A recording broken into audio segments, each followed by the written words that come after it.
This is a fucking joke.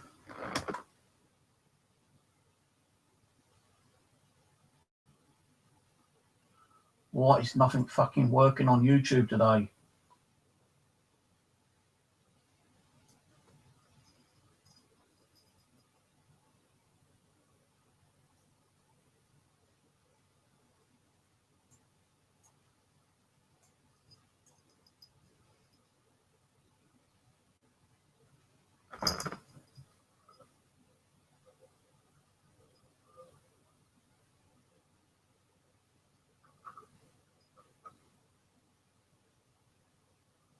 Right, okay. Okay, it's working.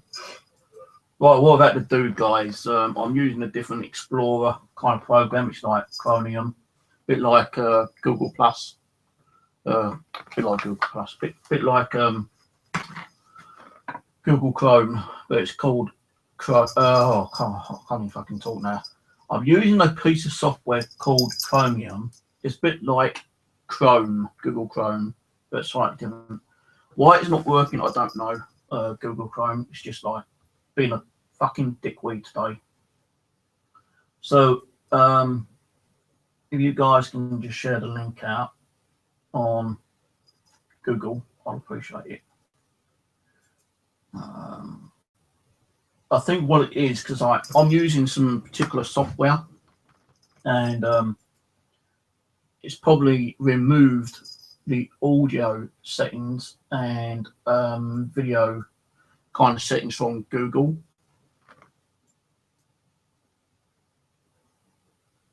And even my computer's running slow for some reason. It shouldn't be.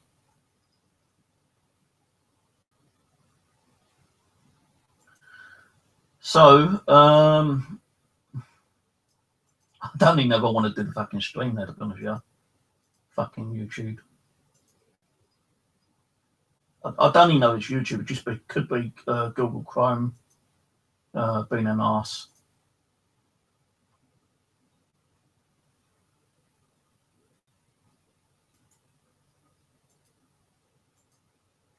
So let me just try showing this out. Dying for drink. I've got a drink. I've not even drunk any of it yet. Trying to get this damn thing to work.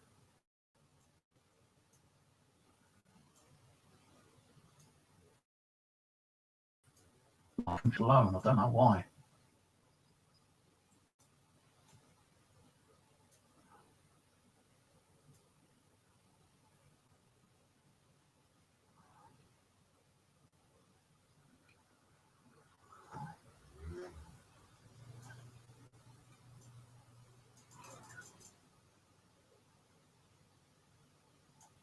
Right.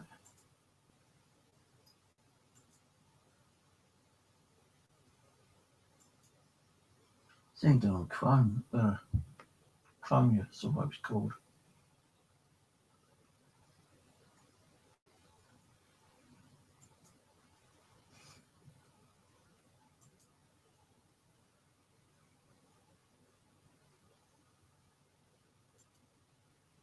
I'm having real bad issues here.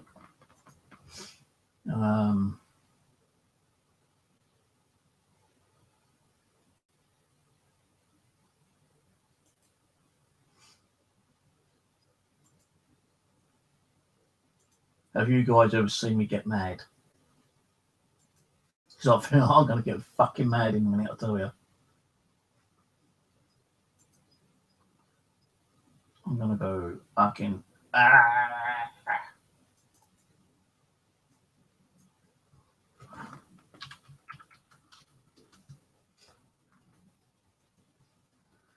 Hang on.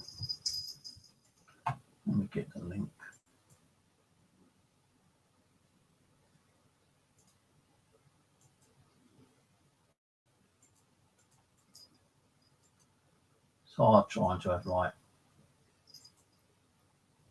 this, trying to sort that, and like, you know, trying to share the link out, and it's a fucking joke today.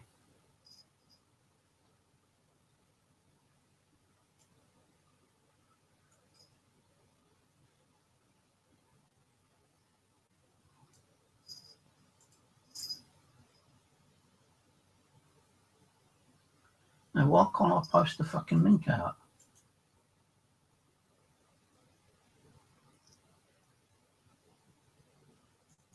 Let me close down Steam.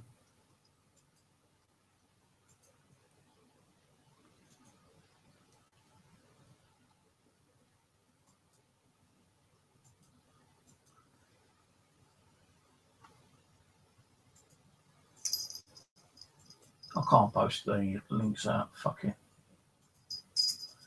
So I thought I'd do a topic today on what's going on here. Let me get the link.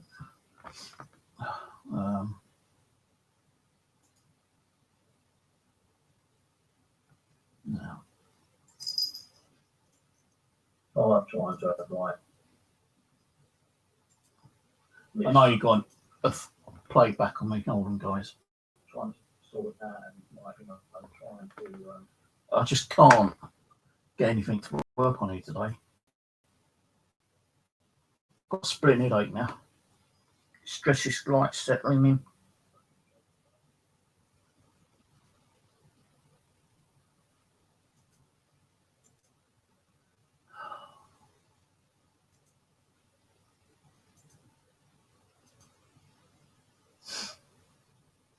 Right, just give me a few more minutes, please. Sorry for the delay. I'm getting really stressed out at the moment because nothing's working. Apart from the stream working there, but I can't post a link out anywhere.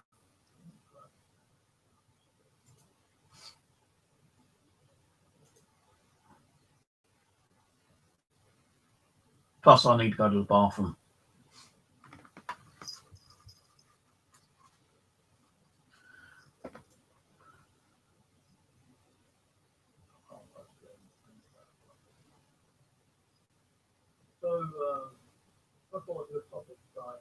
Oh, for fuck's sake, will you stop scrolling past there? No, it's not letting me do it. So if I go back to my last video,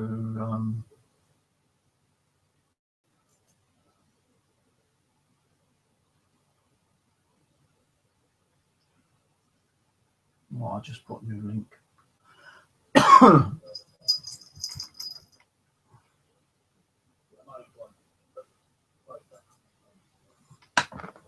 Right, give me 2 minutes, though. I've had enough of this bullshit. I'm going to go to the bathroom, and I'll get on with what I was supposed to be doing. I'm trying to post a link out for other people to come and watch it, but because people like probably have different ideas on what I've got, and I would like to try to open the Hangout as well, probably in a minute. But what I want to do is get on with the topic first, then open the Hangout and see what other people feel or got to say on what I'm going to say. Okay, so give me 2 minutes. Let me go to the bathroom. I'll be back.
Right, okay. Sorry about that, guys. I do apologise on behalf of YouTube fucking up as usual. Right, so my topic is my flat active, haunted, or is it my imagination? Okay, I'm still, we don't know, to be honest with you. No, I can't even fucking see the bottom of the screen.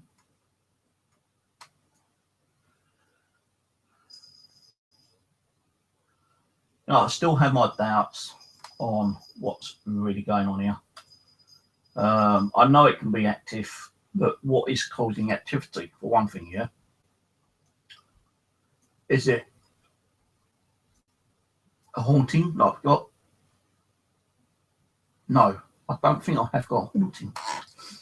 It's not like where all these other people say that all these weird things have gone on, and like bangs and doors are slamming and things are actually moving. Well, like, you know, if you get a ball, if you've got a ball on a table, like for instance, and that ball physically just moves by itself, right? And get difficult.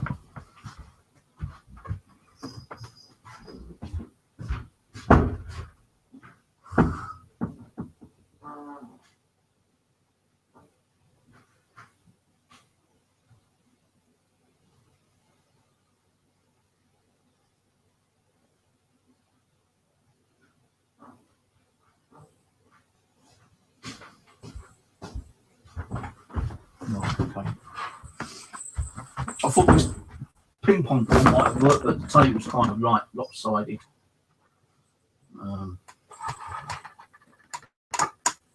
Yeah, it's definitely lopsided. I think even this ball ain't. Right, okay, let's use this one for instance, yeah. Why is my table lopsided?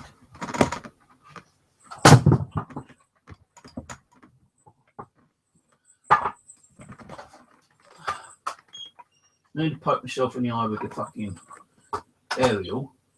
Right, okay. Still lopsided. Right, okay. Right. The reason I've got these few things out, guys, because I'm trying to explain on the activity, you know, what causes it. Right. So I know I've got activity in my flat. We all know that, okay? We all know that we've got some kind of activity. Whether it being spiritual activity from deceased people, or is it some kind of invisible energy form, you know, intelligent energy that are not dead people and are trying to interact with us in some way, or is it our mind telepathically creating this kind of activity? There's been different kind of research out there, you know, some say it's like us, you know, telepathically making things happen. Some people will say, yeah, it's definitely like spiritual activity from deceased people, and then other people are saying different things, you know, kind of thing. But, you know, we've seen here a lot of stuff, you know, orb activity. Orbs is a form of light energy, okay? They say that's part of a spiritual manifestation, right? Then we get like the little knocks and taps, and people say that that is against spiritual activity, but it could be vibrations as well that we could actually be causing the knocks and taps. Because if you're on a busy main road, you know, it doesn't matter if you've got one house next to you or 20 houses next to you. If it's a busy main road here, if a fucking truck or a very heavy vehicle goes past, could that actually cause a vibration along the foundations of the road and your property to make something rattle or tap? I'm not saying it's that, you know, I'm not saying it's a possibility, okay? It's a possibility. You could have a fucking train railway line near you as well.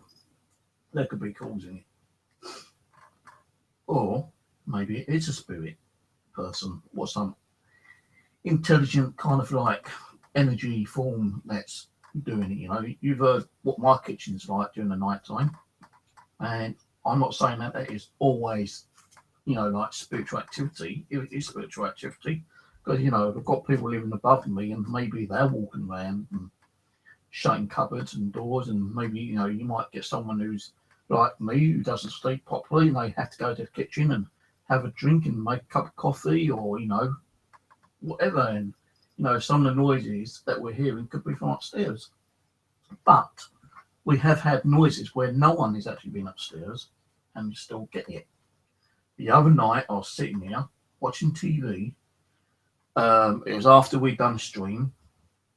I had the audio recorder still recording, but the stream had finished.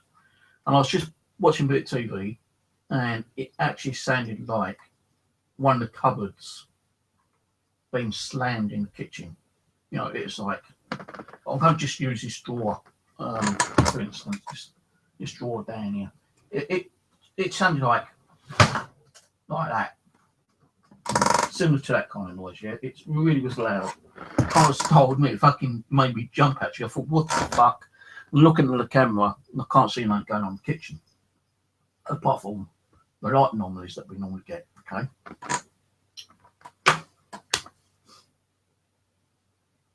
Shadows. What's causing shadows? You know, is it light from outside that's generating some kind of shadow movement in the living room and the kitchen and even in here? Because you know, outside I have got like, just if you look out the window, there is like a little driveway that goes in garages, and sometimes a car does come down around about 2 or 3 o'clock in the morning. But I've noticed that it doesn't really cause a shadow. You can see the lights light up. Even the spotlight outside will light up. It won't actually cause a black shadow. So what's causing the black shadows? I don't know.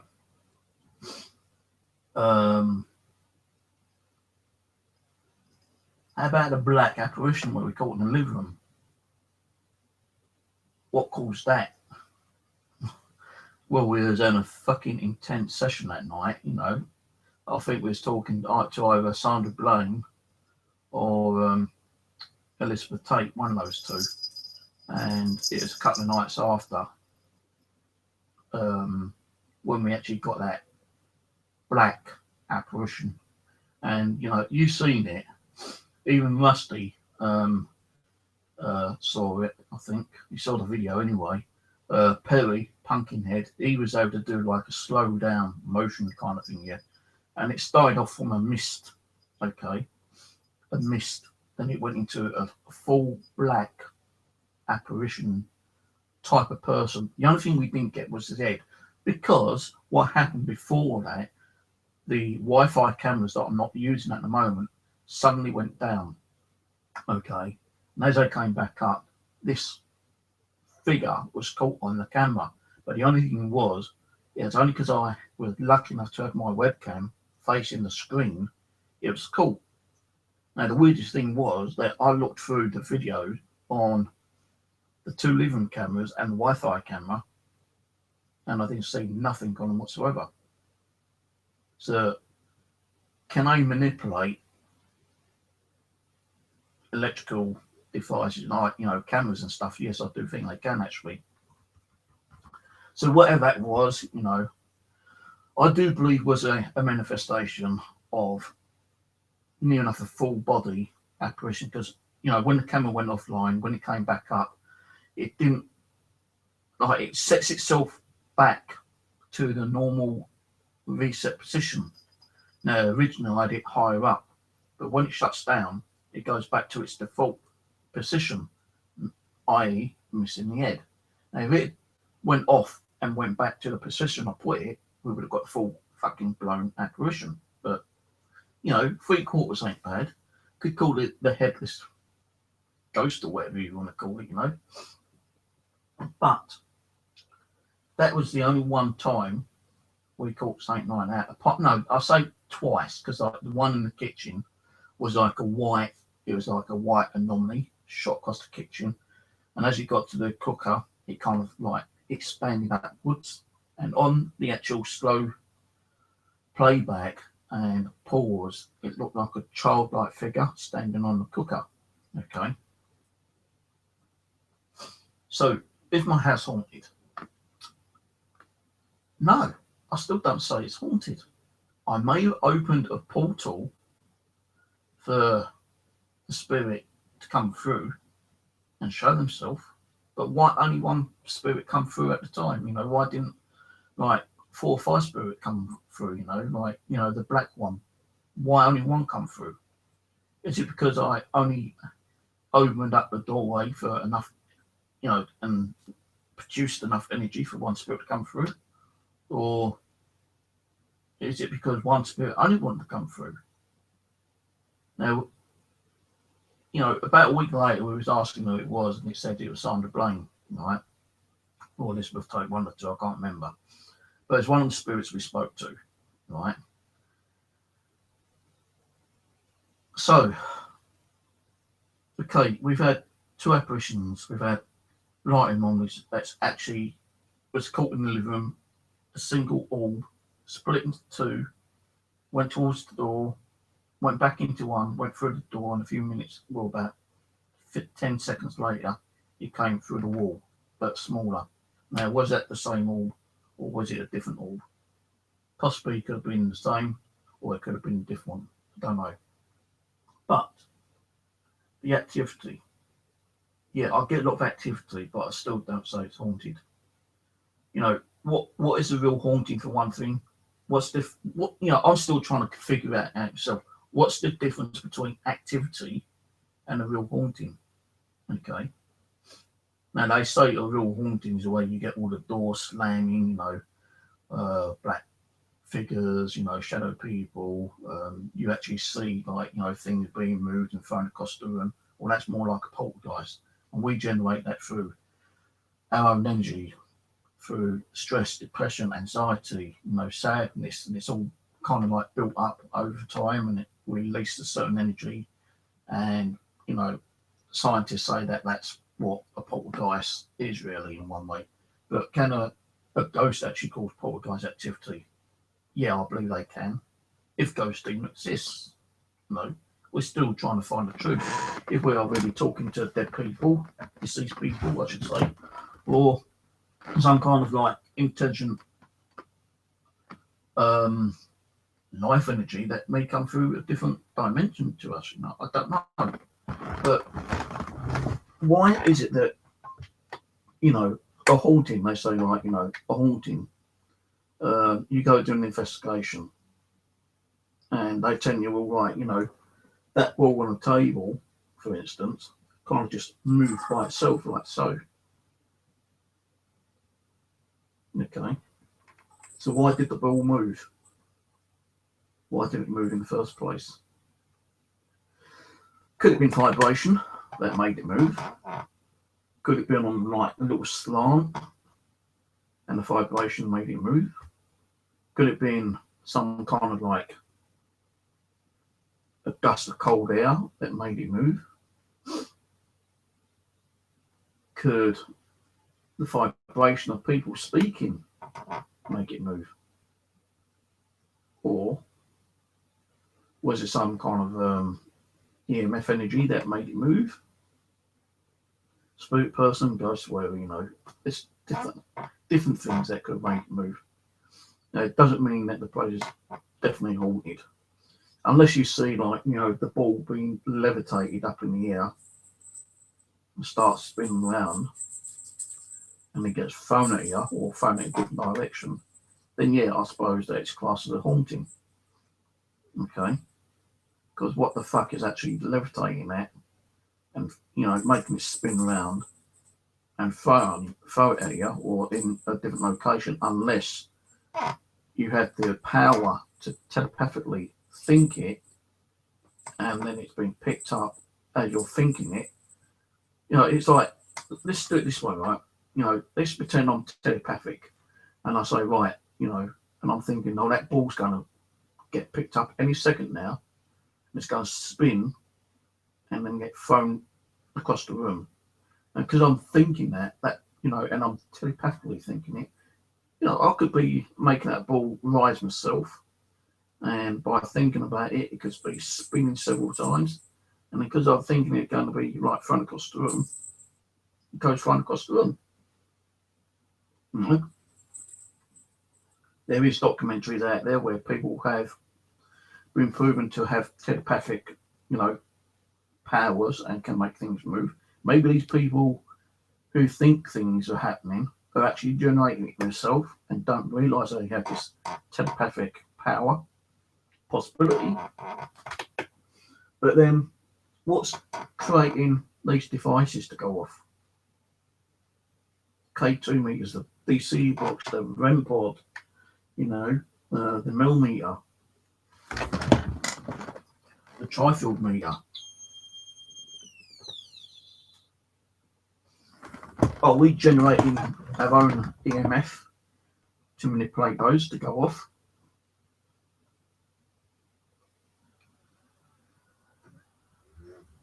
I know when the batteries get low, they can actually go off by themselves and give false readings. But can we telepathically think, you know, so right, you know, we want that K2 meter to go off, and it suddenly starts going off because we're telepathically thinking and making it go off in our own mind. It's a possibility.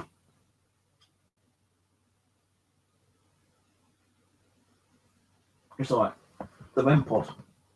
This is going to go crazy all the time now because it's very, very sensitive.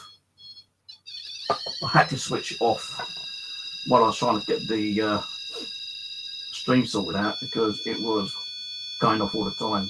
And, you know, maybe because I was getting stressed out and, you know, getting really annoyed that the stream was not going to work, I could have been generating the energy to make it go off. That stress, that anger. I can't prove it, but it's a possibility. Everything in the paranormal is a possibility. You know, I'm not saying that no, you know, that ghosts don't exist. You know, I'm not saying spirit people don't exist. You know, if they don't, then who are we communicating with for one thing? Yeah, you know, is it some form of like intelligent, invisible life form that come through a different dimension or sharing the same dimension, just that we can't see them? How do I know that I got 2, even 10 people sitting next to me right now who I can't see, but they can see us in a different kind of like spectrum and dimension? And to them, you know, when I talk to them, you know, like, oh, what do we look like? Well, you're kind of a blur. Well, what are we a blur to them? But I can actually read and see pictures on TV a lot more clearer than us. Is it down to the different kind of frequencies that we're generating? Because again, you know, each person generates a different frequency, apparently. So why am I getting this activity?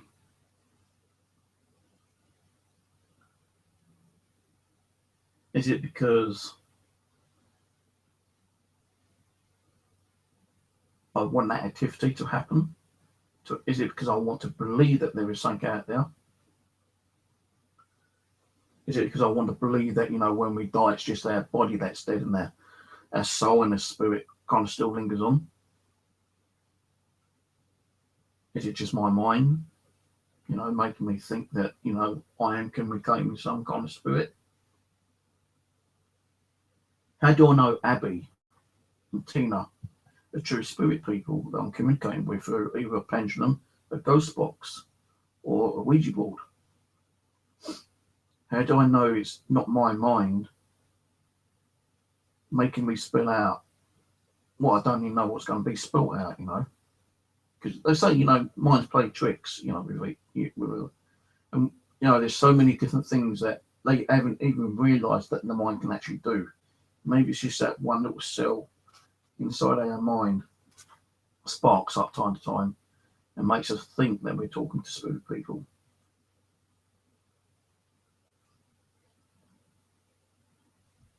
But why, when people say that my house is haunted, why is it only happen every so often?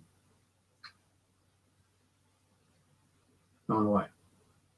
Let's say that ball did levitate and get thrown across the room, okay?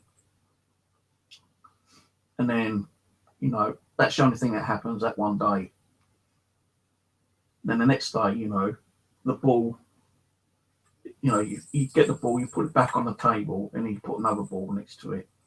And then this time, both balls get picked up and levitated and spun around and thrown one direction and one the other direction.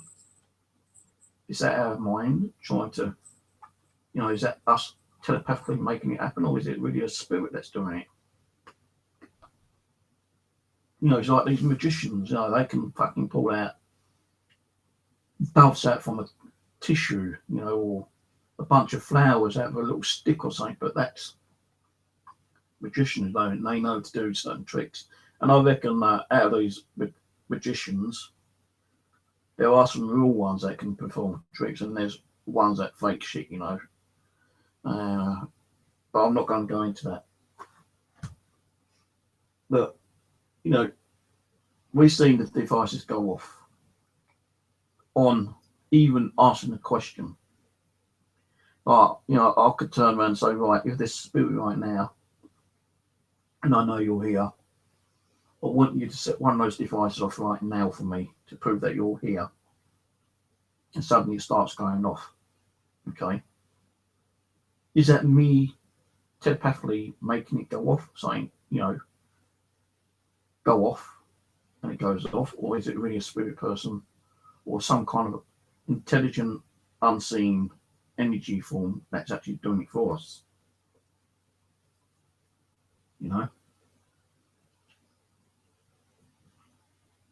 Why is it that when we're actually trying to communicate with spirit people, if there are such things, spirit people, which I do believe there is, why do we get the cold spots?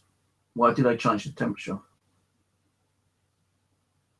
Is it because in their dimension, their realm, their spirit place, where they are, is it cold there? Because I've had cold spots, I've even had warm spots. So why get warm spots, I thought that if there's a heaven or hell, right, and when you die, whether you're being judged or not, you either go to heaven or go to hell.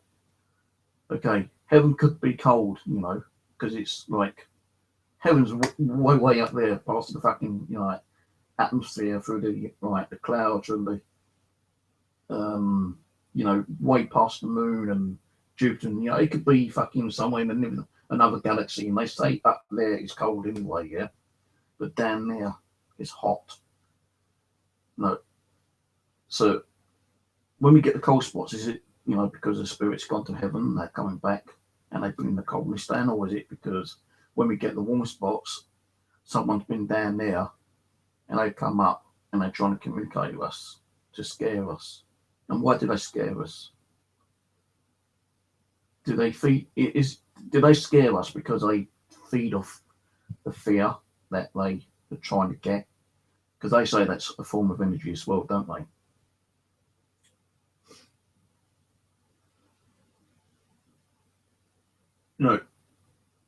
When people say, well, I got tugged, my hair got pulled,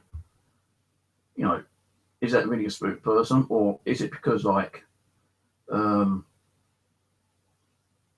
had your shirt in your belt, right? And, as you're moving, your clothes are moving with you. And, your pants could have just kind of either slipped or moved up a little bit, and as it moved, it pulled your shirt. That doesn't mean that you're being tugged by the spirit, does it? No, but you got to think about these things. Was I really tugged? Was it just my clothing loosening up a little bit? But what touched my head? It could have been a bug, or It could have just been like some kind of like muscle reflex or on your scalp that made you feel like your hair has been tugged. Or it could be a spirit person.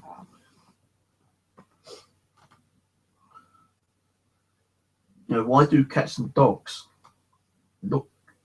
looking, you know, at the walls or the ceiling start growling and hissing? You know, they're sensing something. But what? Are they sensing spiritual activity? Or are they like noticing that there's a rodent upstairs or something? You know, in between the walls, or you know, in the ceiling, you know, in between a gap? Are they sensing that rodent? Or are they actually really sensing some kind of like unseen spiritual energy? You know, I've caught an image of my cat running down the hallway, chasing something, and that something was an orb. I've got it on video, it's on my YouTube. She's chasing this orb down the hallway, and the orb goes through the door, and she stops just before she hits her head on the door, you know, kind of thing. So she was chasing something, but people could have said, well, that's a bug. Well, no, because that was bloody big, you know, it was big. You saw it on video, I saw it on video, and I think, well, what the hell was she chasing? You know, was that a spirit person? Was it some kind of form of energy?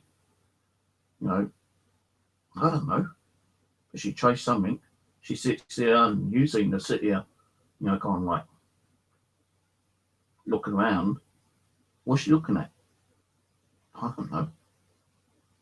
Well, probably spirits, I suppose. If it ain't spirit, then what is it?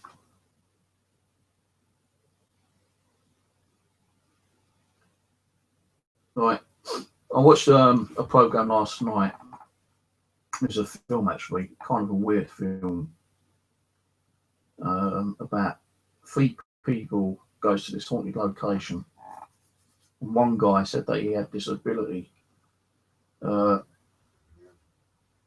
he was growing up. And there's this haunted place, haunted building, and they're trying to gather this evidence. And the guy said that, you know, he's seen ghosts and communicated with ghosts, while this woman had already written about ghosts and been an investigator for 10 years, right? And the other guy was just like, you know, the technician doing EVPs and videoing and stuff like that. I don't know if anyone else might have saw it last night. I can't remember what the film was called. But anyway, what the film was about was that the guy, the younger guy, who reckons that he's seen and communicated spirits while it was going up, he met the woman who was a story writer about the paranormal, plus an investigator as well. And the technician, they all kind of like got up into a group and went to this haunted location.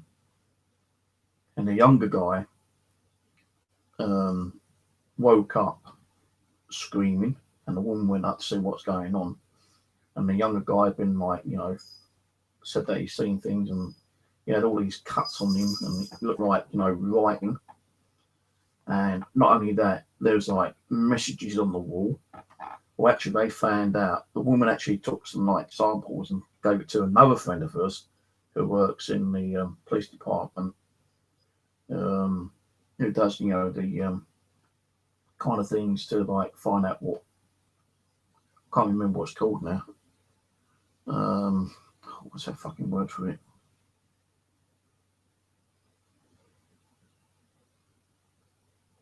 When they check out DNA and all that kind of stuff, you know. So anyway, she gave him the samples, and he got back to her, and they said it was gunpowder that made, you know, these kind of like weird things right up on the wall. And the young guy said that he didn't do it, you know, he didn't do it. And you know, later on, the woman like had these headaches, and she took some of these like guys' pills, you know, headache tablets, capsules. And as she took a couple, she started like coughing up, spitting them out, and feeling sick. And she found out that these capsules had gunpowder in, so she caught him out, you know, and she kind of had a word with him, very strong word with him, calling him a faker. And he goes, "Actually, no, I'm not a fake. You know, I really had all this kind of stuff happen to me. When I've been like growing up as a younger kid and all this kind of stuff. Yeah." And he goes, "Yeah, okay, I did fake it, but I've done it because I do believe that there's something here in this house, and I don't want you to leave, because it feels like I've been called here." Well, anyway, this woman later finds out through the guy who's a technician that she is the one who's actually creating some of the activity there. And what the movie was about is that they opened a portal, which was a highway, and this young guy was actually being used by the spirit people as a vessel to write their stories by carving into his skin and like writing their stories. And this woman said, "Well, that's why I'm here, to write their stories." And what it was that they was using this young guy to write their stories on, and she had to use and read off the young guy's skin to start writing the books again, Well, anyway, as I was all packing up, weird shit started happening, and the technician guy got killed by being kind of like physically thrown over the stairwell balcony kind of thing and landing and breaking his back and dying. And the young guy and the woman kind of like continued for a little while until the young guy decided to go, and he got this other guy to like end it for him. He goes, "I've had enough, I can't take this pain anymore." So he paid this guy to actually kill him, by not just actually slitting his throat, but the woman knew what was going on. So the young guy got himself like killed by this other guy, but this other guy who killed him skinned him. And as he done that, he put in his case, and he's like in this like kind of like wooden shack, miles of nowhere. The only other person who knew it was a woman who was a writer who used to write the stories from the guy who was being used from the spirits to have the stories put on to his body. She knew about it, and after the guy killed the young one and skinned him and put the skin in the case, the fucking whole cabin just went crazy. It just like filled up with blood, and the killer who killed the young guy died, right? And then it shows in the next bit that the woman actually comes to the cabin, sees the kid on the floor dead, and she just like takes no notice, and she just goes up to the case, opens it, and you see the skin of the young guy. And she took the skin and carried on using that skin to finish off writing her books and everything, yeah. But towards the end of the movie, it shows you that the young guy is back in the house, but not actually in the house itself, but is walking along the spiritual highway, and you can see like millions of people walking this highway, and the way they've done it with like black eyes and like half like faces ripped apart and skulls, and well, it's really crazy movie, but it was good. So really, what I'm trying to say with this movie is that although it's interesting, I know we open portals, okay, but are those portals highways, or are they just like little door openings that spirits come through? What if we do open a doorway or to an actual highway? How many spirits are going to come through? 1, 2, 10, 50, 1,000? Because on that movie, it seemed like the highway was like a highway that went off to different directions. It's like a proper like fucking highway, you see like hundreds of thousands of like spirit people just roaming around, lost, and they don't know what kind of like junction to take, what turn off. And maybe that's what we're doing when we communicate with spirits and we open that portal. Why? But even if we are opening a portal to the spirit world, to this highway, why aren't we only getting 1 or 2? Why are we not getting these hundreds and thousands? Just think if we got like even 100 come through a house will be fucking rocking and rolling, you know, it'd be like an earthquake, I suppose. But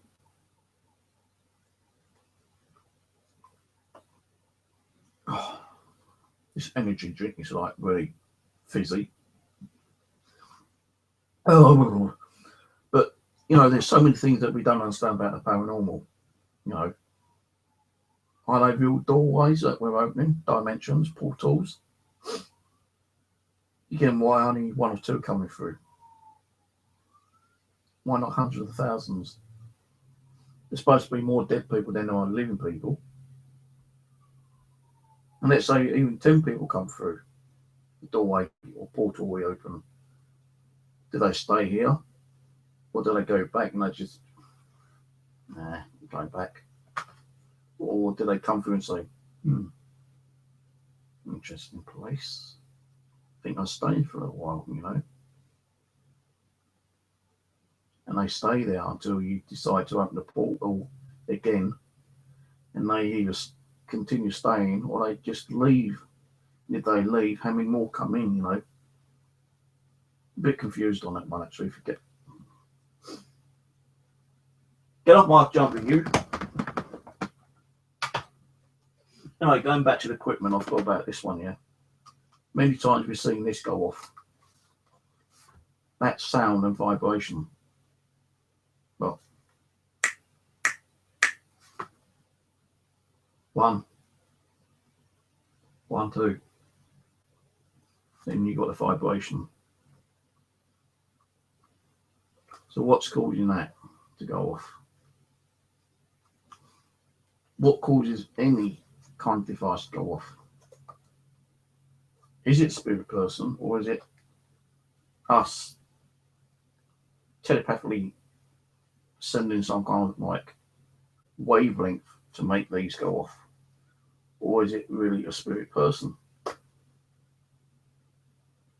Now, many times we've heard them trifle meter go off right next to the audio recorder. And it's gone so many times that I've gone in there, and yes, if you get a flat battery, it will go off by itself. I've proven that.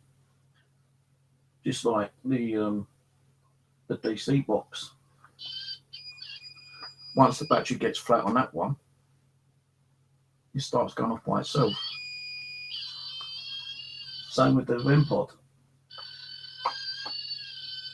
K2 meters, now that's different, you know, like once that battery starts going down, the green light will just like dim. Then you can't see the lights go off because the battery gone flat.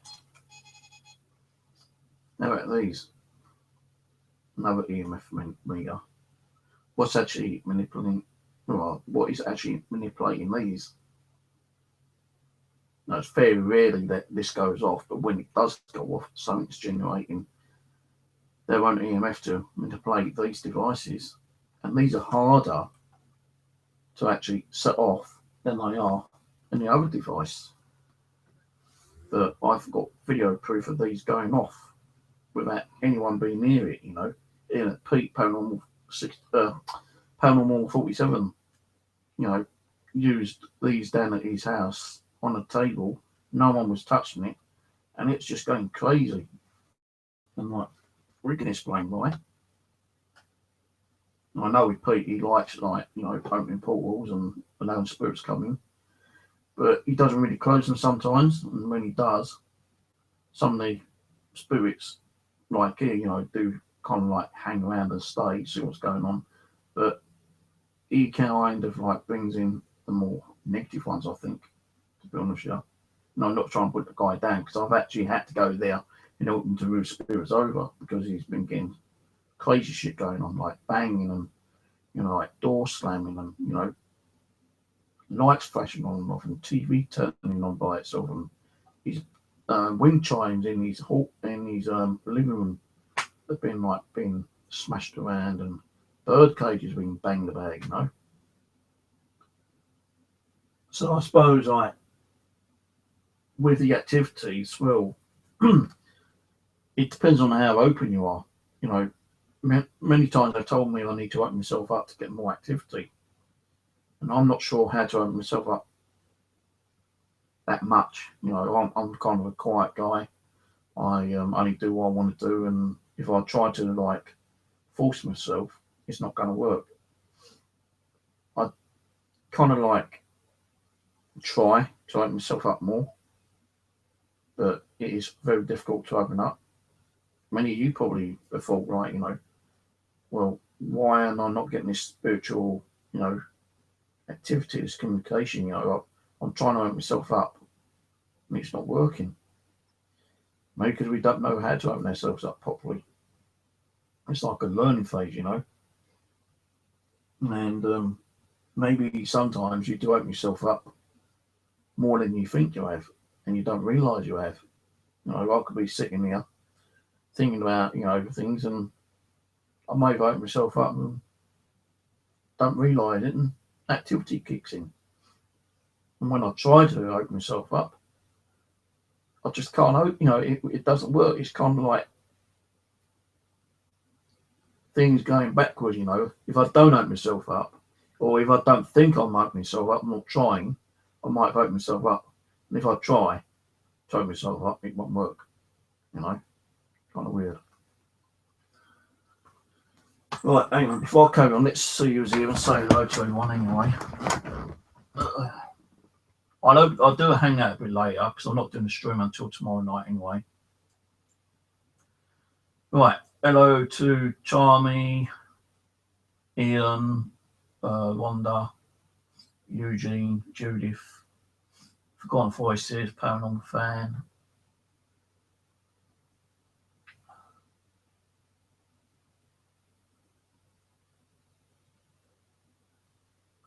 James Walker, right, mate?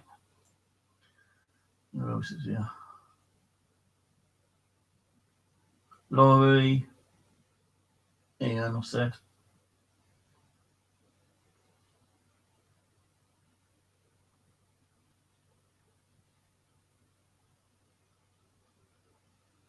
So I've not been reading chat because when I start, I don't read the chat because otherwise when I start reading the chat, kind of like puts me off on what I'm talking about and makes me like lose concentration.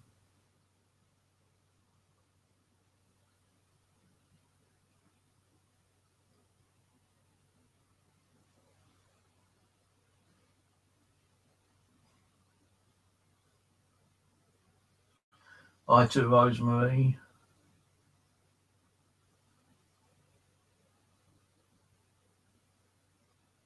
Karen. Oh, pardon me, Mumba Bear, Roland.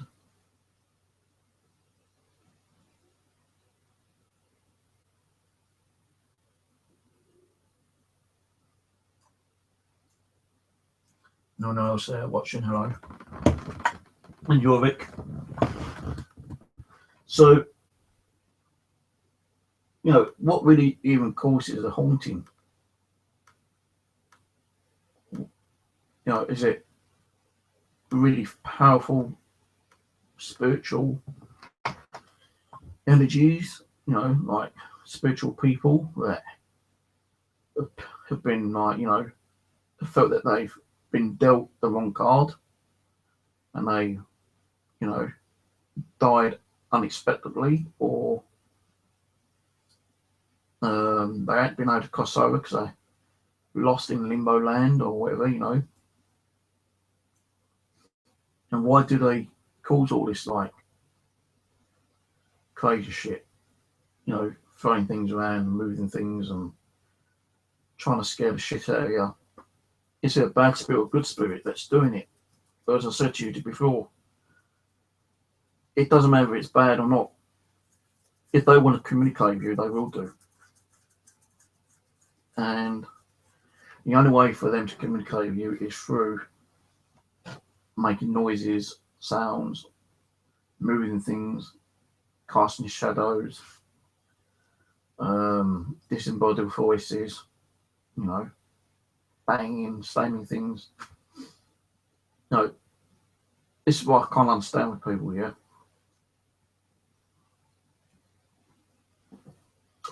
I say my house is haunted, right? Not mine, but you know, a person will say, well, my house is haunted because I'll get bangs and knocks.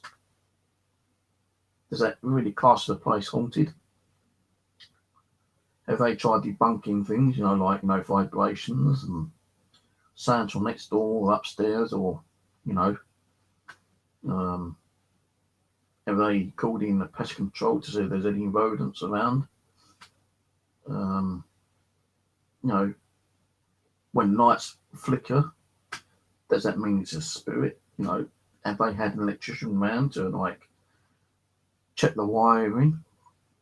Now, if you're getting, like, bangs and electric lights going off and, like, little scratching noises, again, that could be a rodent running around, and it's, like, been chewing at the electrical cable, and, and as it's run past that cable, it's kind of, like, made it spark because it's chewed between the positive and negative. And as it runs past the antenna, not the antenna, no, let's just say the screwdriver is the wire. As it runs past the wire, because it's been chewing there, yeah, it's like kind of chewed the wire away. And as it always goes that direction, you can hear, like, it going around, and that's probably what the scratching is, like the rodents going around. And as it gets towards the cable, its legs might knock the cable, and the positive and negative is, like, touching very quickly, and it's causing the lights to flicker. Okay, I'm not saying it is, I'm just saying it's a possibility. Okay, and the knock, it depends on where the cable is and where it's going around. It could knock something over, like a glass ornament or cup or a little block or something. It depends on how loud the bang is. If it's just like a little, a rat could easily knock something over. Come on, they're fucking, like, fast little bastards, rats are. So are mice, and they can knock things over. I've seen them knock things over, especially where I used to live, in College Wood. My old place was infested with mice. And sometimes I was catching 4 or 5 mice a day. And I'm really honestly being seriously truthful about this. Sometimes I'd, like, I know mice are fast, but, I was over catching mice by the tail sometimes and pick them up, and then I'd just bash them against the wall and throw them out the window. Or sometimes, like, if I was too intrigued, which I was, I'd, like, catch a one, and I'll put in, like, an old fish bowl or something, something glass, and I'll drop it in, put some of my hamster, like, wood shavings in, and then I'll drop some cheese in, and I'm just watching this mouse. And you can see it jumping, and they fucking jump high, mouse, though. I'll tell you, seriously. I had this glass cap, right? It's like an old fish bowl, yeah, right? But that tall, right? The mouse, I caught a small mouse, right? And I put it in there, and if it weren't because I had, like, a piece of newspaper, an old newspaper on top of it, the mouse was actually jumping so high it was flicking the newspaper. And it's only a small baby mouse in a fish tank that big, and it's going, oh, fuck, man, they can jump, I'll tell you. And I caught several different mice, I caught 2 or 3 in at one time, and I put, like, something over it, and I left them there. And next morning, they'd all fucking escaped. How? I don't know.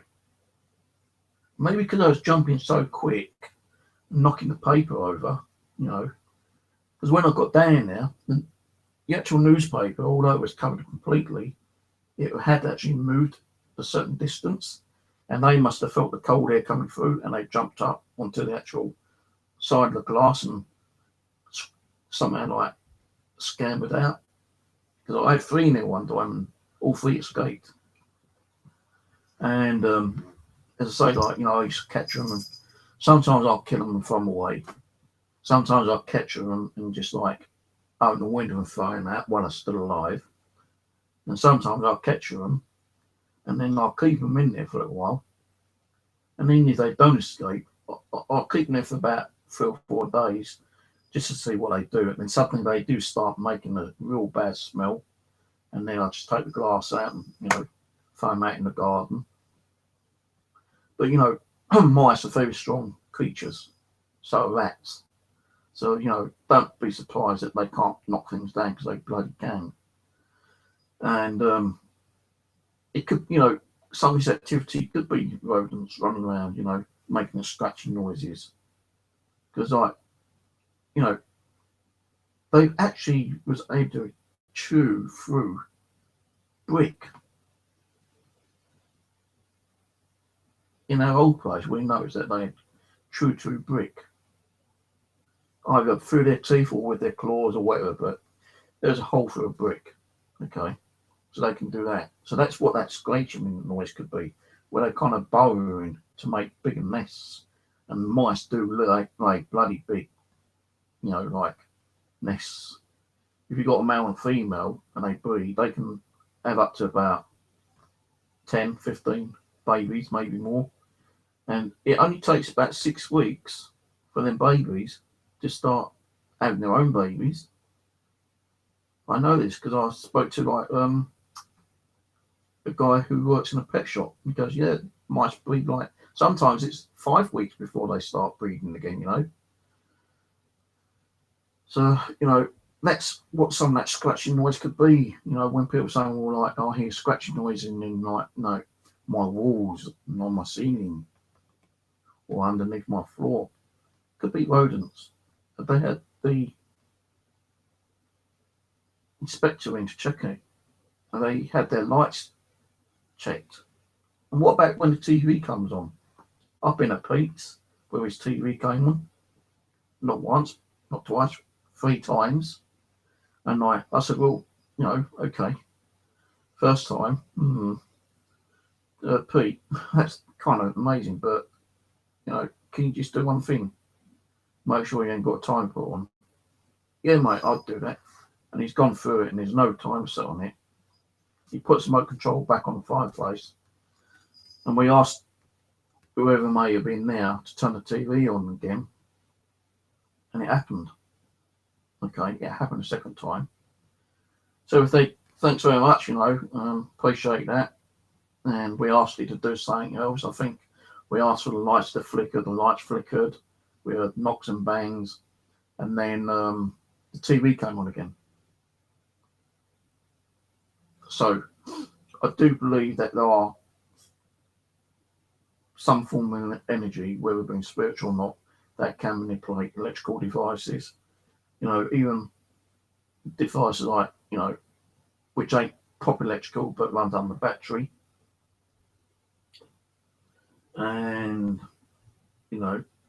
cause cold drafts, cold spots.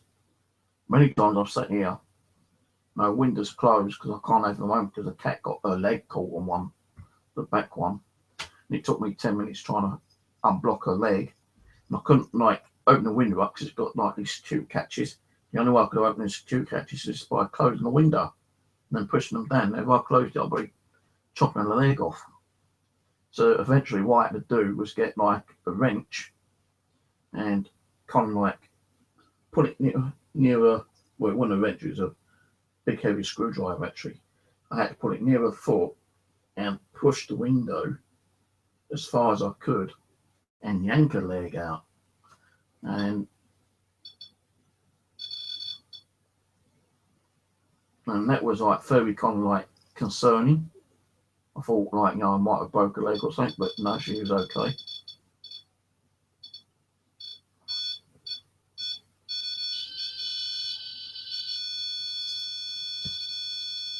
Well, okay, I just moved the DC box because the antenna was touching that, but it doesn't mean it was the DC box setting that off.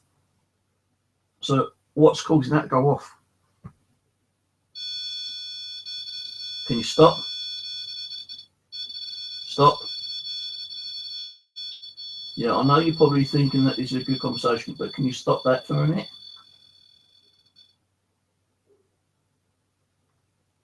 Thank you. Don't do it again until I say. When I say you can do it, okay? When I have a go at you, I'm just trying to prove a point, okay? Right. Now you can do it if you want to. So you think I'm having a go at you? I'm not. If you're a spirit person, I'm just trying to explain and debunk things. So if you want to set it off again, I'll appreciate it if you wish to. See, that's what I'm trying to get, you know. Was that the spirit person that was setting it off? So if it was, then great. If it is, why is he not doing it now? Is it because I kind of had a little niggle at it, you know, saying, you know, don't do it now. I just told you don't do it. And they're saying, well, all right then, fuck you, I won't do it. And when you ask me to do it again, I'm not going to do it. Maybe they'll only do it when they feel like doing it, you know. So, you know, so, and why is it only setting off one device? Why is it not setting off the K2 meter or the trifill meter or the DC box, this one? Why is it not even setting that one off? And that's packed with the same kind of device as the REM pod.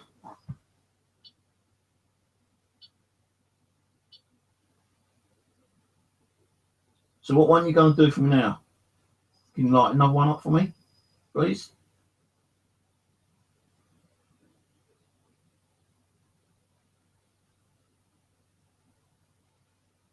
So people might think, well, you know, well, if he doesn't believe it's a spirit person, why is he talking in the way he is? Because we've not proven spirit people do or don't exist. Now you can hear that DC box. I've just asked for them to make another device go off, and you just heard it go.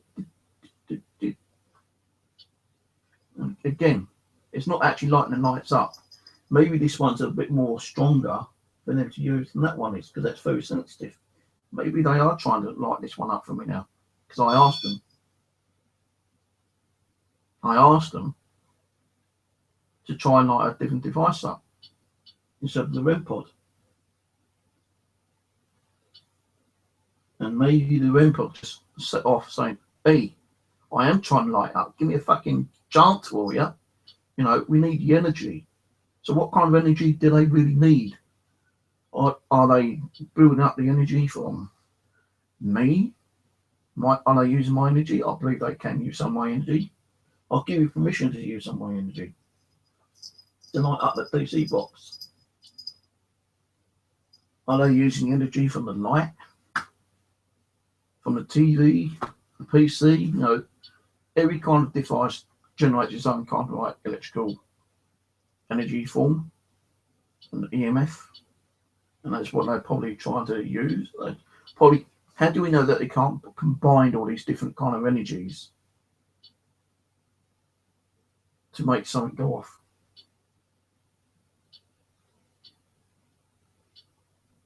You know, like last night, again last night, I was in the bathroom, and as you know, us men got to stand up to take a pee. But to be honest with you, I'm not trying to be vulgar and rude, you know, but I was in the bathroom taking a pee, and my bathroom light flickered. Why? Why did it flicker? I don't know. Could it have been a spirit trying to take the energy of the light, you know, and make the light flash to let me know that they were there? Or was it like, I don't know if it happens to you. I suppose it happens everywhere in the world, actually. When the electrical company changes over circuits, that can cause like a light to flash. Sometimes you can actually shut things off completely until you go and turn it back on again. Or was it just my figment of my imagination thinking also? But it wasn't my mind, because I saw it flash. Now, only flashed once. Now in the kitchen, I've got a fluorescent light, and normally it turns on straight away. Last night, it took at least 20 seconds for it to come on properly. You know, it's flashing. Let's just say that this was the fluorescent light. So for it to be on normal, it was like, you know, kind of like flashing. And I was just thinking, maybe it's just the light bulb not lighting up properly. So that was me.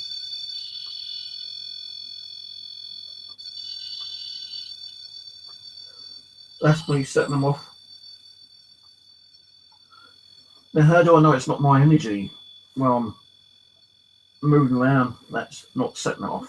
I can't prove that that's spiritual. I can't prove it's not me.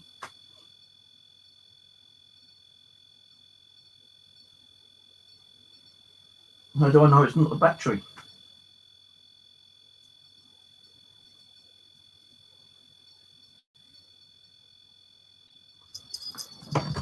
Okay, so I can't prove it's the battery. So one battery out. New battery here.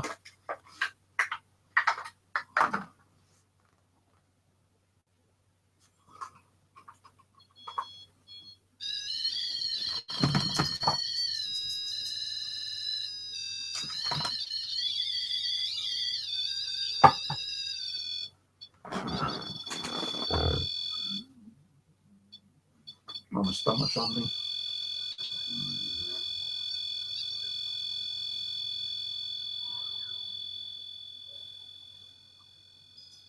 Can you stop?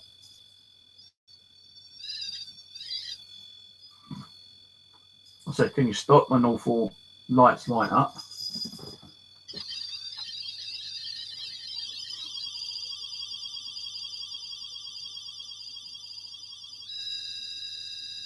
Right, can you stop for a moment, please? Thank you. Now, you can try and light all four lights up again when you're ready. There you go, in time, we'll be grateful.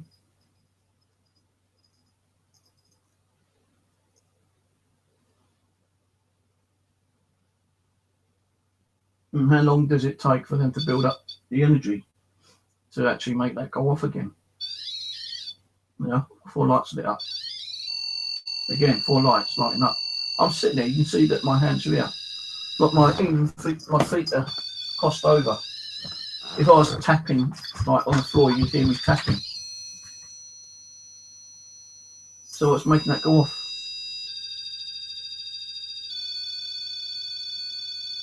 Can you try and make one light go off at a time, like green, then yellow, then red, then blue? If you can do that, that'd be amazing.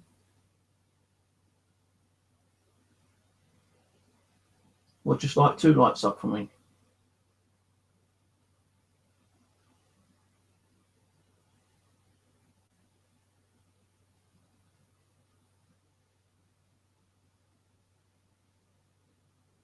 See, some people say, well, they've just done that on command. Well, it's not on command, because if it was on command, I'd say do it now and it goes straight off.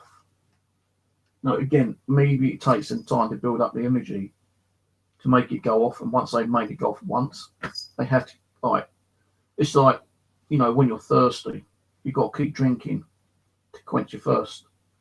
Maybe that's what they're doing. They're building up the energy. They send it off. They made it go off four colours for a certain amount of time. That's reduced their energy.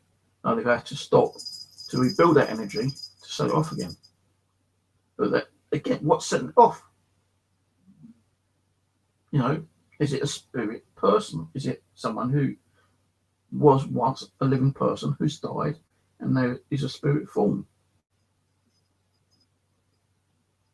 And how much energy does it take them to set it off? As I said, that's very sensitive. Okay, very sensitive. And maybe they like using that one more now because they know it takes less energy to set it off than it does with the other ones.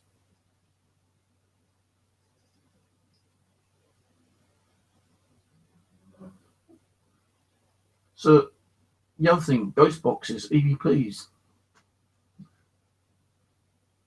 Thank you, Cameron, for saying radio. I just saw that. That's the other thing, radio. People say it's just radio frequencies. Then, okay, yeah, spirits use, which we believe are the radio frequencies, white noise, static, to communicate with us, yeah? Living dead paranormal only use AM, and they state AM gives less radio frequencies. But they get shitload of like responses on the ghost box, which I actually sent them myself. You know, there's been no fucking around with it. There's not been no programming or anything like that. Well, what I've done was snip the wire to make it scan, okay? But they get so much, you know, interaction on the ghost box. It's amazing. And you know, what is the chance of saying, right, okay, spirits, say my surname, and then suddenly my surname comes through the ghost box. Come on, what is the chance of hearing my surname coming through the ghost box? It's like 1 in a billion chance. And if it says Morgan or Morgans, okay, if it says Morgan, maybe they have enough energy to say the last bit with the S on, Morgans. Or if they say Steve, okay, there's billions of people out there with Steve's. You know, the first name. What's my name? Steve. Okay.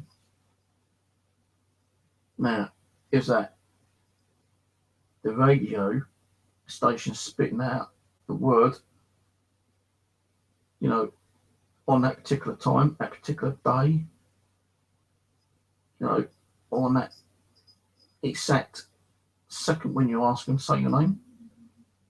If it is, it's like 1 in a billion chance, you know, it's like winning the lottery, you know. And when you say, like, you know, where am I right now, you know, can you tell me the town? And it tells you the town where you're in. Again, what's the chance of that being said? And then, like, EVPs. What about EVPs? What's actually generating an EVP? Well, it's not the radio, is it? No way is it a damn radio. You've heard me get so many weird and very interesting EVPs on here. I'm going to try doing a quick EVP, actually. You know, many times I've asked who's here and we get names and we get messages just through a normal mobile phone or an audio recorder. But I like using my Nokia because it does give better results. Alright, so what I'm going to do is I'm just going to bring my microphone over.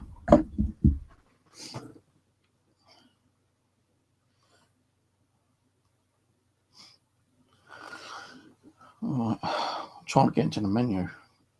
No technical issue. Right, okay. Menu. Alright. That is on recording feature here. My stomach's rumbling. I'm not eating all day again. Sorry about my stomach rumbling. That's me setting that off.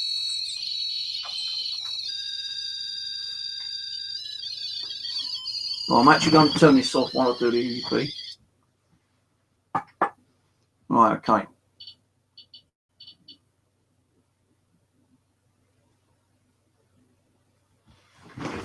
Right, if there's any spirit people in here right now who wants to say hello, please do so. Just say hello or hi.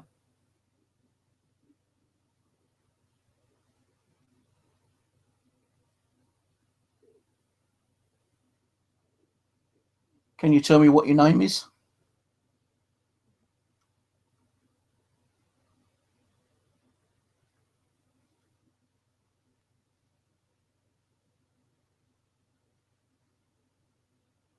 Who's been playing with the REM pod?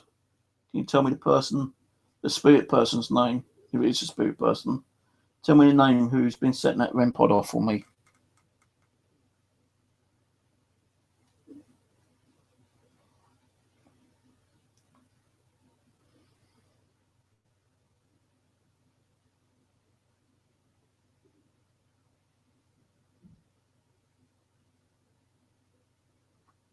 Okay, thank you.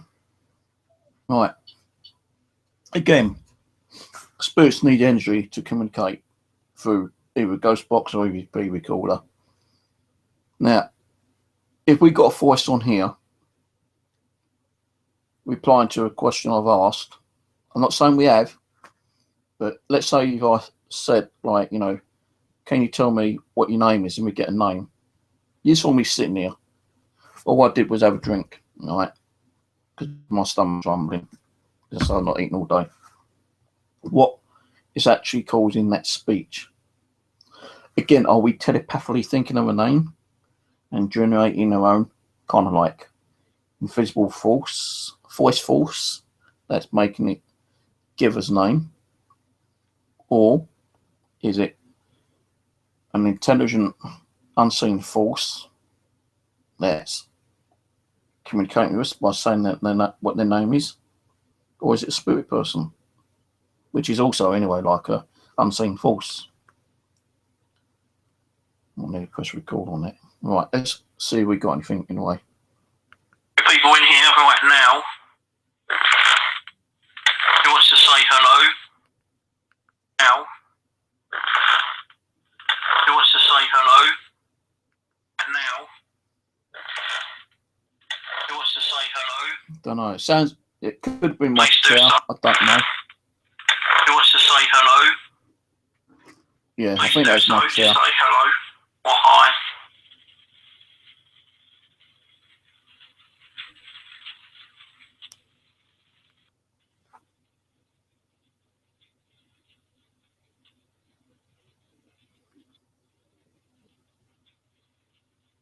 So, I mean, something very, very, very quiet there. Something. It's an angel or something. I don't know. That's what I think I'm hearing. Very, very quiet in the back. Or hi.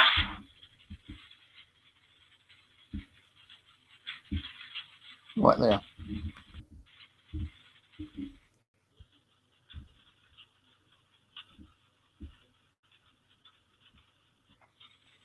Can you tell me what your name is?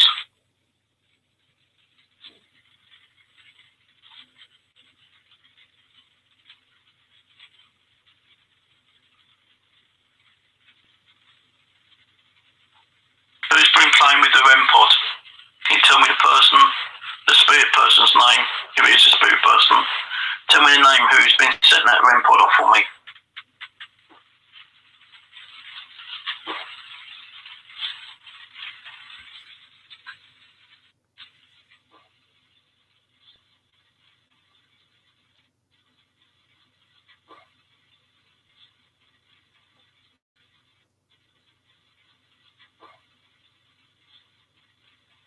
Something people I'm hearing.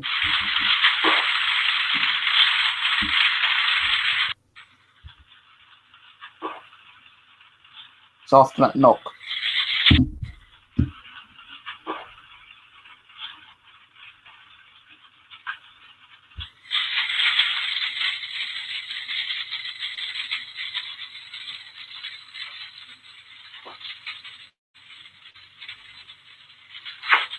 Say thank you. Right. So I know we didn't hear much on there, but I did hear two EVPs. One saying people, and then something else, right? For that white noise, that static. Now they generally say, you know, they can communicate through white noise and static, but the recorder doesn't record or play. It doesn't actually play white noise or static unless it's through the recording device itself. You know, for when it's actually recording, maybe it's generating its own invisible static and white noise that we can't physically hear with our own ears. You know, maybe spirits can. I don't know. But the thing being, right, is that okay with the two EVPs I think I can hear? Is that just my mind making me think I can hear it? Am I kind of like tricking myself, thinking I can hear what I'm hearing, or what? Let's get my other. Let's see if I've got anything on this one.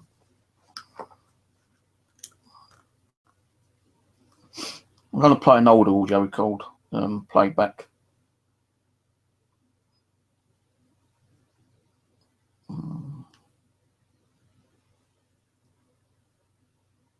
Right, this one's 3 minutes.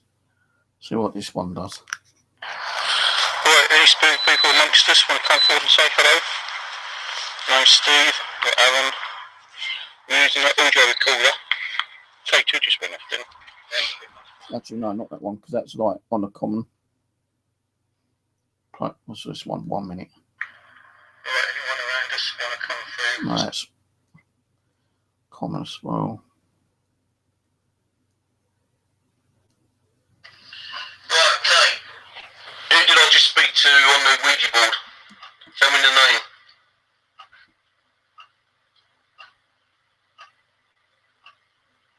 That's the clock that Christopher gave me, I believe. Can you tell me the name of the next person I'm going to talk on the Ouija board?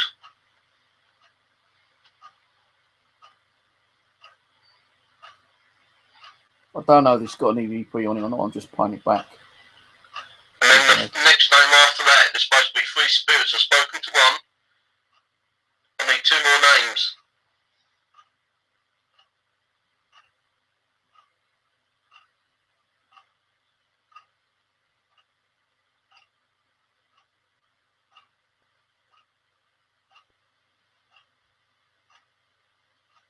Who's making me cold at the moment? Who's affecting me? Who's affecting the temperature in here right now?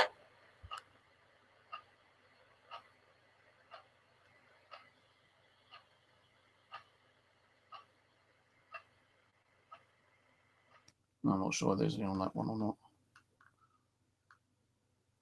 45 seconds. If you can you try and shout out your name? Say Rachel.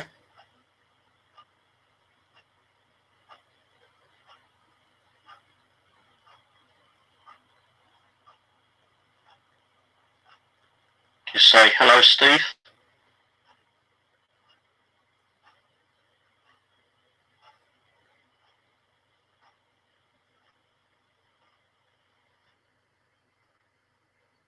Should I call you a doll, Rachel? Yes or no?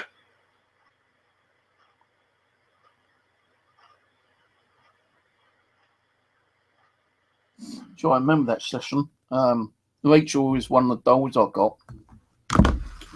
And I asked at the time, would you like me to call the doll Rachel? And the K2 meter was actually going off as if it was responding. So was that a real spirit person by the name of Rachel actually setting off the K2 meter in response saying, yes, please call it Rachel? Now earlier I said, can you make it go off 2? And it just went off 2. Can you do 2 again? Green and orange.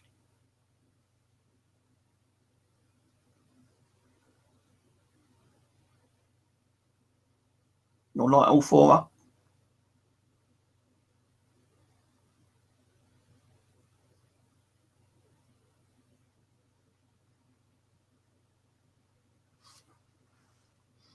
Suppose they just do it when they want to do it. I don't know, but you know, it's kind of strange that sometimes they do it when I ask them to do it, and then sometimes they don't do it. Maybe because they just don't have the energy to do it straight away. You know, it's like when we want to get up and go out, we've got to make sure we got the energy to actually get up and go out. You know, I wanted to go out and do a cemetery today, but I was so tired because I didn't go to bed till like 7 o'clock again this morning. You know, I got up around about 12 o'clock to go to the bathroom, and I just had to go back to bed again because I was so tired, and I had to go and do the cemetery, which I wanted to do. So probably tomorrow now, Sunday. But you know, is some of this activity caused by stress? You know, do they feel the stress? Does stress give them that little bit of extra energy to actually create some of these noises and EVPs and, you know, knocks and bangs and stuff like that? You know, as I said before, like they state that when you go through a stage of stress, depression, anxiety, and sadness, you know, you build up so much negativity inside you or sadness, you don't actually release it when it's supposed to, and it suddenly just like burst out one day, and you created your own poltergeist. And you know, a poltergeist is like a ghost where they can, like, you know, knock things and bang things and throw things, but it's not natural. 4 lights. I said, can you do 4 lights? And it just takes time for them to do it. Can you stop again, please?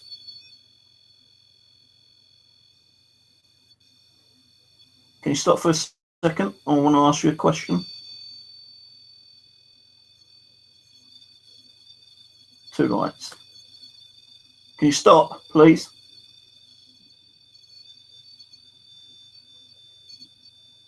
You need to stop so I can ask you a question.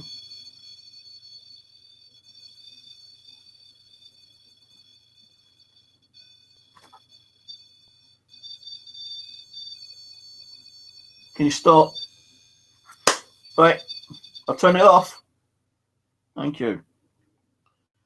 Right, do I have a poltergeist in here? If I have a poltergeist in here, I want to see all 4 lights light up. If I don't, then light 2 lights up for me.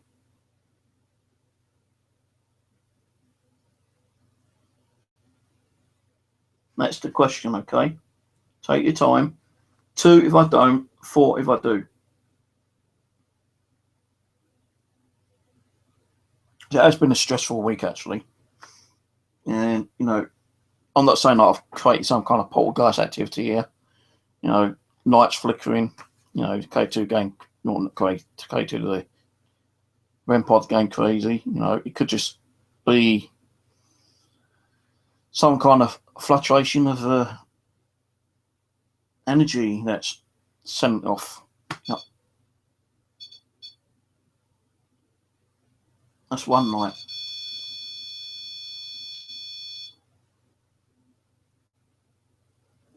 The question again was, do I have a poltergeist here?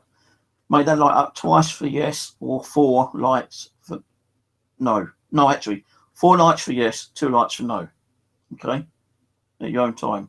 So again, do I have a poltergeist energy in here? 4 for no, and 2 for yes. 2 lights for yes, 4 lights for no. Here we go. So, again, it's doing green. Maybe it just hasn't had enough energy. You flickered the green twice, so maybe no. Are you saying the answer is no?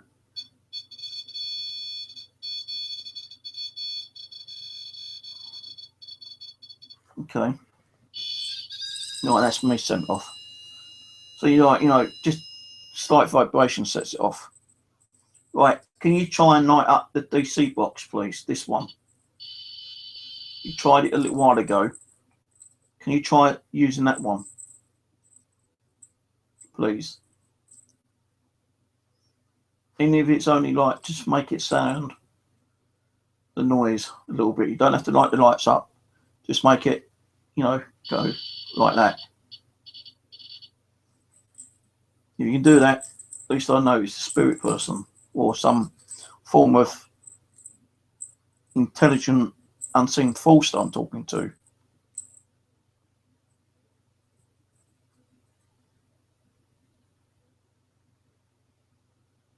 And the other things that, you know, which I want to talk about, is like the Ouija board and a pendulum. Okay, so, you know, many people say, well, it's your, you know, your own mind, your own hands that are moving it. Okay, pendulums, they use the energy, and yeah, your fingers are going to move a little bit. Okay, I've proven that for a fact. Ouija boards and planchettes, yeah, you're definitely using your hands. You know, it's a known fact. You've got to use your hands. But when you ask questions and you're getting the replies through your third eye, through your mind, is it you actually thinking of the answers to the questions, or are the answers to the question in your mind by so-called spirit people. Well, either on a pendulum or a Ouija board, information that have been given to me to give to the people who's watched, and there has been a good few times where I've given information out and only those people knew the answers to the questions, you know. And sometimes it's not a question that they've asked me. You know, the spirit people will just say, well, you know, can you tell, like, Gabrielle that, you know, her grandfather's trying to communicate with her? And his name's like, he's Donald. And I said Donald, and, you know, kind of like crazy enough, she had a grandfather called Donald. How did I know that, you know? I've never met the person before. I just come on the stream, and Abby is somehow tuned into the spirit world, and she's told me she can go back and forward like at a flash of light, and it only takes seconds for her to do that, to get information from that person's spiritual family that may be residing there, to pass on a message. Like, you know, let's just say for like, I'm just going to pull a name out of the hat on the side chat.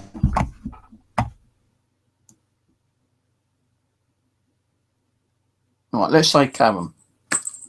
Right, this is just, you know, I'm not saying this is like, you know, I don't know Karen. She just comes on my channel. Thank you for being a subscriber and a viewer, Karen, by the way. But let's just say Karen Lambert, yeah? Right.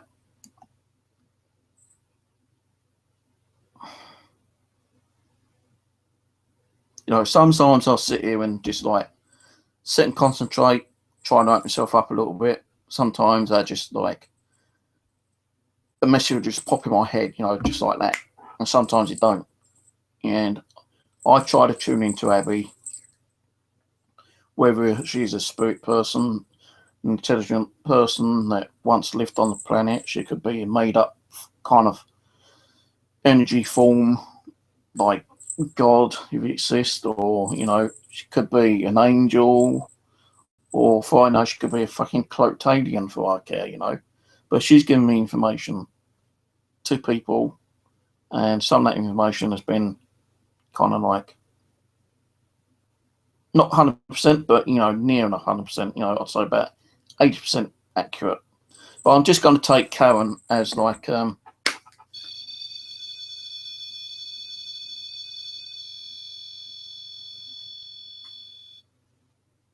as an option here, for instance. But before I do that, I want to go to the bathroom, because this fizzy drink does go through you sometimes. So, Karen, I'm going to think of something, yeah? I'm going to ask the spirit people to try to tune into you and into me, and try to give me some information of any people that you may have known that may be deceased now, you know, and try to get a name of someone who you know or known in your family. So while I'm doing that, I'm going to just go to the bathroom quickly.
Moving me, I'm just making coffee.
Right, sorry mate, I had to go to the bathroom, make me coffee and feed the cat. Right, okay, so I've chosen Karen just out of the hat, you know, as a choice. You know, if I do get anything right, yeah, if I get anything right, be honest with me. Say, yes, you're right there. If I'm wrong, say I'm wrong. Because not even the, you know, the psychic or medium can then get things right. Okay. So, you know, if I'm right, say I'm right. If I'm wrong, just say I'm wrong. Because, you know, I'm not saying whatever I'm picking up is going to be right. It could be someone else I could be picking up. Some other Karen, for instance. There could be more than one Karen here watching, for I know. And if not actually typed in the chat because they don't want to be like known that they're there. So, no, I'm not a psychic. I'm not medium. People class me clairvoyant and sensitive and a spiritual communication tool communicator. So, you know, this is more better doing it with a Ouija board or pendulum, but I do get this without using a Ouija board and pendulum at times as well.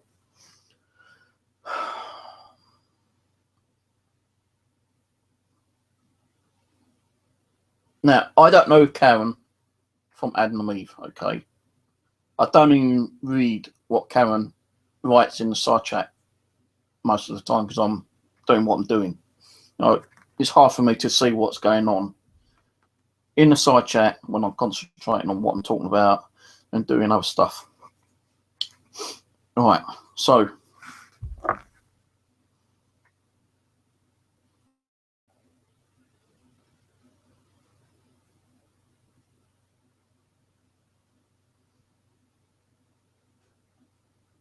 and I want to tell you, yeah, when I start kind of like sensing that I'm going to be communicating with Abby, I get like a weird kind of like, it's like a tingly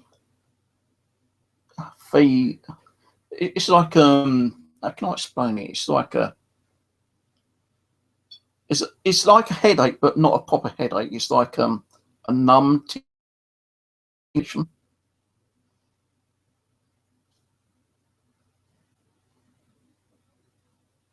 Right, she's ready. I'm not going to actually ask any questions. I'm just going to let her give me what she's got.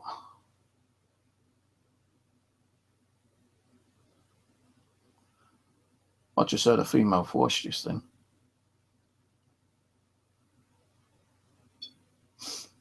Right. She's saying that someone who you know died within the last 5, maybe 6 years, approximately.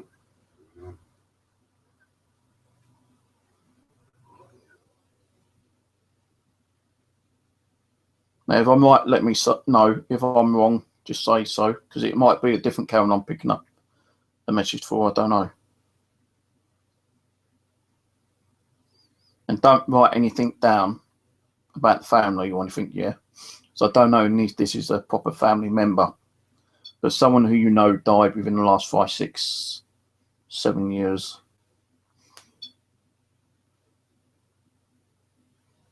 Several years.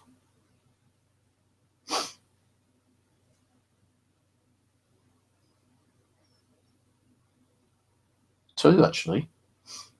Just tell me 2. One is an elderly lady.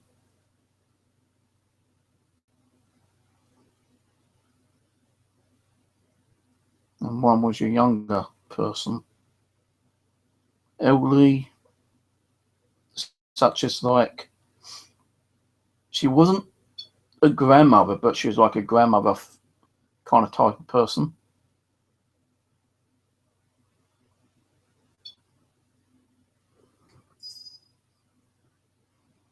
Now, only tell me, if I'm being honest, yeah.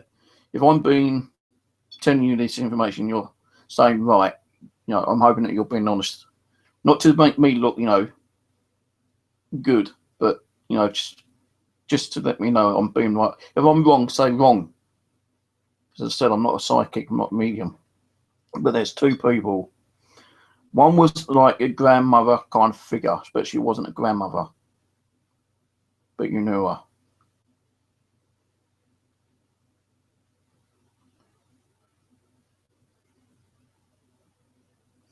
And the other one was a younger person, more middle age.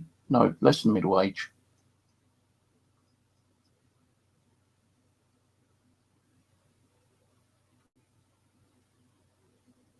I feel like the one which is younger died of, I hate to say it more. I actually do hate to say it, but it sounds like cancer or something.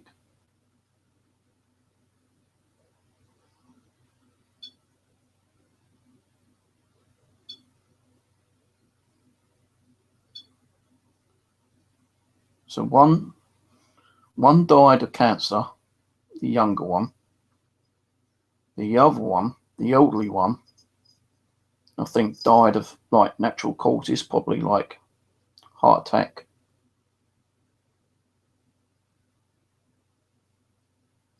Or stroke. Stroke/heart attack. Could have been combined.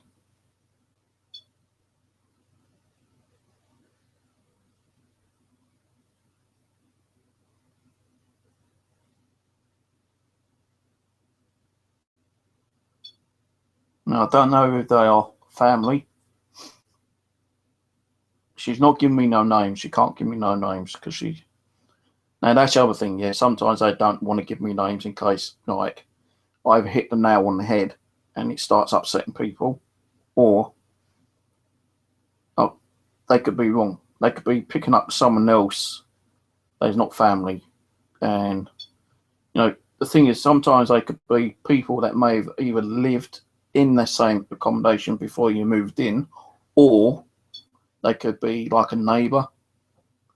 So sometimes with the spiritual world, they can kind of like be like mixed up, you know, because you could have a grandmother and you could have someone else there that resembles a grandmother, and you know she could be picking up from both of them, but because they're talking both together, they could be like kind of like confusing her, Abby, and Abby can, you know, if she was a living person once, us living people can get confused. Come on, when you've got two people, you know, trying to communicate through her, for the spirit world, it can kind of like get a little bit mixed up.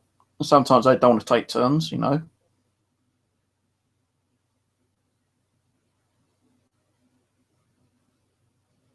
But the elderly lady was in her 70s, apparently. I'm getting like 70s. But the 70s could be the year or the age. I think it's more the age, actually. She died in her 70s.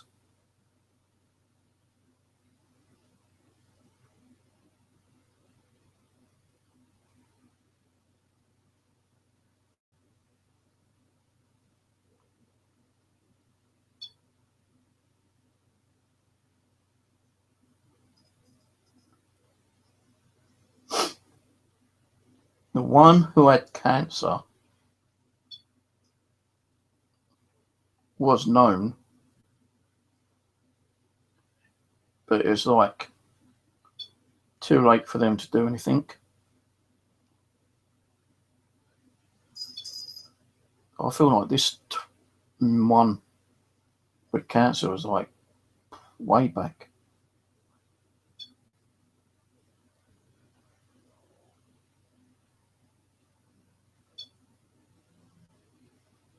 Like, I'm getting like the year 1990s.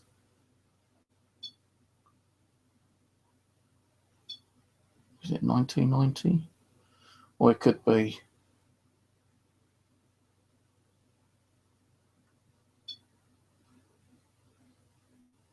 I don't know. She's confused about it now. It's getting the year 19, like in like the 1990s, the one who may have had cancer.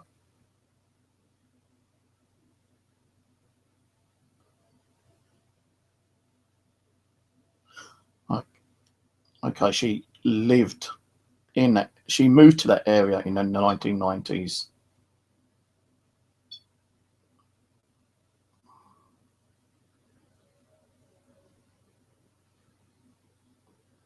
I'm getting.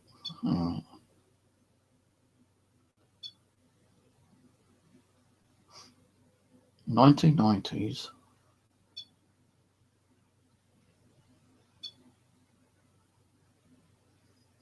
Oh, that was weird. I had to flinch. Like, ooh, I'm being corrected. She moved there in your area 1990 and she died. Well, I suppose that could be right. 2015. Maybe she was born there or brought there in the 1990s and died 2015 again.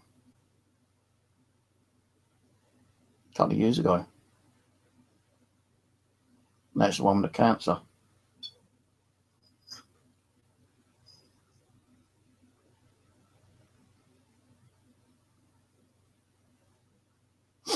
Well, the elderly lady, she's happy. Like, you know, she had a good life. As I say, I don't know if she's a grandmother or a grandmother kind of figure, but she's happy. She comes and goes, like, you know, you may have even felt her there time to time, but she's kind of a shy person. She was shy as well, you know, she didn't like mingling too many with different strange people, you know. She was happy with family, but, you know, parties and stuff like that, she didn't really like, because she felt kind of like the odd one out, because, yeah, you know, when you get old, you know, like me, I'm getting old, and I was invited to the party upstairs, the celebration, engagement celebration, and I'm thinking, should I go? And I'm a person who kind of like likes to be on my own, and this is like proper family, and it's like this woman. If she's invited to a party or something from like a neighbour, she wouldn't go. But if it's family wise, she would go. Because like she can get on with the family, but she can't get on with strangers properly, and she don't like to mingle with strangers. She likes to be more on her own, unless she's with family or really close friends. But she's saying, yeah, she's happy. She does come and go. And you may have felt some kind of like warmth around you, like not cold but warmth.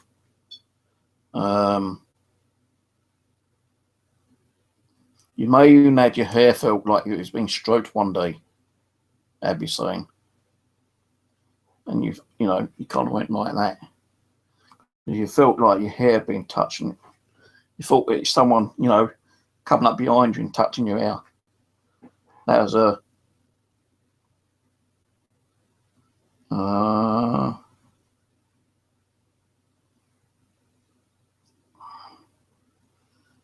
the one who had cancer. I think it was just a friend, actually. I'm not getting like but a very close friend, like a family friend. I don't think it's family. Could be wrong. Abby could be wrong. But even she's okay, she's happy. She's crossed over. But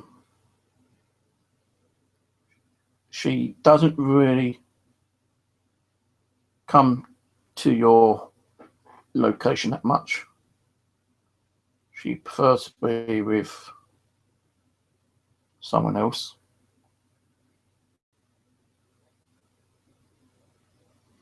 And if I'm upsetting you, just say okay, because I don't want to be upsetting people.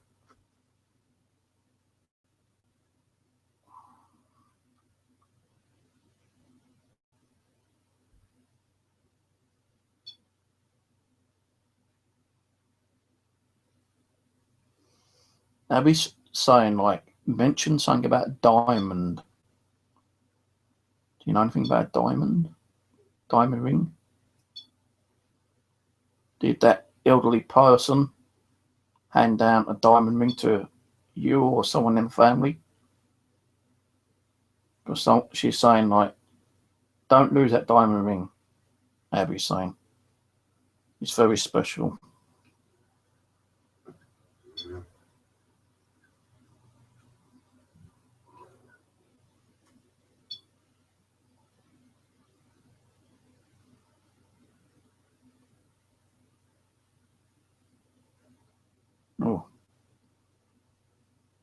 Oh, goosebumps. Oh, chills all down the back of my neck then. Oh. And it's quite warm in this room as well.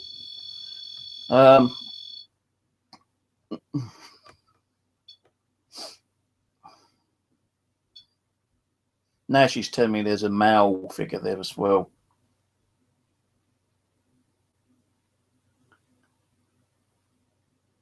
There's a male. She just said, sorry, Steve, I can't give the names. I won't give the names in case I'm wrong. Or they may be wrong. But what she said at the moment is what you're saying is like, I'm freaking you out. Well, you want me to stop, tell me, but there's a male figure there as well. It's kind of, I keep getting like dominant, like a dominant kind of figure, but he isn't as dominant as you think he is or was.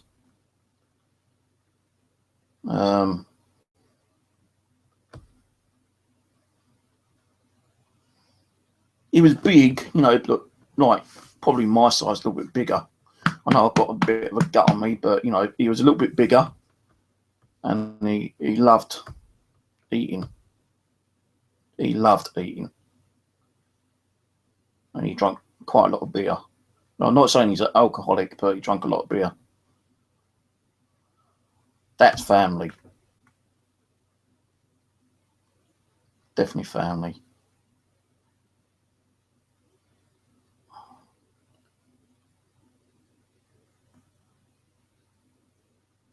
Okay, so he had that kind of a beard and moustache, I think. But it didn't have a lot on top. It was like, it looked bald, but it wasn't bald, you know. There was a little bit of hair up there, but not too much.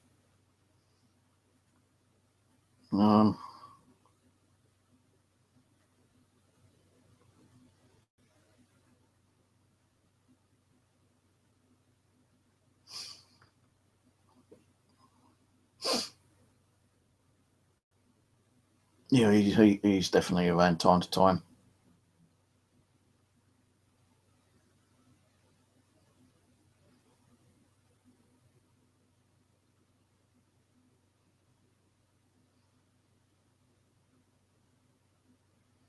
Said late 50s,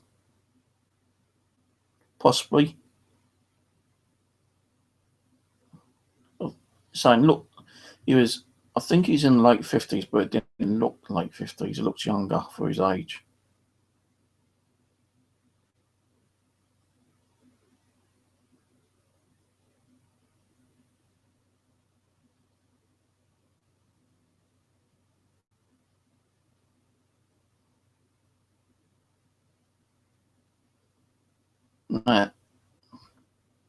Now I'm getting someone with a tooth problem, she's saying. I'm actually getting like a weird feeling up on the tooth here. Someone just had a tooth problem.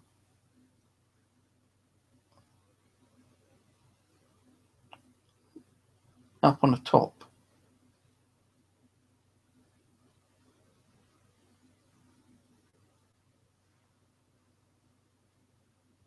Don't worry, get better. Right treatment will get it better. I think it's still giving them a little bit of pain time to time. So I just got a little, seriously, I've got a kind of weird numbness on the top of the tooth up here, near the two front ones, you know, kind of thing. I've had to seek medical advice over it, like dental problem.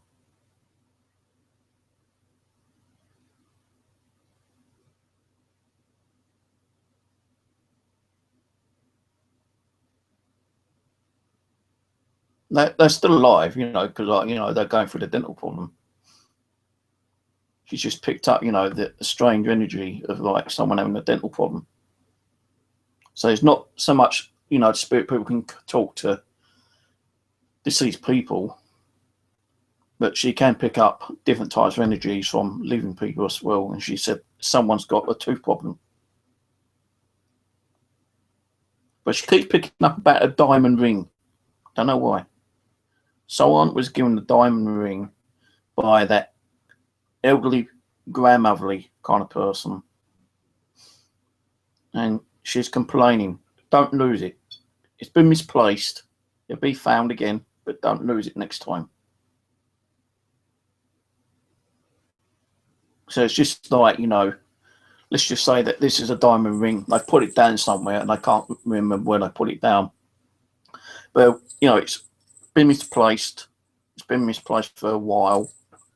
But it will be found. And she's saying, next time, put it somewhere so you know where it is. And I forgot.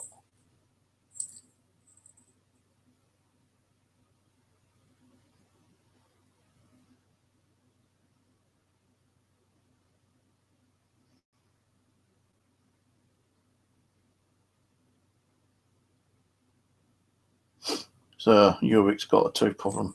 I don't know if she's picking it up off you, but she's picking up something about someone's got a tooth problem. Maybe Karen's got someone in the family with a tooth problem as well. as I said, you know, it can be confusing for her to be communicating with 2 or 3 different people, and like she could be picking up off like someone in Karen's, but it could be coming from yours instead, you know, kind of things. She's even getting confused time to time. Karen, do you know anyone who had a diamond ring passed down to them? Yes, no. And if yes, has it been misplaced? Yes or no? That you know of. If you don't know, just say don't know. But the male comes and goes, just like the younger female comes and goes. But they're not there too long, you know, they just like pop in, have a look around, then gone again, you know, kind of thing. They don't stick around too long. But the elderly female, you know, she comes, she sticks around for a couple of hours, you know, tries to communicate in some way, just to let you know that she's there. You know, whether you might have heard the odd little knock or tap, or, you know, feeling of the touching of the air. She got on with your family quite well, whoever she was, and she misses you all. And can't wait until she meets you on the other side.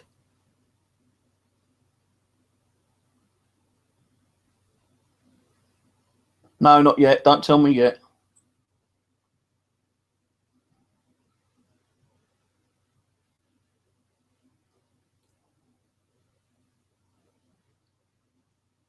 Oh, she knows that. She knows that you miss her and you love her.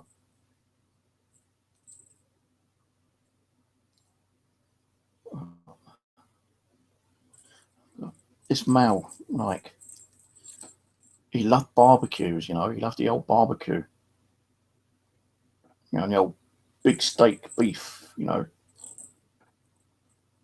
He wasn't too keen on sausages, but he would eat a lot of beef. And beef, but don't say beef burgers. Don't say beef burgers. He loved beef burgers. Yeah, beef burgers.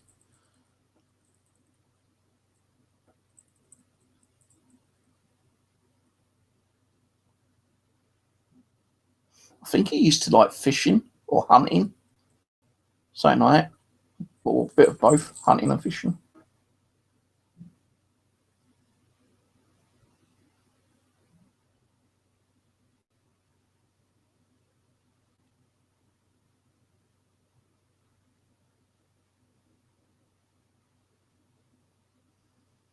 So, you know, I do believe that there's still someone there alive that's got a tooth problem. It could be Uric.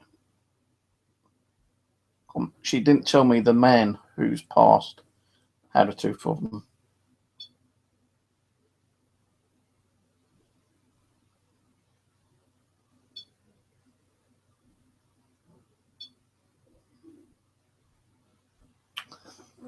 It's making me think like this is what this person kept doing. You know, he keeps like scratching the top of his tooth. No, he's going. And he has to take, you know, quite a lot of medication. Try to numb it down, you know, kind of thing.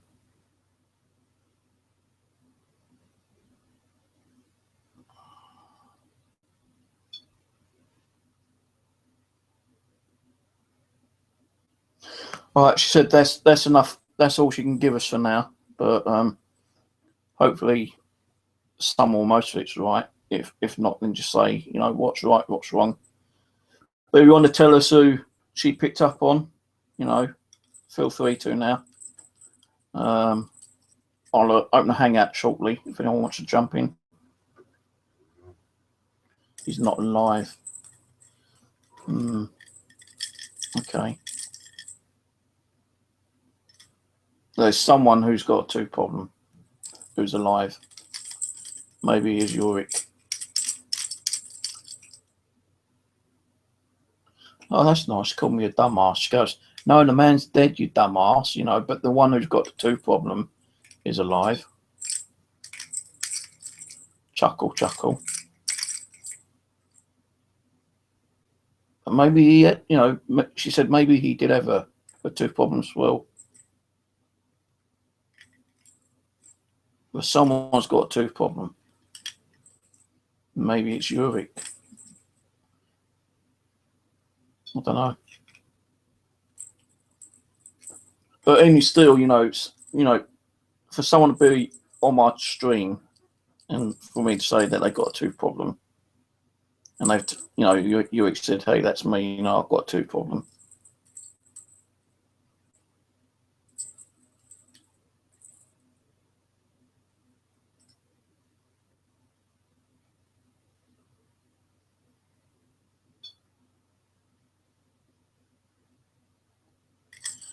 Right, okay, you got my mother and brother and my friend.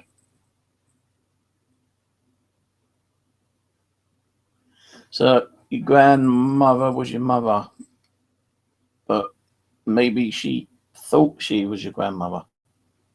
Maybe she was more of a motherly figure to you, or more of a grandmother figure. I don't know.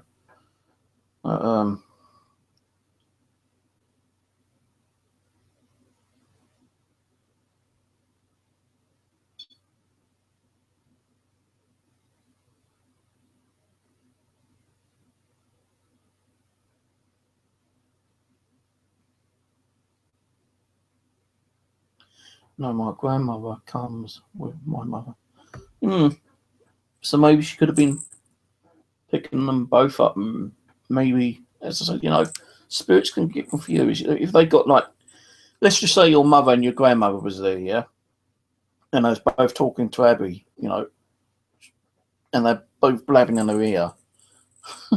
It's like anyone really, you know, when you got like 3 or 4 people around you and they're talking to you, you're trying to like focus on one, but you're hearing the other one come over more louder than it, who you're supposed to be trying to communicate with, you know. So, no, it's a possibility.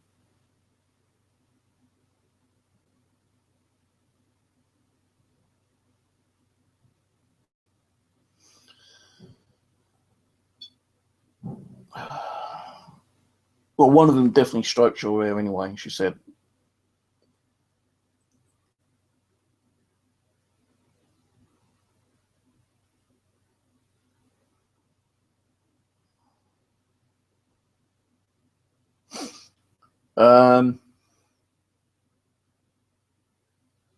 She just said, I think her grandmother comes more than her mother does.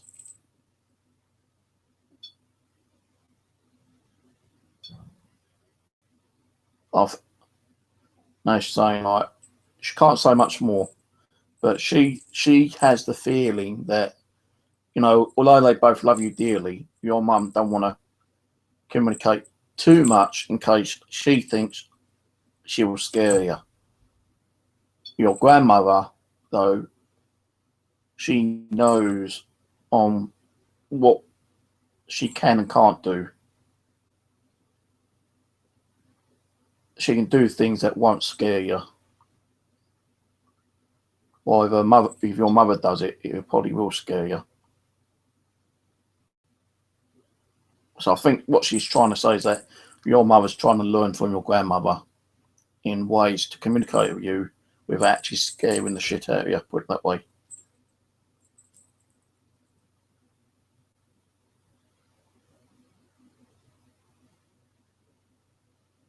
So a couple of hours, you know. Right, anyway, I'm gonna, oh shit, what's happened here? Oh, minute. My YouTube's just gone off. Right. I hit the mouse and the whole screen went blue then. Right. Oh, for fuck's sake, give me a break with you damn potty program.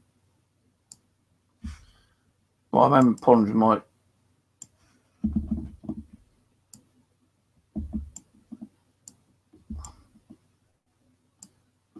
Right, okay, so...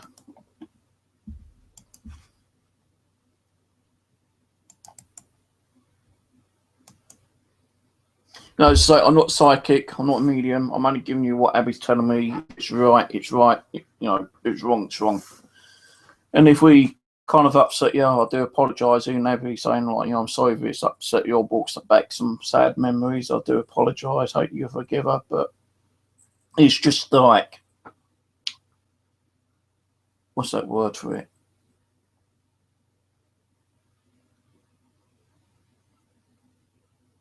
She's saying it's more proof that I'm not making these things up and that I am talking to a spirit person. And a spirit person, being Abby, can go back and forwards and communicate with other spirits and give us information on spirits that reside with living people. And it's her who chose you for some reason tonight. No, she put it in my head to pick you. As you said, we don't know each other. You know, we've never spoken to each other face to face on Facebook or YouTube or G+. You've just been here watching me, which I appreciate for your support and viewing, and that's it. You know, I don't sit here. You know, you'd hear me tapping on a keyboard if I was doing any kind of research on you. And I don't know what part of the fucking world you live in. I don't know if you're in America, Australia, Canada. You know, I don't even know if you've got a Facebook page even. And, you know, for me to do anything, you would be hearing me tap in. And, you know, I've got no pages open. I'm just giving you what she's giving me. And that's proof enough. That's great, you know. But there are going to be skeptical people out there who think I'm, like, faking the shit. And, you know, what I would like was someone to come here and sit next to me so I could, like, focus on them with Abby and give them some information. And whether it being 100% right or even partially right, it would prove that, you know, I'm not sitting here with a fucking page open, you know, scrolling down and giving information about, you know, people. Because I'm not doing that. I'll guarantee I swear on that. You know, and there's the Bible. I'm not faking shit. I'm just giving you the information that Abby's telling me. And again, I don't know who Abby is even. I've only got very limited details about Abby.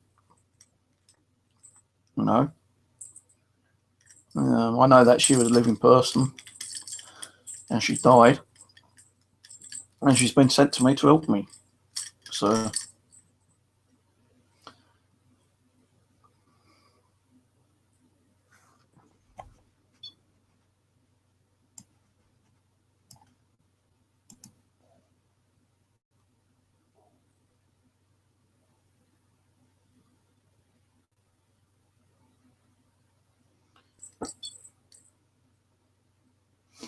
anyway, if anyone wants to jump in a hangout for a little while, there's the link. Yeah, when things like this happen, it kind of like surprises me, you know, kind of thing. Because, like, you know, I could be wrong totally, 100%.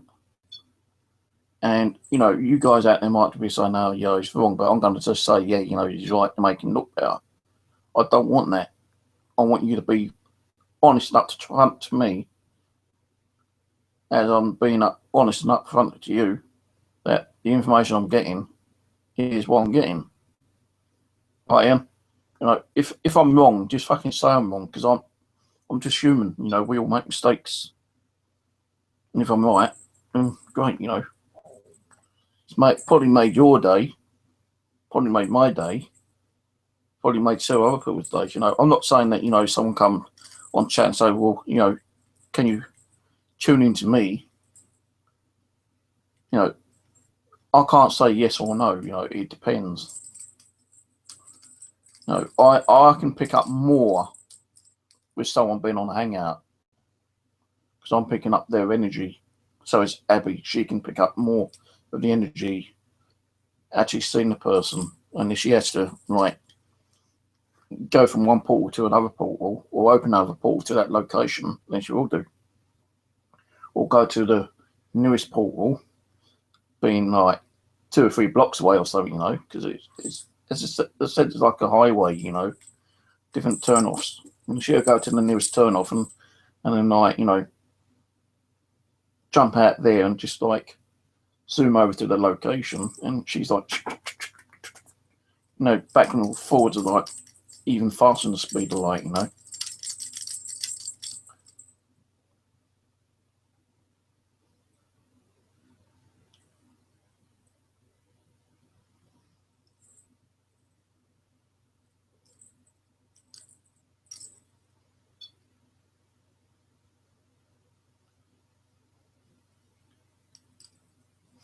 Yeah, but I feel, you know, okay, you said it was your brother, right, who had a tooth problem, right? I didn't know he had a tooth problem, did I? Abby didn't know he had a tooth problem, but she was picking up that she thinks may still be alive. She's picking up a stronger energy as someone who had a tooth problem.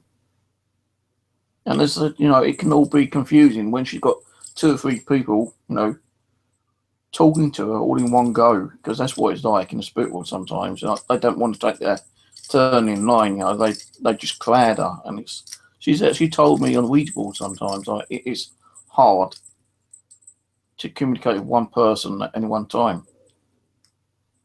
You know, a couple of times, like, you know, we've had 2 people trying to fight over the fucking Ouija board planchette.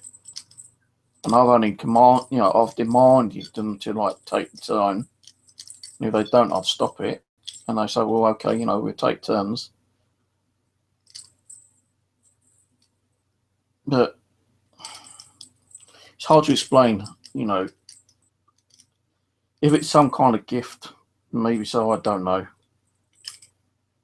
Is it just me mind focusing on the internet and tuning into your invisible energy?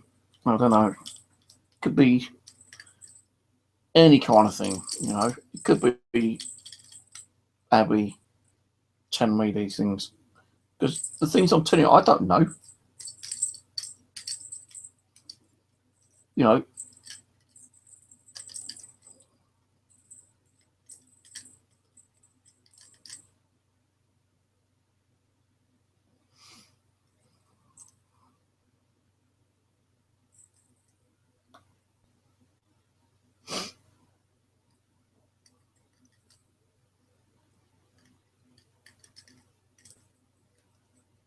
But did he like beer and barbecues? That's another thing.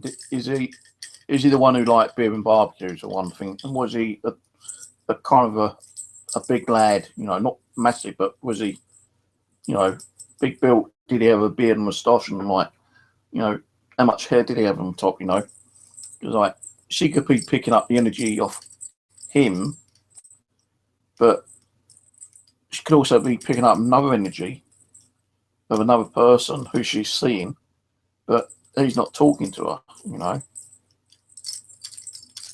He was 62. I said 50-ish, so it's not far out. And I did say he looked younger than his age was.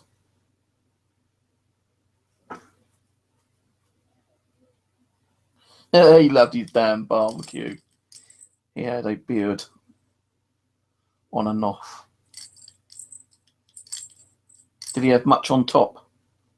Did he have a lot of hair, or, you know? So, you know, another thing is that sometimes the spirits will show themselves at a stage they was more happy in life. Now, you could get a spirit who's like 75 years old, you know, old, wrinkled, and like, you know, disabled. And before all that happened, you know, their most happiest time in life could have been like when he was 40, and he could be showing himself when he was more happy in life at 40 years old. So, you know, that's a possibility. You know, I've drawn pictures of a female before. I don't know where my book is. I have shown it a couple of times though. But I drew a picture of this female, right? She's got this really kind of like pointy chin. I can't remember what her name is. I'm just going to call her Jennifer for now, yeah. But, you know, she showed herself at the age of like 60. And I drew her.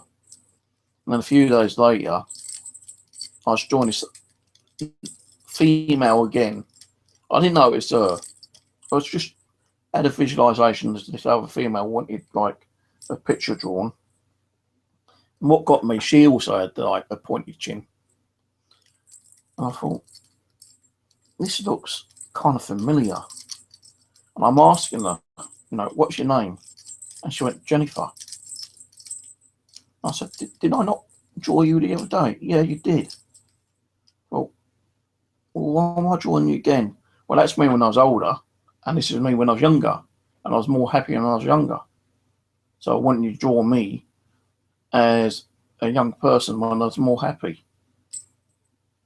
So, do they choose the time when they was more happy to show themselves, whether it being in your mind's eye or as a full-blown apparition? You know, because like, let's just say like a ghost appeared in front of me right now, right? For instance, yeah. Not saying it's going to ever happen, but let's just say a ghost appeared in front of me right now, and you could see the full features, the full complex of their face. You know, now is that them when I was younger or when they died? You don't know unless you ask them. And you'll probably be too afraid to ask them because you'll be running out the fucking doorway with like your tail between your legs, screaming, I just seen a ghost! Ah! And that's probably what happened to me when I first seen my first ghost. But when I see one, I ain't going to be as scared, I don't think, when I see a second, and third, and the fourth, and fifth, if I ever get to see them. That's why Anishin's here, a higher spirit, more of an angel figure, who's here trying to prepare me to see ghosts. She thought I might be able to start seeing them towards December time, but she's saying I'm not open up enough, you know. She's got to try to like progress me in one way, like try to get me more opened up, more prepared.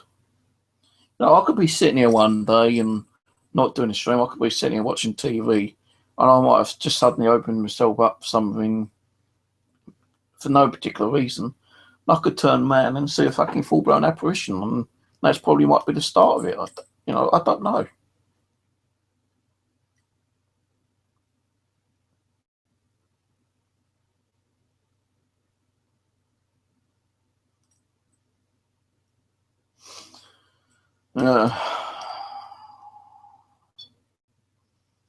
Maybe he had a haircut in the spirit world. Maybe he is trying to like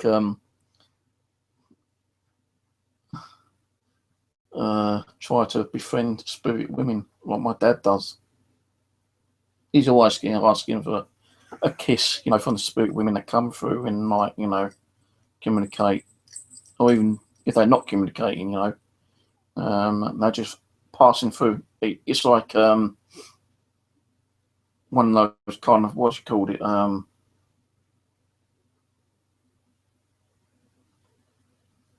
pay booth things, you know, when you're on a motorway and you got to go through one part to another place and they stop you and you got to pay to go on to the next part of the motorway kind of thing, you know.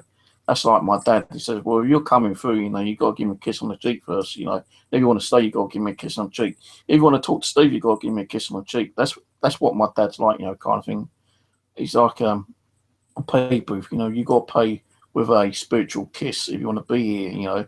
And I sense that from him because that's what my dad was like before he died. Because although he divorced my biological mother, which is still alive, he later got married to Joan, who's still alive.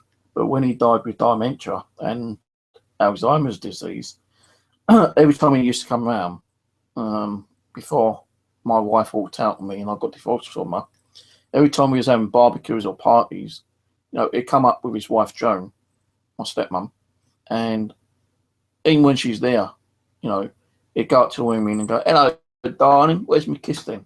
And Joan thought it was funny, but she did get a little bit annoyed about it sometimes. Going, "Stop it, control yourself, you dirty old man." And he just turned around and goes, "Ah, I'm only playing around, you know. It's only a kiss. What's a kiss on a cheek? Just stop it, you know, make you a fool out of yourself." And like, you kind of like, "Oh, come on, you know, I'm only messing around with him, you know, kind of thing. I'm not causing, you know, aggravation, you know, I'm not doing anything bad, you know, kind of thing." And she kind of just gave up on him sometimes, and like, you know, not gave up, you know, as in like, you know, like giving up, but you know, she gave up on him messing around, asking him for kisses, you know, because that's what my dad was like before he died, you know. So he's always around, not always 100% all the time, you know. He does go and visit Joan, and like my daughter, you know, Jessica, now she's had her son, mum and granddad, and you know, even he came through and he said, like, you know, "I can't be right all the time, Stephen," but you know, he said when before my daughter had her son, he said on the Ouija board it's going to be around £6, right? Now, before he was born, they'd done a scan. The doctor said to my daughter, "Oh, he's going to be around £6 mark." Now, when he was born, it was £6 9 ounces. Okay. Now, he did say he was going to be born on, I think, the 7th, but he wasn't born on the 7th. So then my dad said maybe the 17th. But it's just before the 17th he was born, I think. And, you know, even my dad can be wrong, you know, like any spirit people can be wrong. They can't foretell and give out exact dates that things are going to be happening, because it's more like them trying to change our future life in one way, I suppose. You know, right? My daughter thought she was going to have the be induced, but luckily she didn't. But you know, it wasn't far off after the 7th. I think it's probably about the 14th. A week later, she had him. £6 9 ounces. You know, so it, you know, he got the £6 plus kind of like right. The date was just over a week off, so he weren't far off on the date. And we both knew, even before my daughter knew, what sex it was going to be. You know, we was doing a Ouija board one night, and I was talking with Dad, and I said, "What do you think the baby's going to be?" And I said, "Do you think it's going to be this?"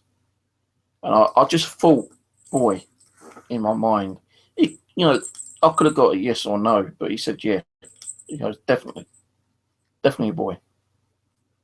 I said, "Okay, I'm not going to spit it out because I don't want her to know, because like, she actually was watching at that time." So I said, "Okay, me and Dad knows exactly what it's going to be, but I'm not going to tell you because we don't want to, you know, ruin the surprise. But we know what it's going to be." You know, I could have thought girl, and he could have turned around and said, "No, it's going to be a boy." And we could have argued left, right, centre, you know, I mean, with Dad. But me and Dad was dead right, it's going to be a boy. He was right, it was like £6 plus. But the date, as I say, was completely wrong. So,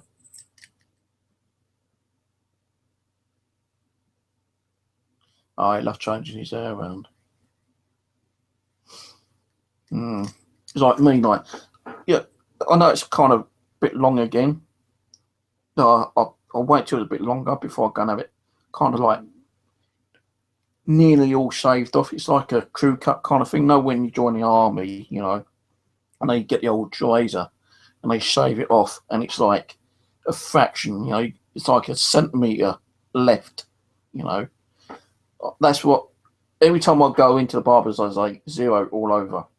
And 0 is like, you know, where it's straight all off, but you can still see the hair, you know, kind of thing.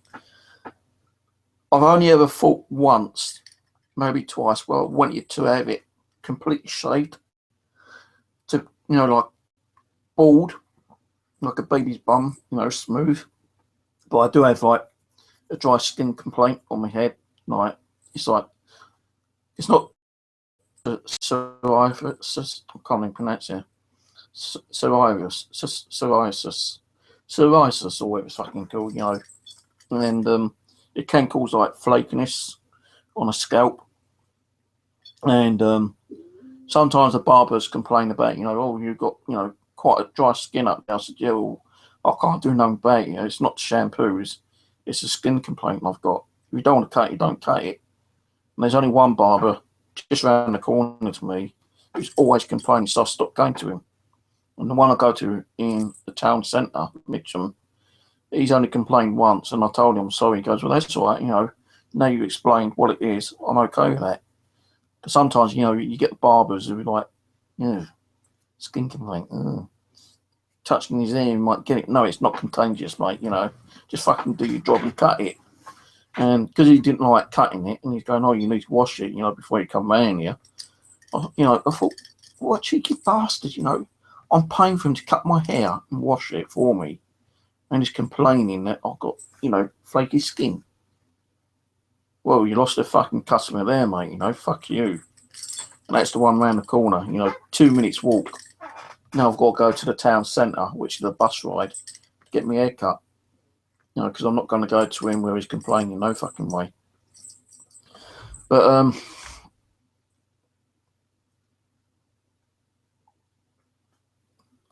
I won't be on much longer, guys. It's no, it's only 9:30. Is it 9:30? Yeah. I looked at that clock earlier, and I'm sure that said 10:20. And that's about half an hour ago.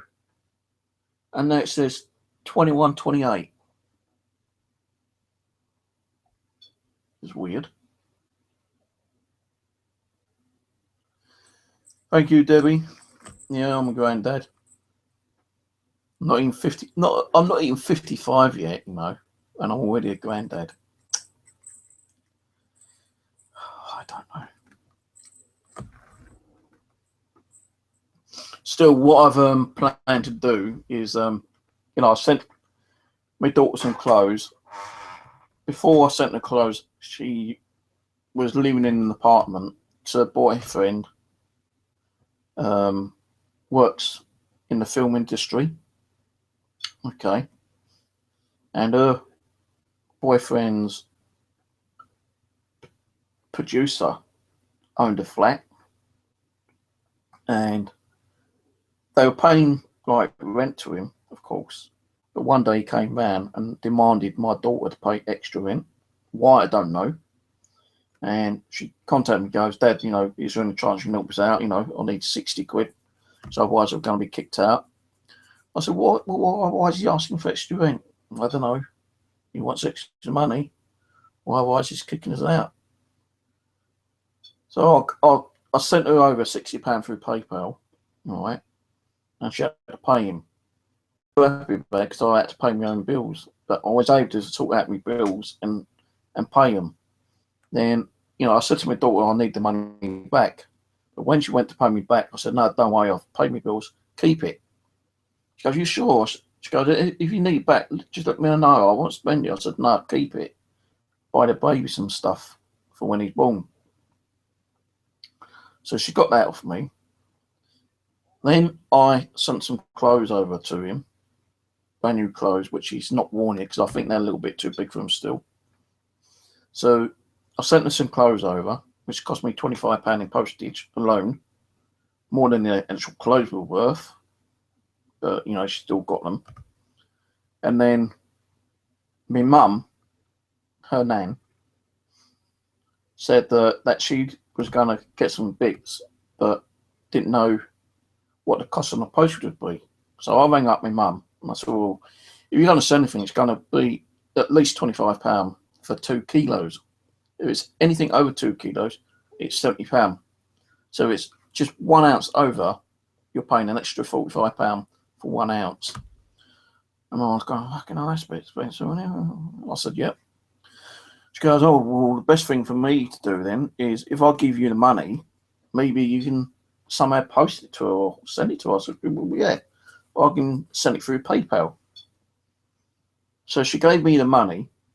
She put it in, well, she didn't actually personally give it to me. My mum gave me £45 to give to my daughter to buy some baby clothes or bits and pieces for the baby.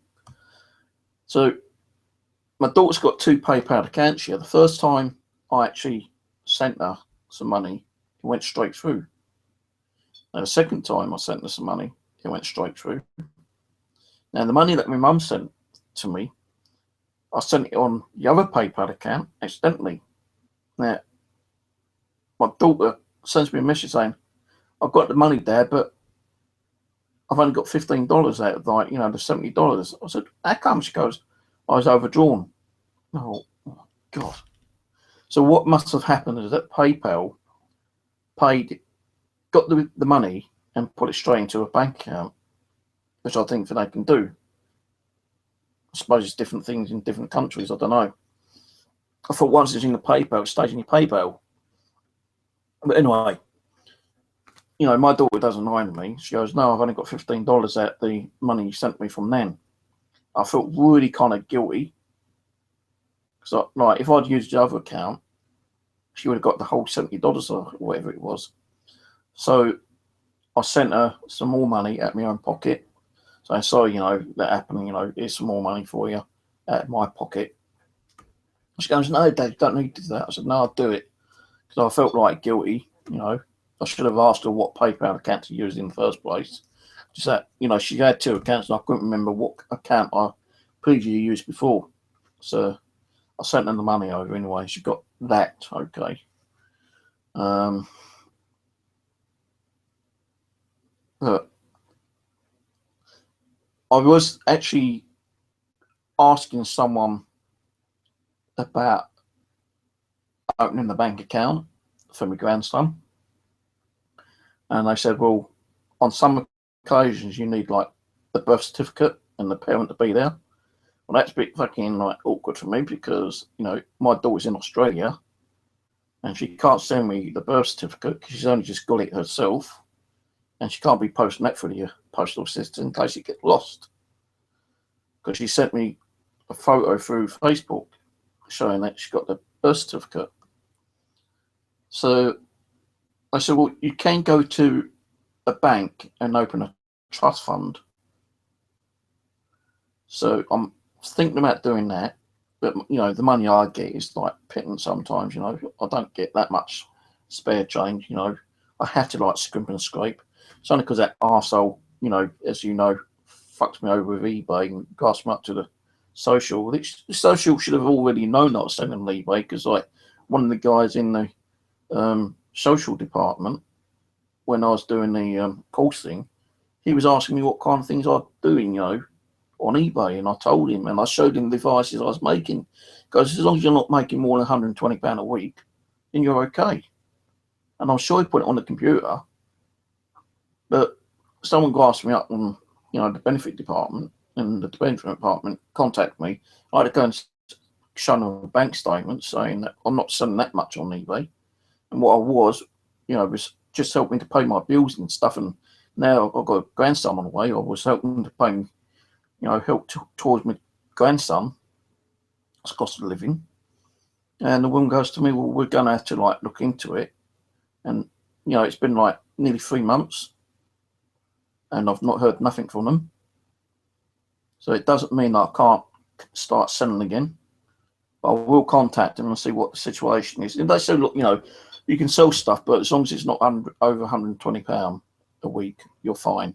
And if you do, you know, you need to clear it. Then I will, you know, to keep myself covered. I thought I was covered in the first place, but it looks like I wasn't. You know, I had to prove to them a year ago that I won't make money on YouTube, and I wasn't. So, you know, I'm going to go down, you know, I've got an appointment to go down there and speak to them. I just filled out a fucking medical form.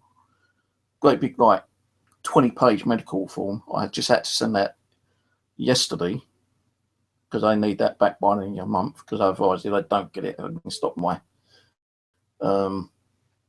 disability employment. And I don't want that happening because otherwise I'm going to be able to live at all. So I just had to sort that out and post that to them. So I'm making them another appointment to go and see exactly what I can do and what I can't do. So I'm definitely 100% covered then. So if they say, you know, as long as you're not making so much on YouTube, I'm going to fucking start monetizing my YouTube channel. I'm not saying I'm going to, because I don't want to make money on my YouTube. But, you know, I might have to. If I can't sell nothing on eBay, I'm going to have to find another way of doing something else, like legally, without getting any kind of like problems with the benefit people. And if it means like proving to them I'm not making so much money each month, then I will do. Because then no one can grasp me up and get me into shit, which they're trying to do. And it ain't going to work anymore. Because, like, you know, I'm not selling anything on eBay. Took all the listings down when I went and saw them 2.5 months ago. I mean, YouTube's not listed as monetization at the moment. But I'm thinking about it. I'm not saying it is going to happen, but it's not happening at the moment. And it's all because I want to try to help my grandson out, you know, and pay my extra bills. Because sometimes I have to miss bills each week now to sort my financial issues out. Because, like, you know, anything I was selling on eBay, guys, was helping me to pay my bills and buying an extra bit of food and trying to put a little bit of money away for my grandson. And that's all fucked up now. So, what I'm doing now, right, to help to save some money for my grandson and getting some more clothes time to time, is this.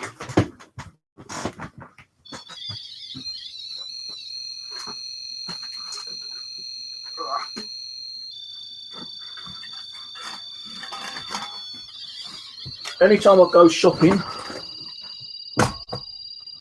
yeah, all right. Anytime I go shopping, so I bought 2 of these money boxes.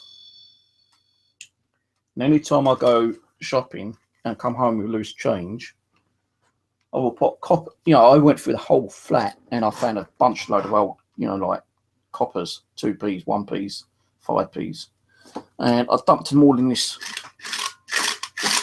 And this is quite heavy. I've even got some £5 notes in there actually, which I dumped in there. The first £5 notes that came out. No, if I was to stick them on eBay, I can get fucking 5 times more than the value, because like these are the AA ones in there, but they've folded, and they ain't going to be worth as much folded than if they were flat. But I'm not going to sell them. You know, they're just like money to me anyway.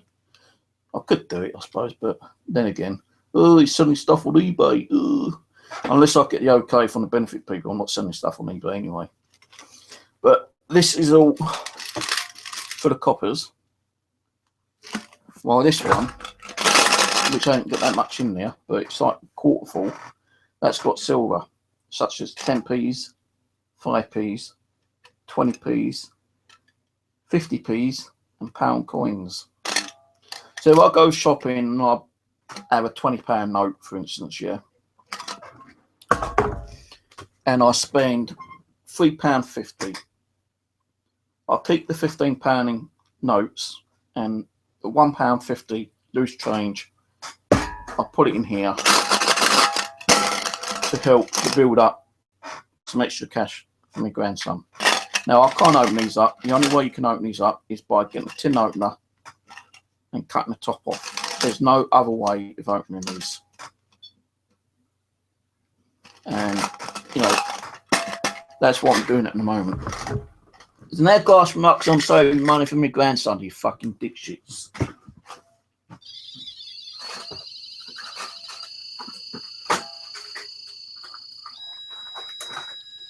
Oh, shit.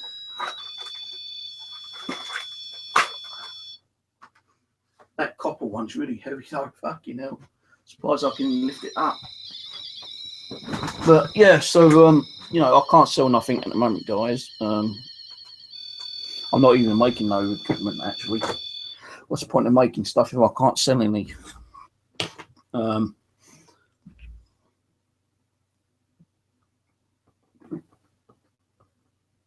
I can't even give anything away because they probably think I'm selling it. So I said to you, I'm going to do a competition on one of my DC boxes one week and give it out as a prize. They probably, whoever thinks that I'm selling these, will probably think I'm still selling them and not giving it as a prize, you know. You know, you've got hateful people out there who wants to fuck your life up. And I bet the person who gassed me up is also doing the same shit. Is selling stuff on eBay or got an internet shop out there selling stuff. Now, I've been told who it is. I know who it is, but I can't prove it. And if I could prove it, and they was doing the same thing, I wouldn't grass them up that they were selling stuff while claiming benefits. But I would name and shame them. Definitely name and shame them. So people know not to actually give out information. And that's what I would advise you, the guys, to do, yeah. Any personal information, whether you're in some kind of like benefit, sick benefit, job, unemployment, keep to yourself. You know, I'm stupid enough to give out this information, and it's like I don't think before I speak. You know, sometimes it just slips out, and I'm a fucking fool to myself for doing that. You know,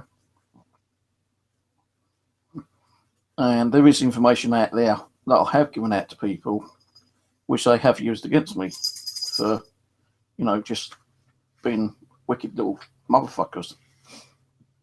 You know, what's done's done. I can't change the past, can I? Just got to think of the future, and hopefully that they'll say, yeah, you know, you can start selling again. Just don't make more than so much money on eBay every so often. And if you do, declare it, which I will do. Because then if I declare it, they've got nothing to come back at me and, you know, cause more problems. But I've got an appointment. I've got to make an appointment with them to find out exactly what's happening.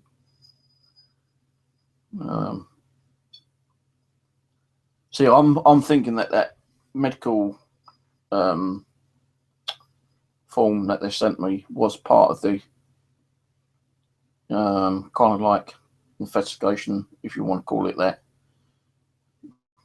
Although I've not heard from the social for like 3 months nearly, but maybe they put in, you know, like, you know, put through a medical form and see what it says on that, so we can consider keeping him on medical welfare.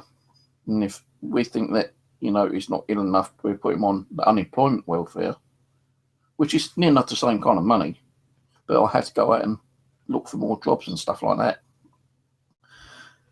But because the illness I've got at the moment, stress, anxiety, depression, and other medical problems, I've been cleared that I don't have to go out looking for work unless I want to. Now, as you know, I do work in a charity shop sometimes, and the benefit people know that I've given them a letter as proof, and they can fucking ring up and say, "Oh, did you know Steve's working?" Well, they're going to have it on record. Again, gospel truth. I've given them the letter. I've got the manager, Pauline, to write a letter, because that's what I thought it was all about at first. But no, it's because I was selling stuff on eBay. But I gave her the letter. I said, "Look, I've got a letter here stating I'm working. Yeah, we know that you're working. You've already contacted the benefit people. Yes, I know, but here's the letter, just as a backup."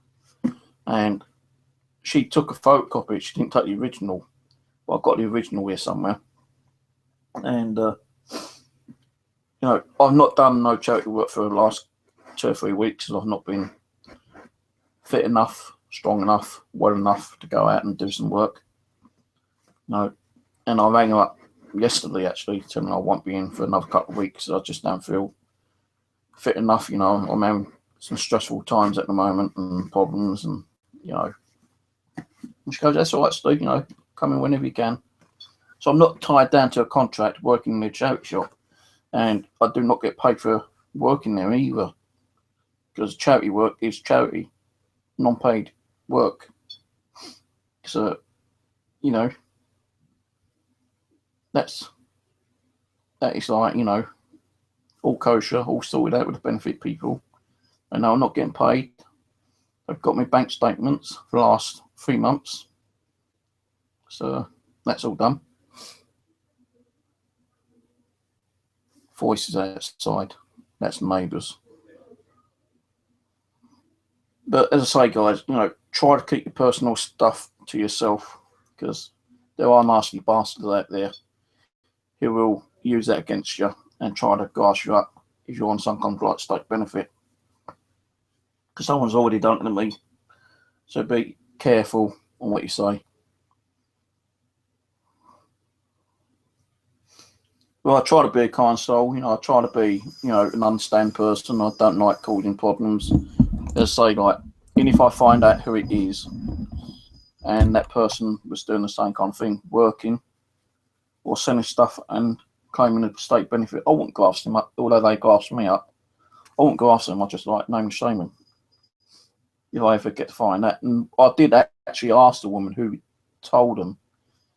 I said, look, you know, by legal rights, you know, there's a free informational law or something out there, which I was told about from one of my friends on Facebook. You said, oh, you want to tell me, you know, that there's a law out there that, you know, by information and freedom of rights, that you are allowed to be told who reported you for sending stuff on eBay to the unemployment benefit. And she goes, oh, I'm sorry, I can't do that. I said, why can't you? You know, I've got the right to know, to find out who it is and to also face my accuser. Well, I can't give you that because it was an anonymous phone call.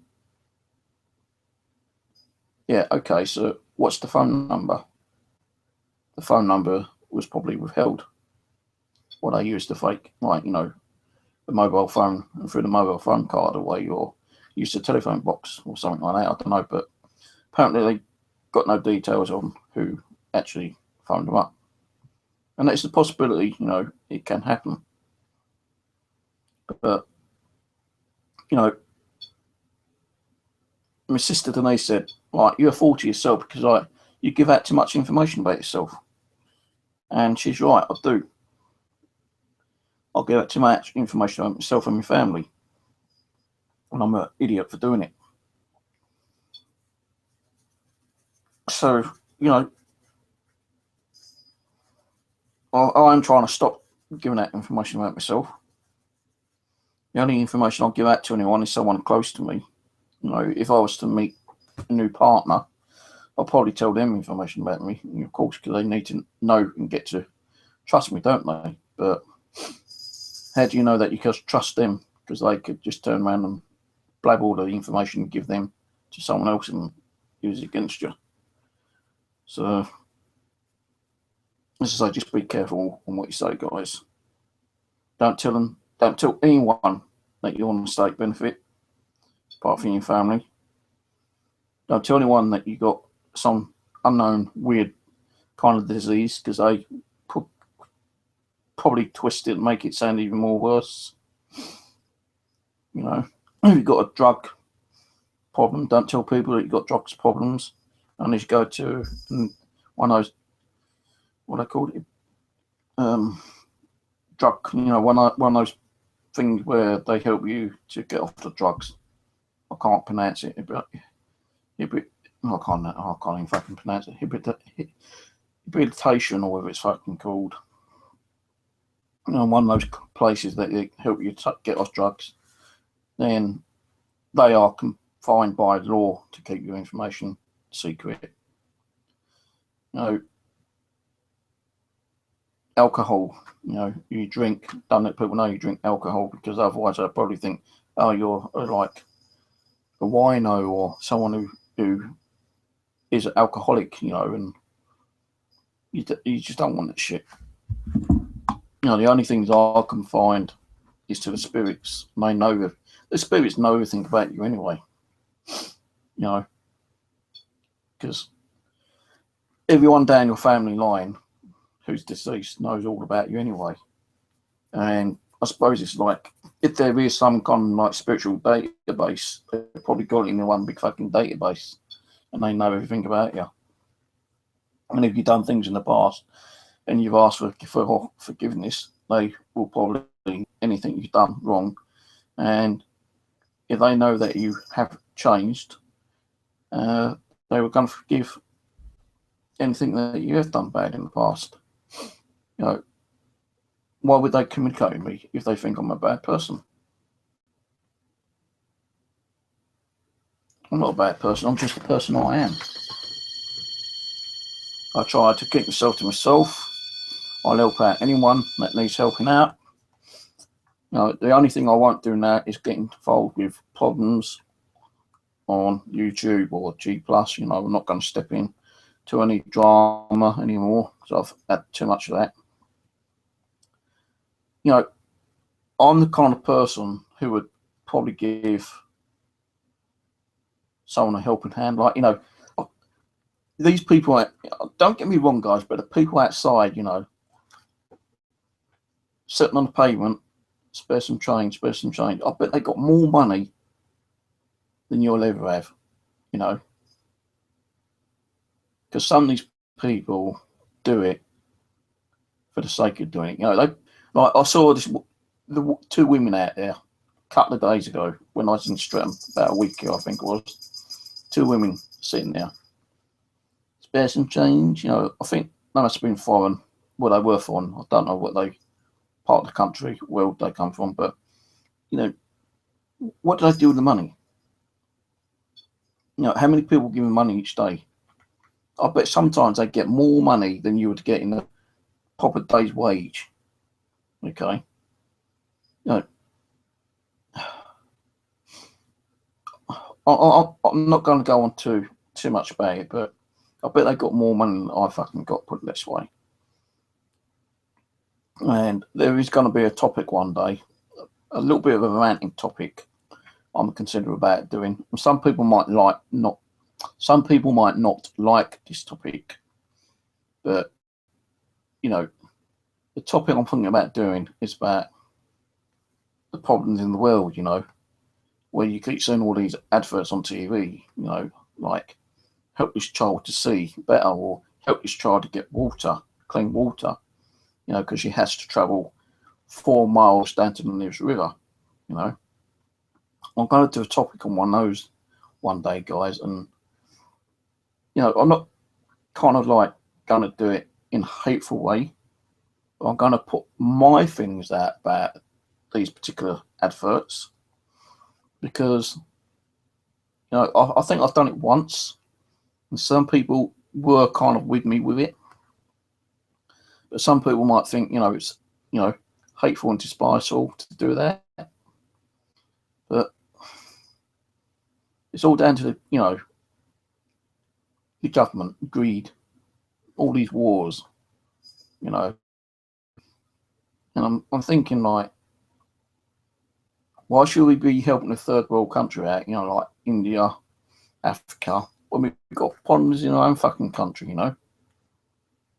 So that's what I'm going to be doing a topic on one day. And if you want to come and watch it, feel free to. If you don't, you don't have to. Right, let's see what else is going on.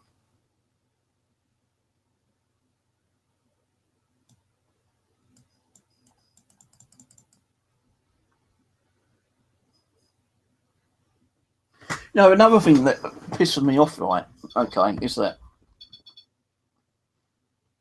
I'm not going to say a particular person's name yet. Let's say maybe Biggs, right, has a sick daughter. And that daughter is so ill that she needs special medical treatment, okay? And, you know, the family can't afford to pay for that medical treatment. So they ask for help. And they write to, like, famous people, okay? Or they put it on a web page. And people actually help to donate to get that person better. That I can go with, you know, I can understand that. You know, like, if my daughter suddenly went ill and I couldn't afford to pay I'd be looking out for help. You know, I'd be asking for some kind of help from whether it being family or strangers to help, you know, to pay for her medical care.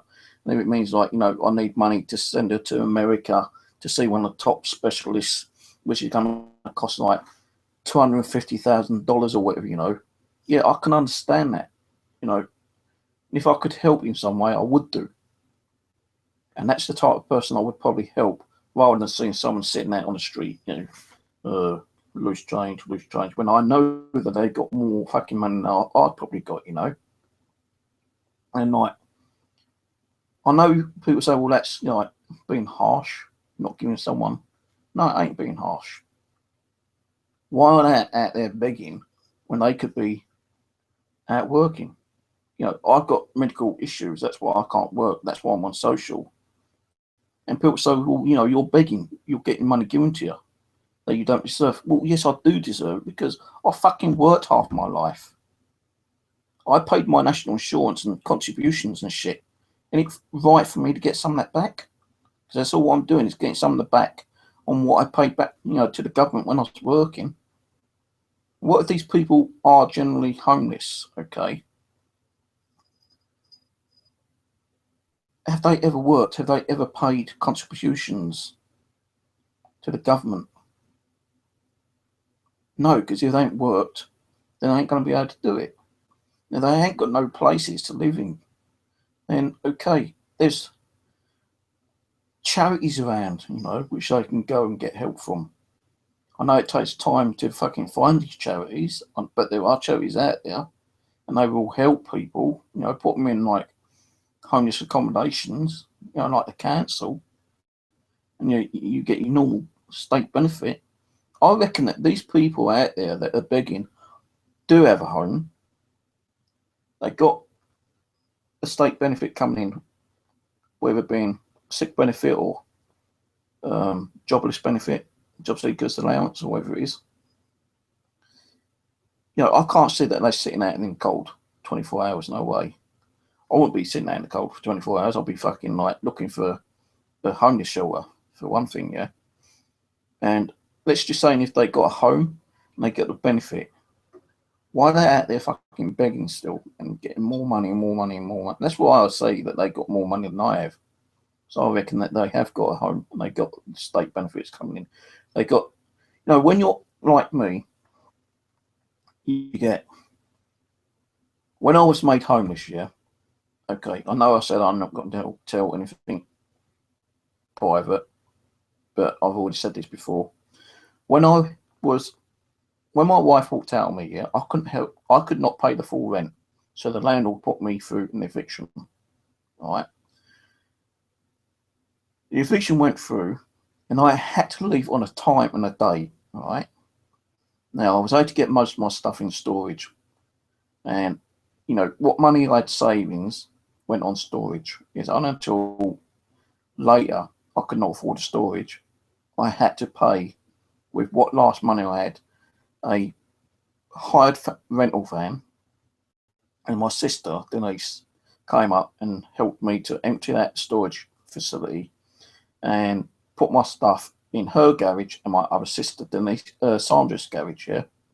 So I had to split stuff up because I couldn't afford to pay the storage facilities anymore. Now, when I was actually evicted down with the letter with an eviction notice to the council to prove I was homeless, yeah. Okay.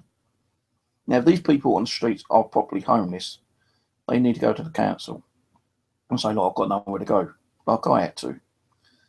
Now, sometimes you would be on a waiting queue. Sometimes, like, you know, they ain't going to make you sit out on the street. You know, they will find you somewhere, whether you have to travel or not, you know. They probably help you towards the travel cost. I was lucky enough, like, I had some stuff with me and I had to get a taxi, okay, which cost me about £8, which I couldn't really afford, but I still had to pay it.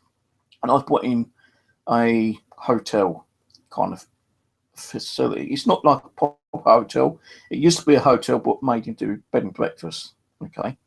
Because I was put into bed and breakfast that same day, okay? So people can't say, well, I'm homeless, I've got nowhere to go. Well, yeah, you just got to go to the council, full stop, and they've got to give you somewhere. You know, if you've got a letter of eviction, that's proof that you're homeless. Now, if you've been homeless for like 5 months, 6 months, 10 years, whatever, why have you been homeless all that time?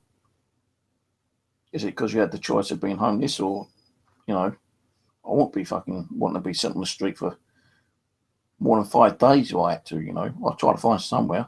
I'd go and fucking find some kind of like derelict house or something, you know, or go and buy a tent and fucking tent up in the forest or something, you know. But anyway, I was put into a bed and breakfast, and I had to, you know, I had to, by law, go on the internet and search for a third accommodation. It's like a pointing system, and you had to go on there and say, like, you know, you'd be willing to live there. You know, you had to put at least 4 or 5 places where you would consider living. And if that accommodation came available and you had enough points, you would get that location, or one of the locations, okay? Now, it's only because I was on the first floor, no, second floor in the hotel bed and breakfast place. I broke my leg while doing an investigation in the cemetery, not far from us, from where I was living. And, you know, I had x-ray and they fucked up on the x-ray, and I was walking around on a broken leg for 2 months until I got another x-ray, and they said, yeah, you got a broken tibia. And those 2 months were fucking painful, I tell you. Most pain I've ever dealt with in my life. And when I actually put my leg in plaster, it was very difficult for me to keep going up and down stairs. There wasn't no lift. You know, just think the pressure I was putting on each stair. It was painful. So I rang up the council and I told them, well, I've got a broken leg. I need to be replaced. You know, I need to go find another location. So I said, well, we need proof that, you know, you've got a broken leg. So I sent them a medical letter. I sent them a photo that I've got a broken leg. And they put me on another location. The thing was, they sent me a letter saying, hey, you've got till tomorrow to get your stuff and go to that other location, or you lose it or you go on the street. So I had to like rush, pack all my stuff, ring another taxi and go to the second location, which was another kind of like emergency accommodation. Because you can be in these emergency like accommodations for 6 months, even years before you get your own place. And anyway, I went to this other location, and I was still walking around on a broken leg and still doing cemetery work. There's a cemetery just up the road to me, thankfully, in the church. And even when the plaster came off, I still had to, you know, like one of the women came round from the council and said, it seems like you haven't been doing any searches online to find accommodation. I said, no, because I've had a broken fucking leg. She goes, that doesn't mean a thing. You know, you still did a search. Because if otherwise, you don't do the search and we find out that you're not doing the search because you've got to be registered to do the search and get to the point structure, you'll be out on the street. So I had to fucking like start again, go online and start looking for alternative accommodations, where they were temporary accommodation, which I was in, into like proper accommodation. And it was within that couple of weeks, you know, I was just pointing out, you know, I really wanted to be near to my daughters, you know, because they lived not far from where I was, and I wanted to be kind of close to them. But there wasn't none there, so I had to, like, you know, just kind of like register and bid on different locations, you know, whether it be fucking 5 mile or 20 mile, you know, kind of thing. So I put some bids on, and I didn't think I didn't get one. And it's only until I got a letter saying that I need to come and check this place out. And I'd had to accept this place. And if I didn't, I'd be on the street. So I came here. I met the lady, and she brought me up here. She goes, this is the place. And I thought, fucking hell, this is bigger than I expected it to be, actually. Because originally, the places I was in was just like one room. Separate bathroom. Both places. One room, separate bathroom. The second one I was in was a bit bigger than the first one. It was like a little small, horrible hotel room, while the second one was like 3 times bigger. You had your kitchen and your bedroom in the same fucking room, but a separate bathroom, shower. But when I got the letter for this place, I was kind of like, whoa, fucking surprised, this for one person. And, I had to accept it anyway. No, it's not that I didn't like it here. And if I did, I liked it or not, I still had to accept it, otherwise I'd be in the street. So I said, yeah, it looks like I'm going to have to take it.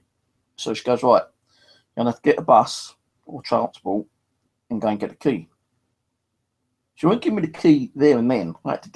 She had to go back to the place with the key, because she thought that I might kind of do some kind of damage in the place and get some other place, which I couldn't do, because she had to take the key back to register the key under my name, fill out some forms, then I can go and get the key. She goes, well, give it about 3 hours, then come and get a key. So I had to wait 3 hours, then I had to find the location to go and get the key. And that was a bloody problem to find. It's very difficult to find a little fucking office on the high street, and I did eventually find it. I got the key. And the thing was, when I actually reviewed the place, this whole place was empty, like a shell. Seriously. There weren't no microwave, there weren't no cooker, there weren't no bed, nothing. It was empty, like an empty box. That's what it was like, an empty 4 fucking room box. The only thing that was there was the kitchen, sink, the cabinets, the bath, the toilet, and that's it. Oh, and the sink unit in the toilet. So I ring up my mum and I said, I've got some good news and I've got some bad news. She goes, well, what's the good news? I said, I've got a place now and I'm on a year probation here. And if I pass that probation, then I'm automatically put on a contract for the next 4 or 5 years. He goes, oh, that's good. I said, yeah, well, the good thing is he's got his own bedroom. He's got his own bathroom, toilet. He's got his own kitchen. Got a massive living fucking area. And it's also got a balcony. My mum was fucking ecstatic. She goes, wow, that's crazy. For one person. I said, yeah. Now, she goes, you're fucking lucky you got a place with a balcony, because they are fucking hard to get, I said, yeah, I know. She goes, well, what's the bad news? I said, the bad news is completely empty. I've got nothing there, Mum. She goes, what, no bed? Nope. Nothing to cook on? Nope. Oh, I don't know, it's tears of happiness or tears of sadness. And she was actually crying. She goes, Stephen, I'll tell you, I can't know you that much, but give me your bank account. I'll go down the bank and I'll put some money in. Because she knew I had no money. And she gave me the money to buy a bed and a microwave. Okay. I went around looking for the cheapest bed as I could get. Okay. And the microwave I got from Argus, I think it was. Cheap microwave, which is now gone, dead. Got to buy a new microwave this week. Mind you, I've had it a good 3 or 4 years. I'll tell you a little bit about the microwave in a minute. So I saw a bed and I went, look, I need the bed today. Can you deliver it today? He goes, yeah, I can deliver it today. I said, how much? He goes, 20 quid. I said, I can't do that. I said, as it is, my mum's just like, let me the money. I ain't got enough money. He goes, well, where do you live? And I told him. And he goes, all right, I'll do it, half the price. I said, yeah, okay then. It's like £10 to deliver the bed. I said, make sure it's a new bed. He goes, yeah, definitely be a new bed. So I said, well, I'm not going to be home straight away because I'm going to have to go and get a microwave. She goes, well, when do you want it delivered? I said, this evening, around about 6 o'clock. Because yeah, okay. So I paid for the bed for my bank card. When I got my microwave, came home, connected the microwave up, waited for the bed to come in, got the bed sorted out, realised, shit, I've got no pillows or no fucking blankets. So the first night I practically slept in bed with no pillow or no blankets. I had like a coat wrapped up as a pillow, and I think I used another coat as a blanket. The food I got the next day, and I'm thinking, well, now what? What am I going to do? I've got one bed, one microwave, got no furniture or anything. So this is what I did. I went out on the streets at night. The following night, second day I was here, I went out looking for furniture. Because people do throw furniture away if they don't want it. And I was lucky enough to find a little table. I think was this one here. And let's turn this one off. So I've had this table for a while.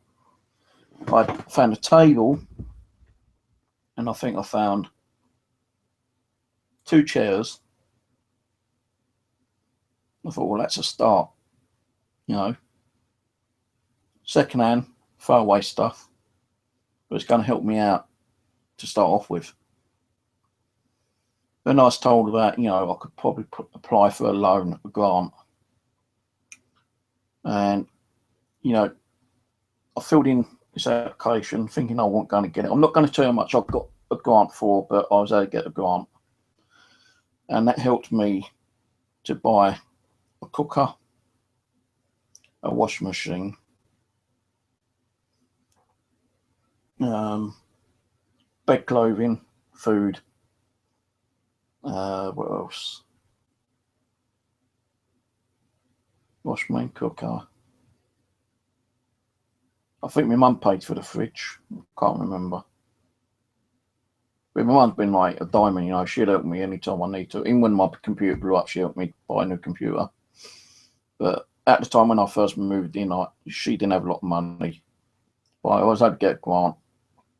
And then, like, I kind of starved myself for a few months, you know, eating food limited. So I was trying to, you know, get enough money to buy other essential things like a TV. And I had a small screen TV which kept flickering on and off. So I had to buy myself a TV, some more furniture. And then I was thinking about, like, you know, a settee and, you know, like a 3-piece suite kind of thing. And my sister goes, no, Joan's got like a 2-piece suite she could probably give you. I said, really? She goes, yeah, and it's recliner. So I said, yeah, but, you know, like, how am I going to get up here? She goes, well, it'd be bloody cheaper than you buying a brand new 3-piece suite. So I gave my sister the money to buy, hire out another fan. And they brought up the settee and recliner chair that I had practically since I moved in. And that's, you know, the chair itself is the chair that my dad always loved sitting in most of the time. And this is having a little cuddle up with Jonio kind of thing. So that I got given to me. Then the time came when I needed carpeting. That came out of the grant money. I only had one grant. You know, I had to kind of like split the money to the more important things. I admit it's like shit now. And I need a new carpet. And I only got the money for the new carpet. You know, I've had this for about 5 years, about 4 years. But, you know, where I spill coffee because I've got arthritis in this hand time to time. And my hand shakes. And when your hand's shaking, you've got coffee. The coffee spills everywhere. You go, fuck it all, man. But, you know, I did have help with a family, you know, especially my mum.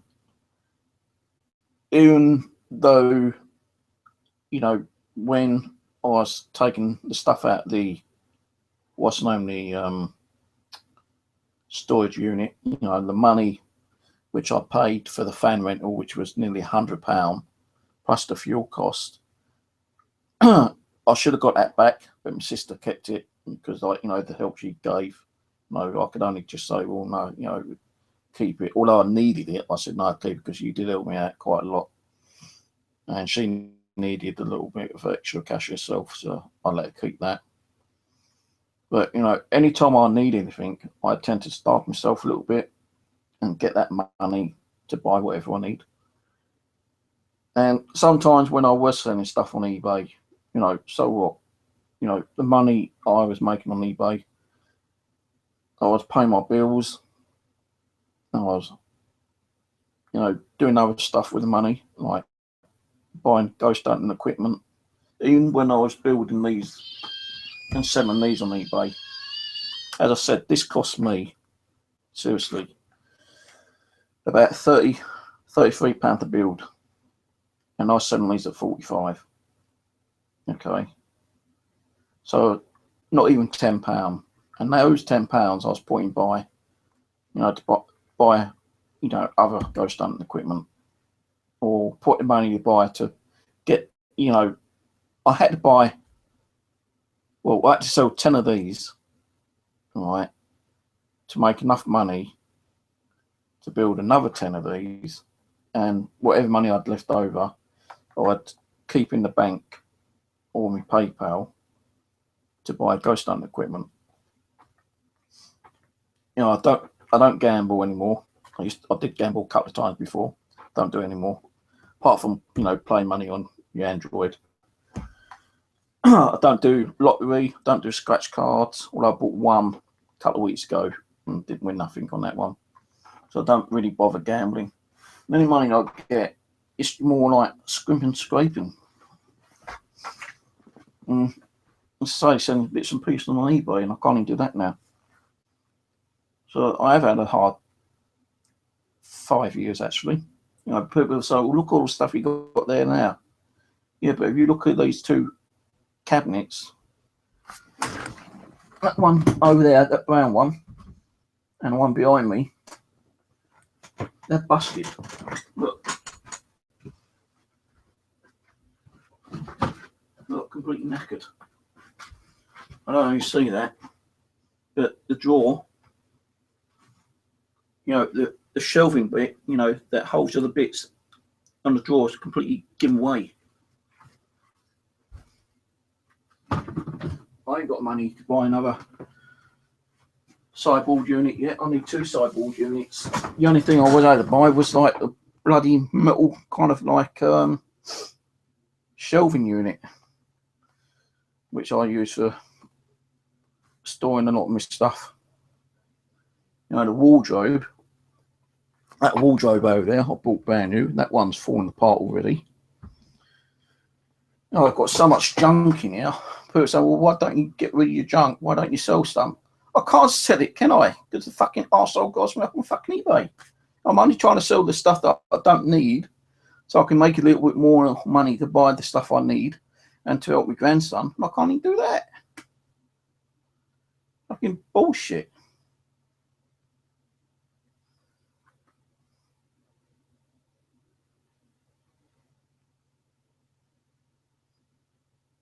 Yeah, that's the problem when you ain't got family who's willing to help you out. My mum's always helped me out. You know, like, she don't, you know, even Christmas and birthday, all she asks is for a phone call and a birthday or Christmas card. That's it. You know, many times I said to her, you know, what can I get you for Christmas? Oh, don't worry about it. Get me anything, just get me a card, you know. And, you know, I've made a little bracelet and necklace before. And I bought some bits off of eBay and gave it to her, but she don't really wear them, jewelry-wise. And, you know, all she wants is a Christmas card and birthday card, and that's it. You know, I don't get money off her like I normally do for my birthday. Like, she might give me £10 for my birthday, but for Christmas, she'd give me, you know, a lot more than £10. And what I get from her for my Christmas I try to keep and buy whatever I need, like, the odd bit of paranormal stuff. Like, I always wanted the thermal imager, and as you know, that cost £300. That took me a year to buy this. Scrimping and scraping. And if I was to sell that now, I'll probably get half of what it's worth, if that. And then someone would say, oh, he just sold a piece of equipment on eBay, £150. No, can I get in trouble for that? Because it's more than £120 that I'm entitled to. Actually, it's supposed to be, I think it's £135 you can actually earn, whether, as an income, job-wise or not, before it actually starts affecting your benefit. So if I had to sell that, I could only sell it for £125 before it affects my benefit. If someone said to me, oh, I'll buy that off you tomorrow for £200, it's either for me to say, yeah, I'll take the £200 and just say, I only made £120 for it and keep the £75 or whatever it is secretly.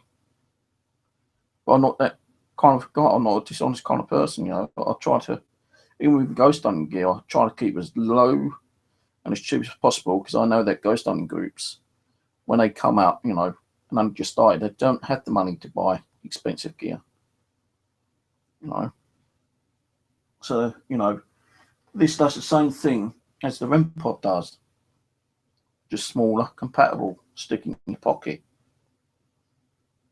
REM pod costs £125. This £45, and it does the same thing as the REM pod. Just it's under a different frequency, different energy or whatever.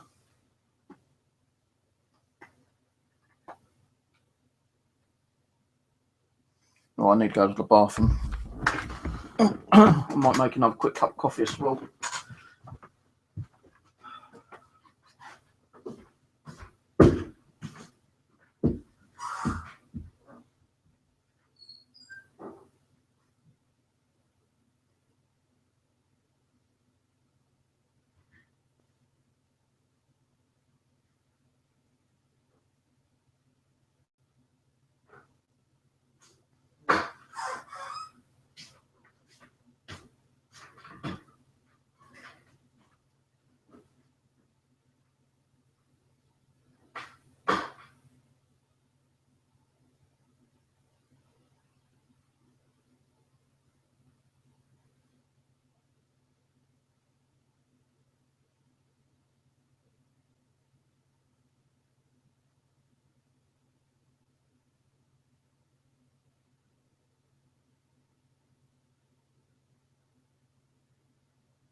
So anyway, the reason why I'm telling some of this stuff to you guys is that I'm not trying to make you feel fucking sorry for me, because that's one thing I'm not trying to do. I'm just trying to put the truths out there of about me and who I am and what I'm like. Now, as I said, you know, the person who gasped me up about the eBay thing, yeah, it's either one or two people who I know. Now, when I was selling these, I actually named this the REM DC box, yeah. There's a seller out there who actually builds the same kind of device, and he's more expensive than I am. He was selling them £75 each when I was doing them £45. And because I had REM on it, and he had REM on these, he reported my listing to eBay stating that REM was a copyright infringement to his device. No. And I asked eBay what it's about, and they said, well, he's put it down as REM is a copyright infringement. And I said, what do you mean REM? He goes, the word REM. And I looked it up and I said, no, it ain't. It's freely, you know, used in a dictionary. So how can he copyright a word that's in a dictionary? So I said, well, you know, if I change the name, is that okay? And I said, yeah, just change the name, it'll be okay. So I took the REM off and I put this class, it's the DC box, right? And I was able to list these again without no problems whatsoever. So it's either him who's got the because I was able to release these, and he's trying to get me to remove everything off eBay so he can continue selling his 60. Well, I think he's moved it down to 65 now, but it's still 20 quid more than what these were, you know. So it's either him that has done it, you know, gasping up saying, oh, he's selling stuff on eBay, so he knows that I'd have to stop selling so he can continue selling his fucking copies, saying that it's his idea when it's not, because there's other people who are selling similar things to these, just that mine was the cheapest ever on eBay, you know. And, you know, he's got the as I start selling them again. Now, I've kept an eye out on these, and he, you know, because I'm not selling, he's selling more than he originally is, but it's still selling them at £65, you know. Now, the reason why I was selling mine cheap, because I don't believe, or it's the other person who I think it could be, because I know that other person did buy one of my items and still does use my item, but maybe, you know, he's jealous because of the things I can build. And this is like no brains, you know, science. I'm not no fucking master degree in electronics. It's just a kit. It's a kit form, but I was able to get the board and all the components through different manufacturers at a slightly different rate as a kit would be. Right? If the kit was like without the box and the switch and the different LEDs, because they were doing them in a kit, right? But all the LEDs were one color. You didn't have no box. It's just the board and the components. That's it. No antenna. But the kit itself was like 30 quid at one time. So I thought, if I can get the boards cheaper and the circuits, you know, the resistors, processors, the ICs, because I've actually got to get the ICs programmed by a professional, and that cost me like a lot of money. And I mean a bloody lot of money. You're talking about £5 just for one IC chip. So anyway, I found that if I do it a different way, I could make it a little bit cheaper. You know, the box alone is about four quid. The antenna, you know, you can go to the pound shop and get a TV aerial with 2 antennas on for £1. You know, the switches are about 50p each, you know. So I was able to like calculate it, and I'd be able to buy everything to make one of these for £35 plus £37, you know, something like that. And then sell them at £45, and people were happy buying them at £45 because it's a lot cheaper than paying £65 or £120 for a REM pod. And these, as I say, small, compatible. And maybe if it weren't the guy on eBay who tried to get me listing taken off indefinite, which failed, maybe he's tried to do it the second time, and, you know, by contacting unemployment, DWP, or whatever you want to call it. It's either him or it's someone who I've had problems with in the past, and it's just jealous that I'm selling items time to time to the paranormal universe. And as I said, when a group of people are interested in the paranormal and they want to start buying equipment, they have dozens of pounds to go out and buy, a top-notch piece of equipment, have they? No, they ain't. So what they do, they get something which knows that works, and this fucking works. It's been proven on many of my videos that it works. And they're going to go for the cheapest option. What are you going to do if you've got a limited amount of money? Buy a REM pod or one of these which does the same thing as a REM pod.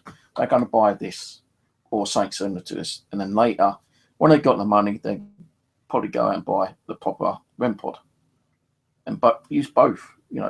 I've had, as you saw earlier, the REM pod was going off more than this was. This made a couple of light bleeps, but the lights weren't showing up on it. The EM pump, many people make EM pumps. Easy to make. Static detectors, shadow detectors. Not seeing many people build shadow detectors, but, I've got one that I've used and built myself, and it works perfectly. But I've never sold them on eBay. I've got my power sensors, which, work quite well. And that's from the same kind of technology as the reversing car park kind of technology. It's just a sensor device. So, I'm out there trying to make things a lot easier for the paranormal world, and people just getting jealous that, they're not selling their items at their prices because I'm selling them cheaper. If someone came on and done the same thing as mine, right, and sold it at the same price, that's fair enough. Because someone did do that to me about a year ago. They had the same kind of equipment, and they said, look, I build them as well. I don't want to cause you to lose money, and I don't want to be losing money. So is it okay if I put mine on and sell it at the same price? And we come to an understanding. Yeah, do it. Because I've only built 4 or 5. I'm not going to build anymore. I just want to get rid of these, make my money back, and that's it. I said, fair enough, fine. And that's what happened. So we had an understanding, an agreement. And after he sold these ones, he didn't sell anymore because he kept to his agreement. He wasn't going to sell them more. He said, if I do make any, it'd be for my group and for my group only. For his group, not mine, because I ain't got a group, really. But, it saddens me that there's people out there who are nice enough to do things. And as I say, karma will get them back. When? Don't know, but in time, I suppose.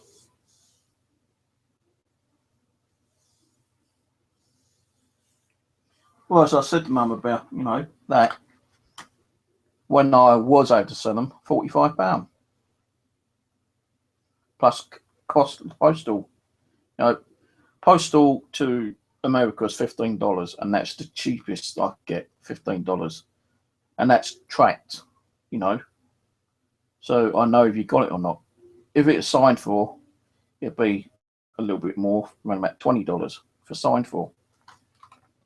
No, I don't want people saying, well, how much I'll buy one off you. No, I can't say I'm going to sell you one or not. If you want to contact me, then, I might do the odd one or two. But, I'm not going to say if I'm going to or not. I've got to keep myself kind of like undercover at the moment. Like, I can't be saying, yeah, I'm definitely going to sell them, because for all I know, I could be sending one to the person who could ask me out, kind of thing. And he could just say, well, look, I've got one, I just bought it off him. So there's only people I might be to know and trust, and I just don't trust certain people at the moment, And, there are people that, I would say, look, I won't sell it to you, but if you want to make a donation or gift, because my website is due to be up soon for renewal, and that's going to cost around about the same price as one of these are. Then you can make a donation. Then I would send this out as a gift, and I can say, well, no, it's a gift. They didn't buy it; it's a gift. So they got nothing to like attack me with. Then, but then donations, oh, that's still an income. Well, no, not really. A donation is a gift, and they can't get you for a gift. Even if you gave me a £10,000 gift, all right, I'd have to declare it. Yes, it probably affects my money. Yes, but only until that 10,000 is gone. And I could say, well, that 10,000 is going to be spent on dental care tomorrow. Then after that 10,000 gone, I check my bank account, and they see that it's proof that I've had dental care, and they got to give me full entitlement back again. So, there's ways of getting around it, I suppose, but I've got to be very careful at the moment.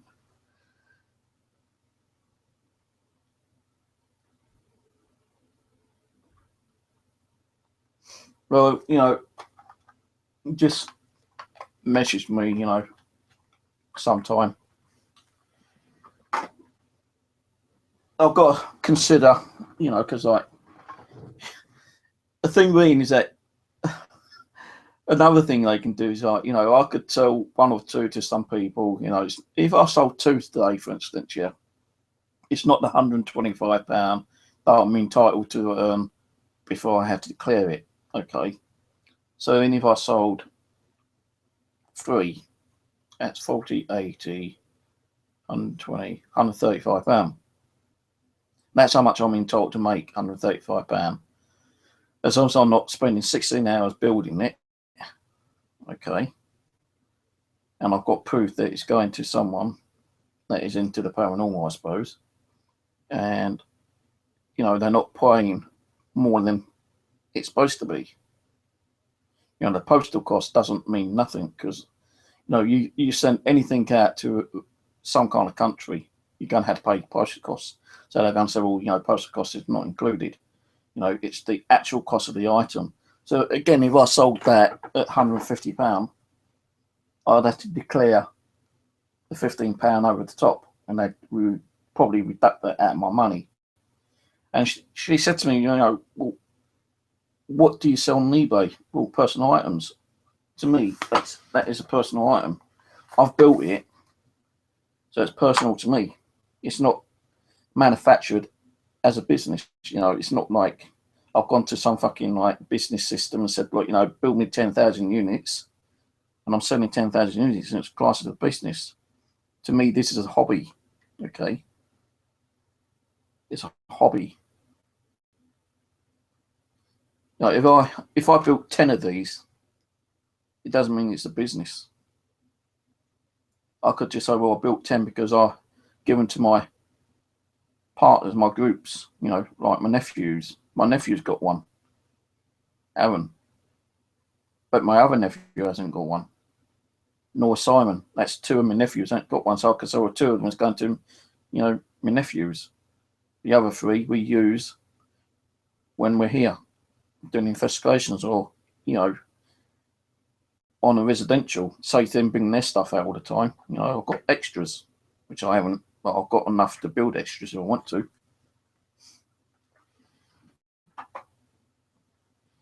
So EM pumps, I could build another 15 EM pumps today if I wanted to, if I felt like it.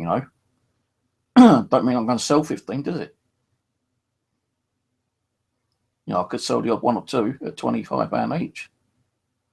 That's including free UK postage, but if it's international, then again it's £15 tracked.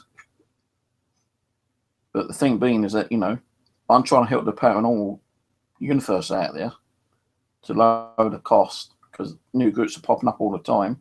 They ain't got no funding. And there's people out there jealous because of the gift or the ability or the experience of building some of the gear. I'm not, some actual guy tried to make me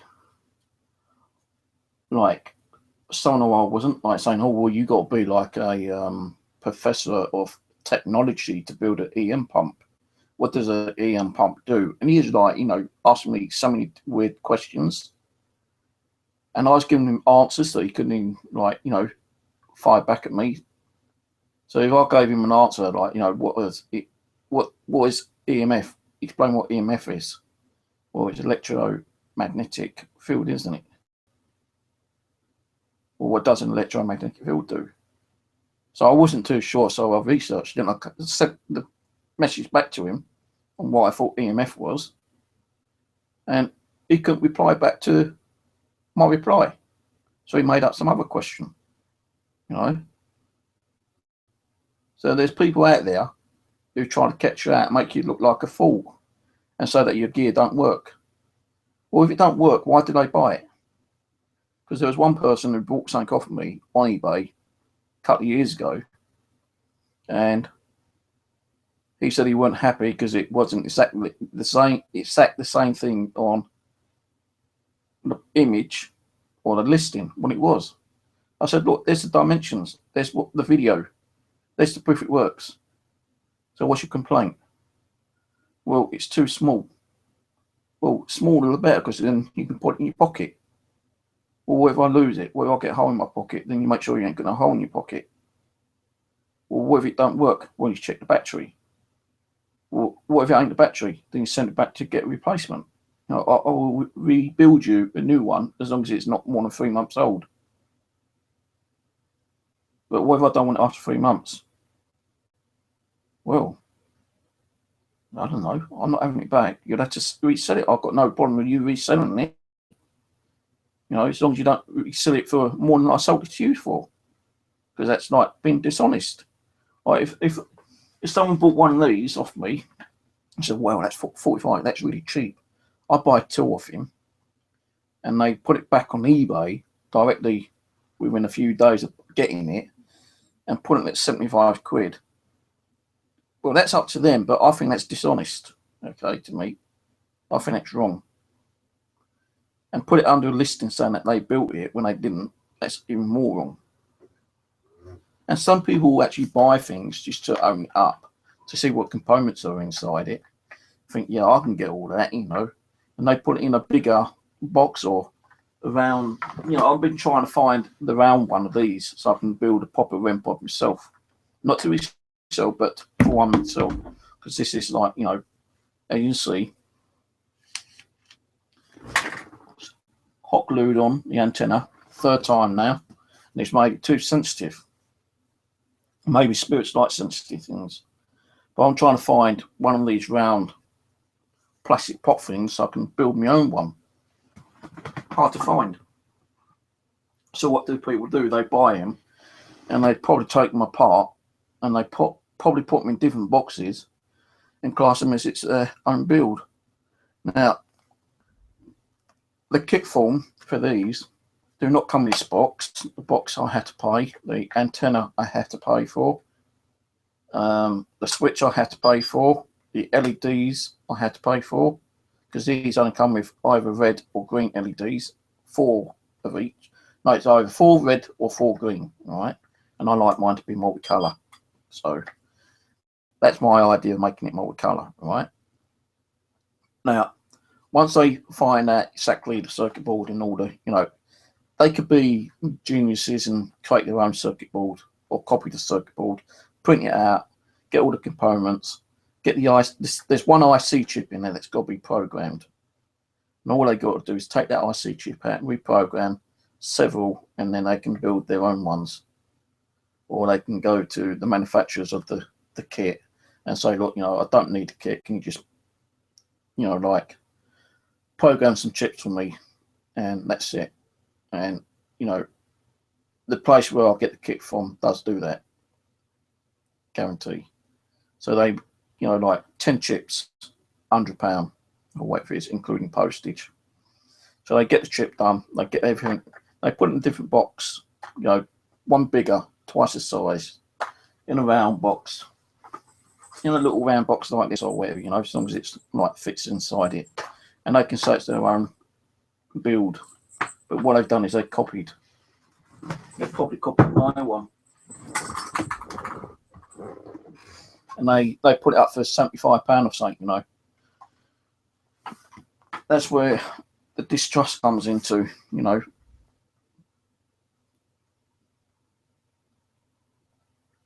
So anyway, sorry, I've not been.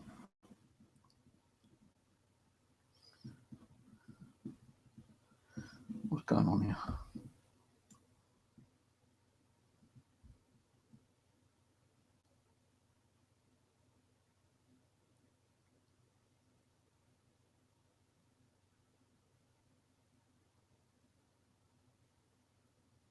They're the same I'll be, you know, karma will bite their ass back one day. When, don't know, but hopefully soon, sometime. I know it's like, you know, negative thinking that about that kind of shit, you know, hoping that karma will bite them back, but, you know, what comes around goes around, I suppose, and, yeah, if I find out who it is, I will name and shame them, and I said to the spirits, you know, if they are selling stuff and they want to benefit, I've got good mind shopping them too, and they said no. They said no, because you can make things worse. You know, name and shaming, it's not so bad, but, you know, if you research that person and find out they want to benefit and they're selling stuff, whether on eBay or Amazon or on a website, you know, they're doing exactly what I'm doing and getting away with it, aren't they? And I've told the spirits that. I said, yeah, but, you know, naming and shaming is okay, because then everyone will know not to trust that person, not to tell them information anymore. I know I've already said, you know, I'm not going to give out information, but I've fucking gone back on what I said already, haven't I?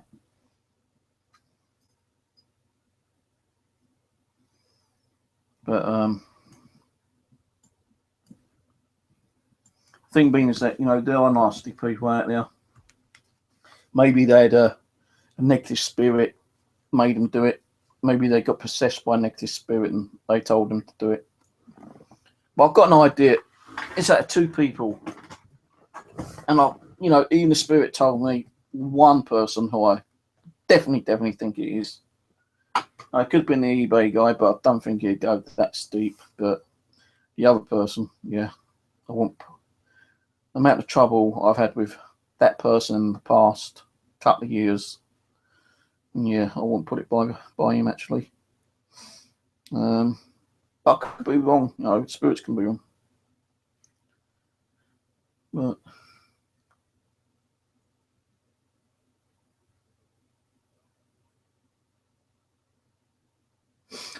so I've got other ideas that, you know, other devices I'd like to build, but, you know, unless I know what I can do and I can't do without getting myself into any more shit with the benefit people, it's not worth even consider building anything else. You know, some people say, well, why don't you close your original eBay down and open a new one up? Well, I could do that, but what's the point? You know, I've got a lot of trustworthy people who's bought stuff off me and enjoyed buying my equipment. And all I got to do is that if I open a new account up and, you know, that person sees the same kind of listings on eBay, then they probably going to know it's probably me, and they're going to say, well, he's opening a new account up, you know, he's still selling.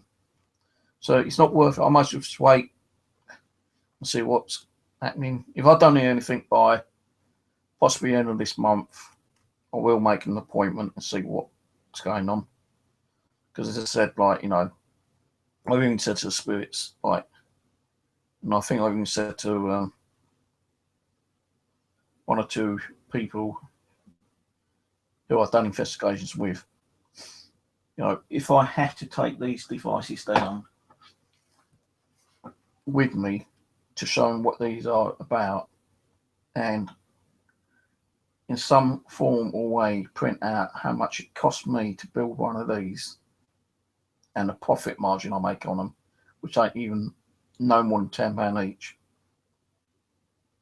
They're going to say, well, okay, so to make you £130,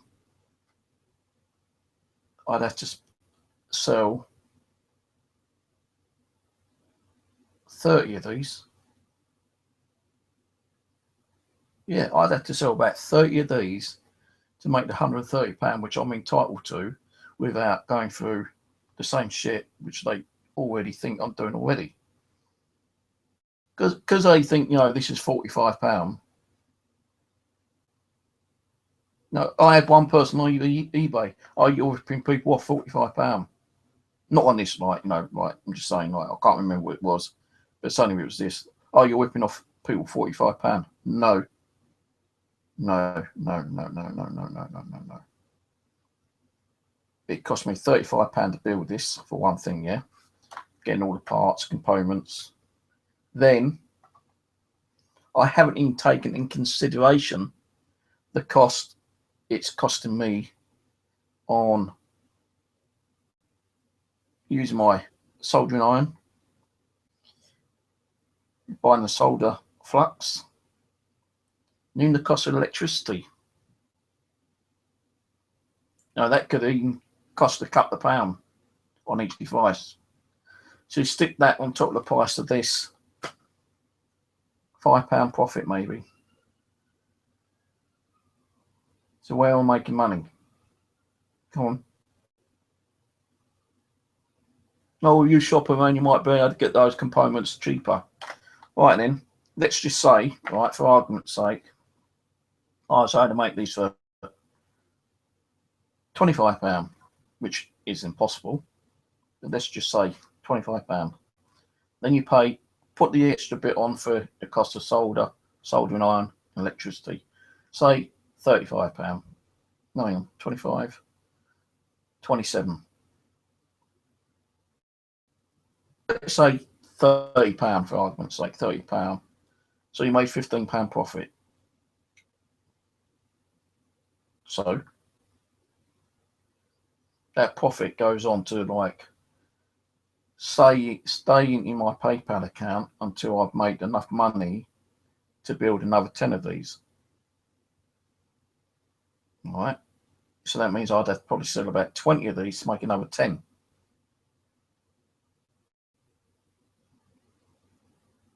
But then also they got to realise I'm not even making the profit I'm making, really, because I've got my eBay fees to pay and I've got my PayPal fees to pay. So out of £45, I'm not making hardly nothing. Maybe £5, if that. Not even £5. And that's being serious. Not even £5. And they think, £45 for this. No, because it cost me £30 odd to build it.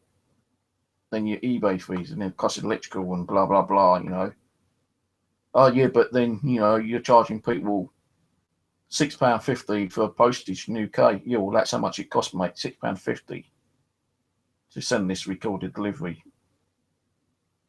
So I'm not making nothing on the postage. People don't think before they start complaining and fucking grass you up for things, And this is what I'm going to do. If she says that we've not come to some kind of like arrangement that you can, you can or you can't sell on eBay without, declaring it, I'm going to demand to make an appointment. Yeah, I'm say I don't care how long it fucking takes.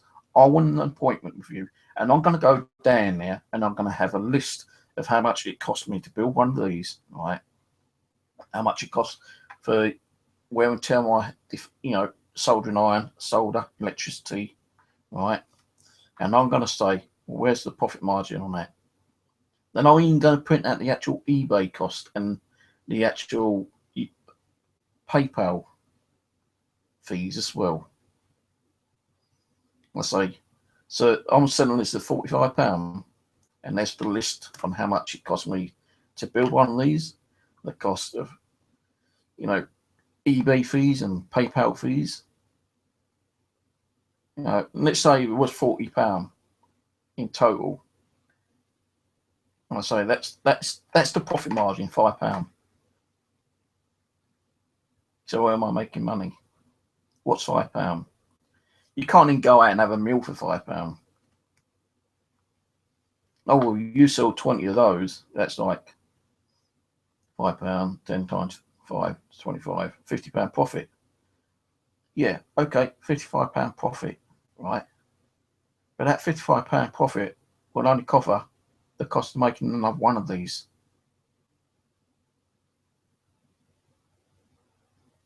Yeah. So I'll make another one of these, it's another £5. So I've got to keep finding money out of my pocket to keep buying the components to build one of these. And any little bit of profit I make goes in the PayPal or in my bank or in my pocket or in my tin to save up and keep saving until I've got enough money to go out and buy enough components to build another 10 of these. That could take 6 months even. You know? And they are going to understand. They're going to understand, I'll tell you that.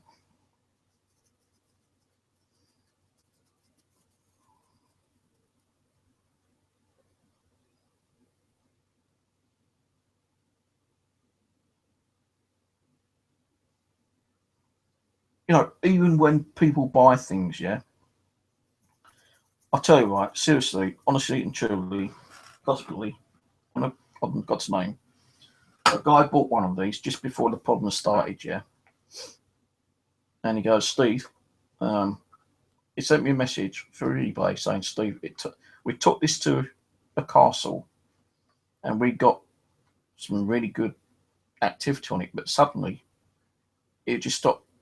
It kept going off continuously. I turn it off, turn it back on.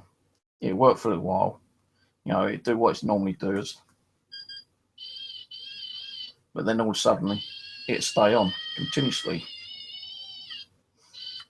He goes, I'm not doubting the device, but, you know, I think there's a fault. And he knew where I lived because the eBay listing gives you them the details of where the seller is. So he sent me a message. I swear on this. He goes, "Is there any chance I can get a replacement one?" I said, "Yeah, no problem." I said, "I'm sorry that you're having a problem with it. You know, I can either build you another one or refund you." He goes, "No, I like it. I really do like it. I want it. But, you know, this one seems to like work 1 minute and just stays on the next minute, you know." He goes, "You can get me another one.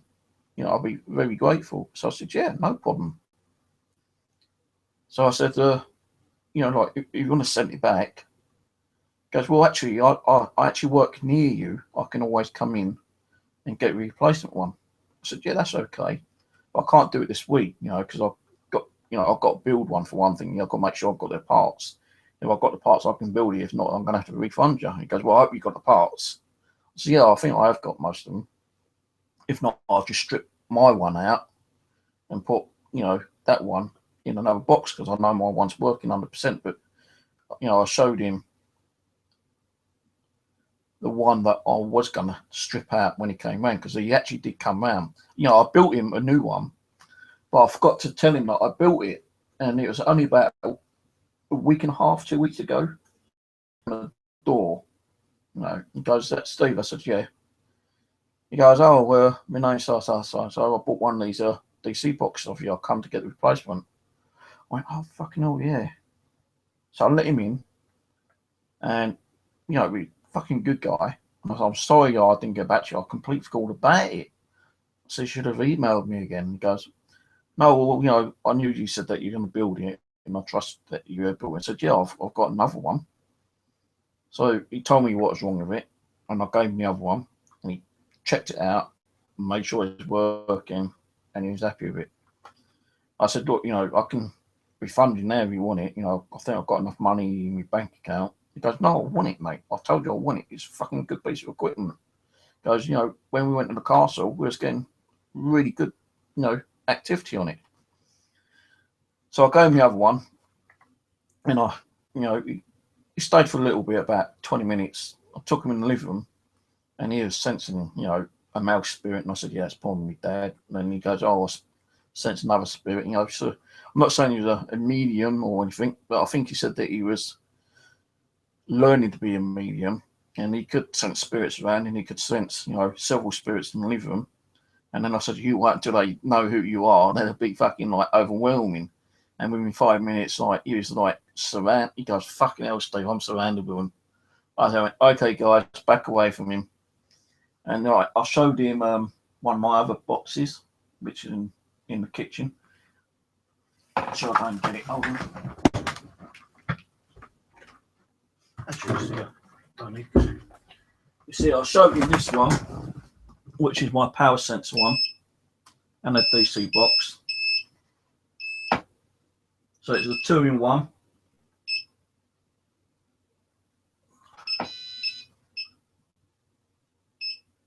Battery's getting a bit flat on this. So you can have them both on actually at the same time. DC box or the power sensor. And I showed him this. He was interested, but he said, like, you know, funding is very low. And I said, I'm not trying to sell it. You know, I said, I'm not even selling this one actually. I said, like, you know, I thought about selling it, but, you know, I can't at the moment. I said, I've only got the one. And then I said, like, you know, this is like a prototype. And I don't really like to sell prototype ones because they do get messed up. I've got to like get it back and figure out why it got messed up.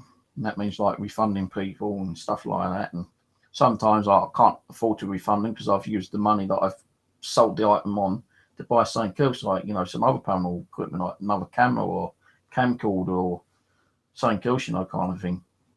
So, and if I had to have, you know, like kind of like refunded him, it would have come out my rent money in one way, like my gas bill and electric bill and all that kind of stuff. And I would have been stumped because, like, people say, well, why spend money when you sell stuff? Because, you know, when you need stuff, you need to fucking, you know, buy and don't you? But I showed him this one, and he said it's a really nice box, but, you know, he can't afford it at the moment because the one he bought was for his group. And he actually does haunted events. And I said, well, that's interesting. If I ever, like, you know, want to come on an event, I'll email you.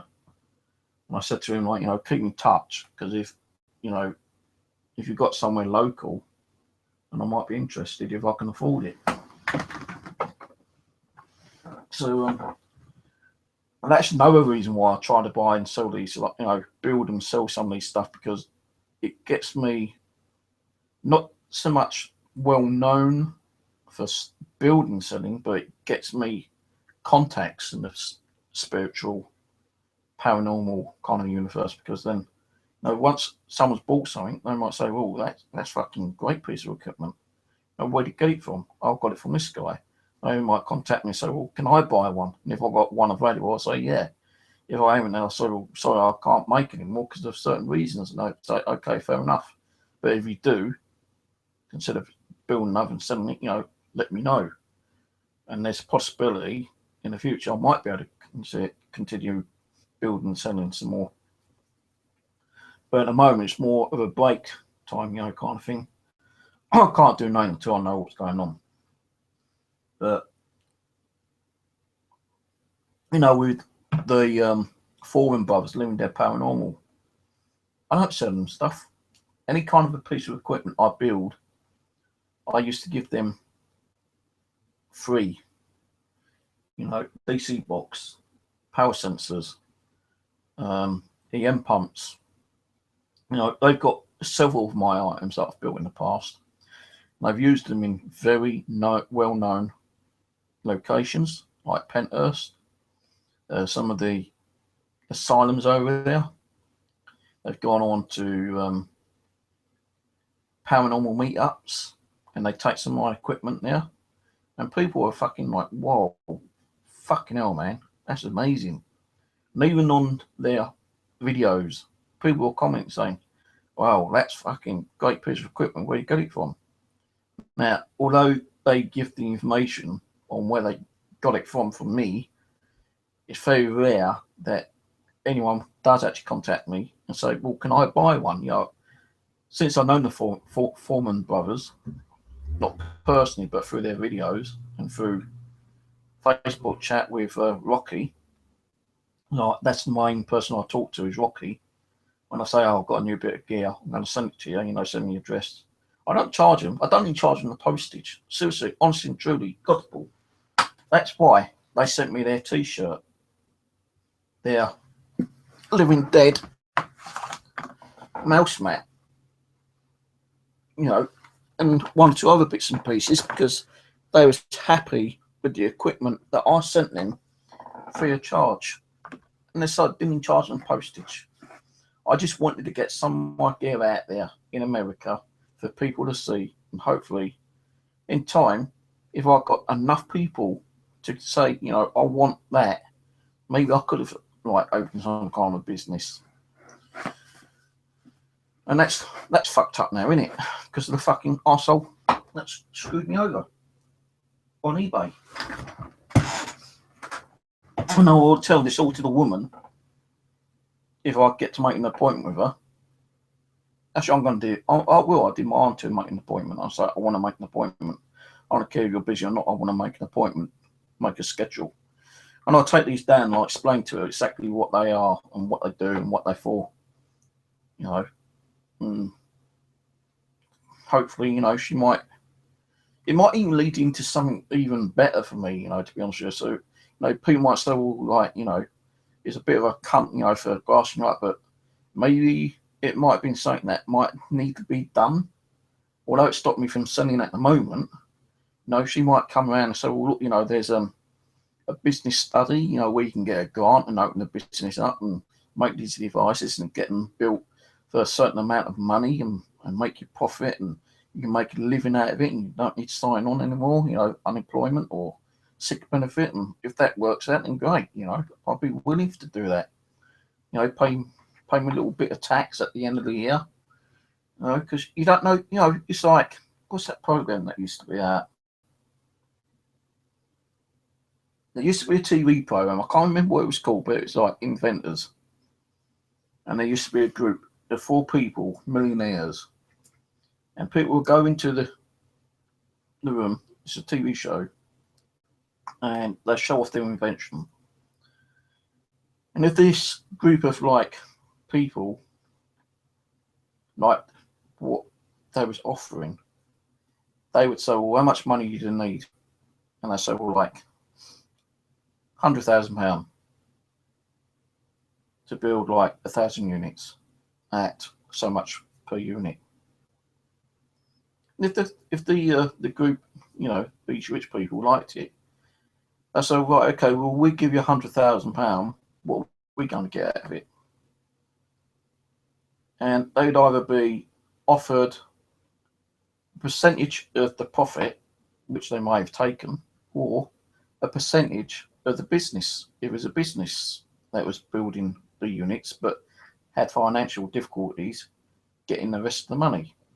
And you know, they would check up, you know, if it was a business, they'll say, well, look, you know, why can't you afford to pay it now? Oh, we had like a blacklist, or, you know, the manufacturer screwed up and condos and all that kind of stuff, you know, and they have to be truthful. And if the group of, like, it's more like a judge of people actually, but they like kind of took it in and said, yeah, okay, they would fucking go for it, you know. I'm not saying like, you know, I'm going to be on their fucking TV show and say, look, you know, I want £100,000 to buy, you know, build a 5,000 units and, you know, sell these at fucking £50 and I'm going to make like £20 profit on it or whatever, you know, kind of thing. And you'll get like 5% of that profit. Or I'll give you, like, if I have to open a business, you know, I'd give you 25% of the business. And then if they was part of the business plan themselves, they had the option to step in and say, well, no, I don't think that is going to sell. You make something else. And they'd have to sit there in a business meeting, discuss on what they're going to build next. If it's going to think, you know, yeah, that's going to work, they'll do it. If it ain't, then it's out the window.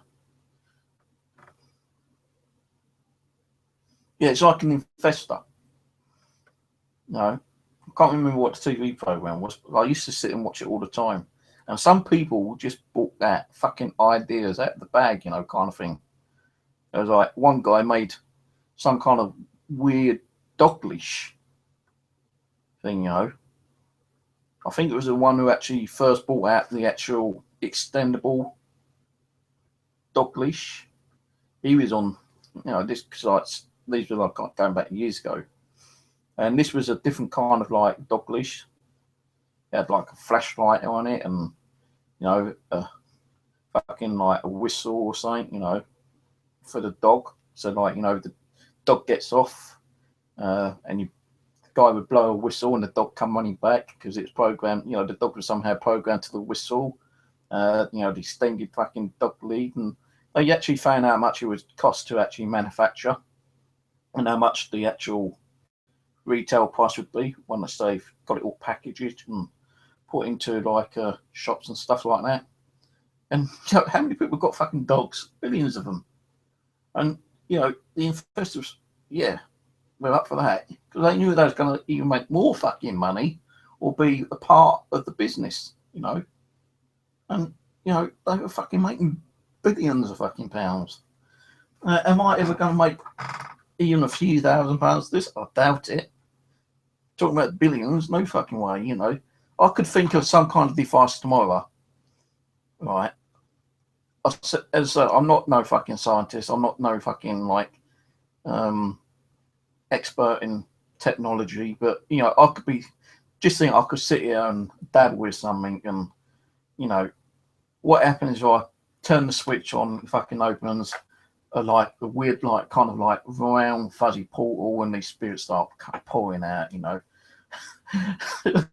Come on, owners, like, you know, the person who built the piece of equipment that allows spirits to walk through a fucking portal or something. But then, you know, am I going to be able to sell it? No, because the government's going to fucking jump on it straight away and confiscate it from me because they're going to be too fucking afraid that spirits are going to come through and overwhelm the living people, you know, kind of thing.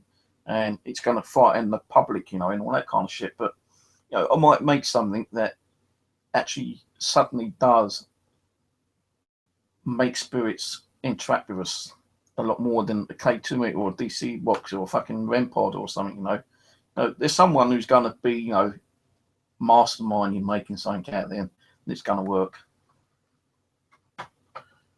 You know, I could just be tinkering and something might happen and like, you know, field test it for a few months and thinking, yeah, this is working. I'll build another couple of units and give them to friends and ask them to fucking like work it. You know, as long as they guarantee that they're not going to copy my fucking work and sell it, which is a possibility that, you know, if it's working, and they take it apart and say, oh, well, this is quite easy, I'm going to fucking build it. And they're going to patent it before I do. They stole my idea, you know, kind of thing. So there's, you know, trust you got to like consider as well. I just don't trust certain people out there at the moment.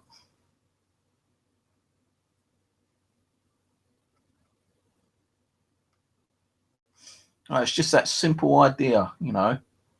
I've actually sat here and thought of so many different ideas using, you know, it means like stripping bits out of other bits of technology, you know, which is patented. But if you can actually get that piece of, like, let's say it's a circuit board, yeah, and it's patented. If you was able to do the same kind of thing, what makes a light flash or sound bleep or whatever from that circuit board, and rearrange that circuit board into a different like shape or different like circuitry and use different components, but it doesn't end up the same thing, then you got the right to patent that because it's, you know, although it's like copied from, it's like, you know, fucking the record industry, you know, people sing like, you know, songs and people create those songs in their own way and patent it and have the recording rights, don't they? So that's what it is with electrical. You know, you do something, you take it apart, you mess around with it, you build a different circuit board which does the same kind of thing, and then use slightly different circuits, different resistors, processors, diodes, or whatever, you know, whatever goes in the fucking original board, put it in another board. It does the same thing but a little bit better. Then you think, right, that's better than that one. Now I can patent my one.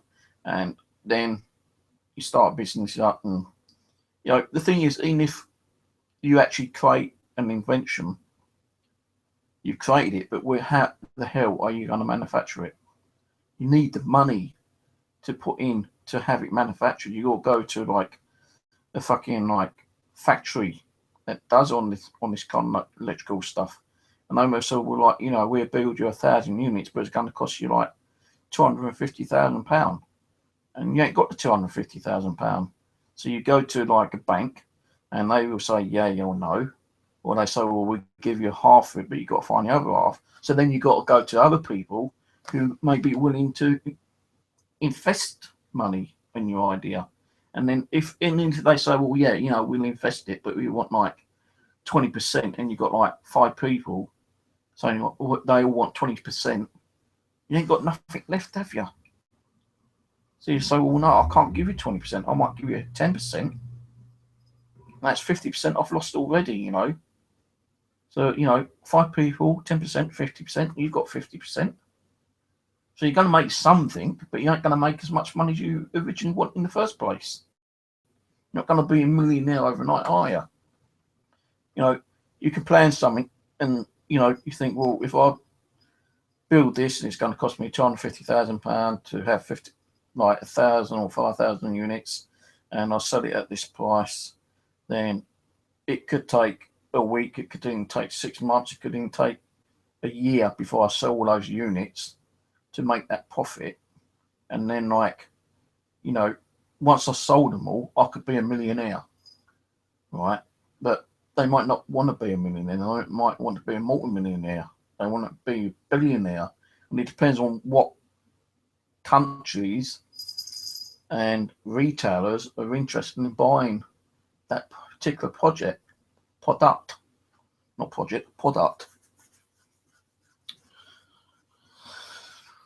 No, I'm not asking to be a millionaire. I just want to, you know, get me life sorted out, get some new things, new wardrobe, new fucking cabinets, chest of drawers, get my carpet redone, get some storage, you know, things to store after shit that I've got here. Get another kind of like bigger unit so I can put the dolls on. No unit for ghost hunting gear. No, I'm not asking for being a millionaire or being a thousandaire, you know. I just want to try to keep my life sorted and running by day, really. I can't even do that now.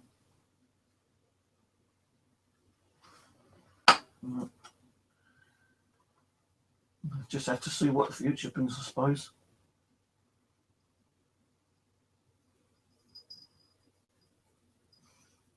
You know, I might even have to close my fucking web page down because I can't afford to pay that this year. Something I've worked on for 5 years, and that's got to be closed down. So I ain't going to be able to pay like £60 for the year for the website. Because, you know, people say, well, you know, you've been ripped off. No, because websites used to be expensive way back 5 years ago anyway.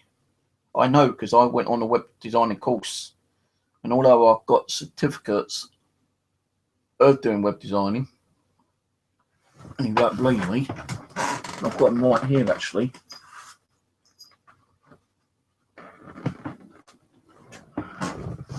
Right, entry level certificate.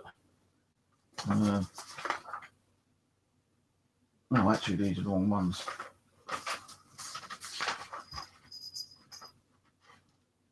No, these are the BTEC ones. Yeah, I've lost them, but I have got certificates of web designing. Hoping to make money on web designing, but when I started doing web designing, there's so many web designers out there. You know, there's so much competition. I just had to stop it. And the only one I did consider doing was the website for the church, which I belong to, and I've done that free. You know, I even paid for the fucking web hosting myself until later I told them if they can't pay, I've got to close it down, and it did eventually get closed down.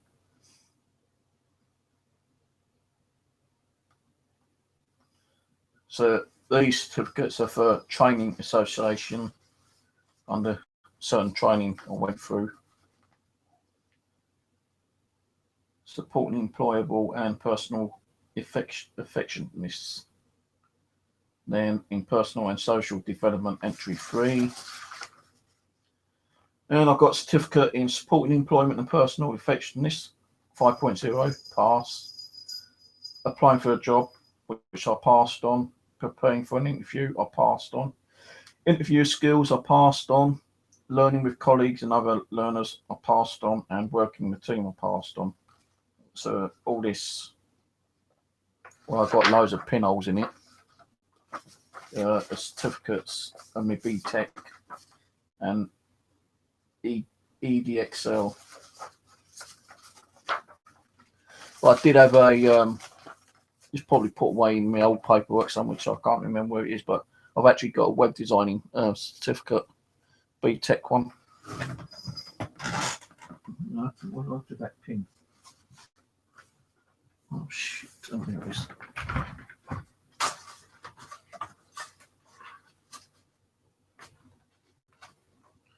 So I went on the web designer thinking I could, like, you know, go out and make a lot of money, but you know, once I started bringing out Flash and SQL and shit like that, that was way over the head for me, and I thought, well, fuck it. My coding was more HTML. I didn't know, like, you know, Excel and SQL and all this other new stuff that they just brought out after I passed my certificate. And I wasn't going to go for all that shit again. And that was a course I paid out of my own pocket as well. That cost me about 250 quid.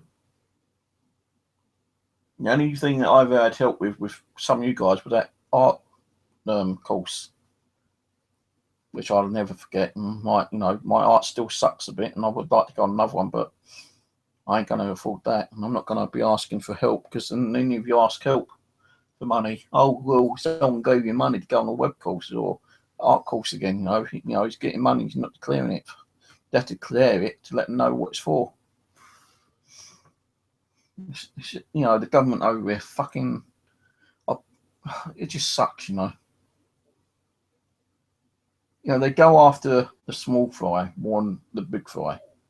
You know, someone who's just trying to make amends meet, make a few pence, a few pounds, you know, and they fucking attacking me. But, you know, how about the people who are on benefit and do like prostitution and making hundreds of pounds each fucking day or something, you know, or drug sellers, you know, they're making hundreds of pounds, or, you know, selling black market stuff, you know, hundreds and thousands. They still claim benefits, but they've not been caught. It's just like sick jealousy, hatred. You know, I won't ever forgive the person.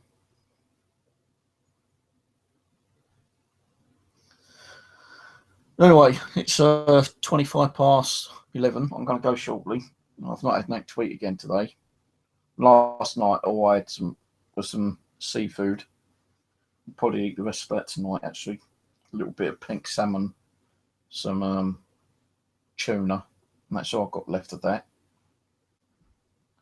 I could do some fried chicken breast and some pork belly, but a bit too late to do that now. Unless I wait, you know, early in the morning, get up around about 8 o'clock and go around a cafe and have a fried up breakfast, which is like £5, which I can't really, well, I think, you know, £5 ain't bad for a breakfast, but, you know, for £5 I could probably go and buy 2 dinners with that, you know, takeaway dinners, those microwave oven ones. But the thing is, as I was going to mention earlier, my microwave is fucked. I've got this like cooked menu, so stick in the microwave for 6 minutes. You take it out, you stir it and put it in for 2 minutes, right?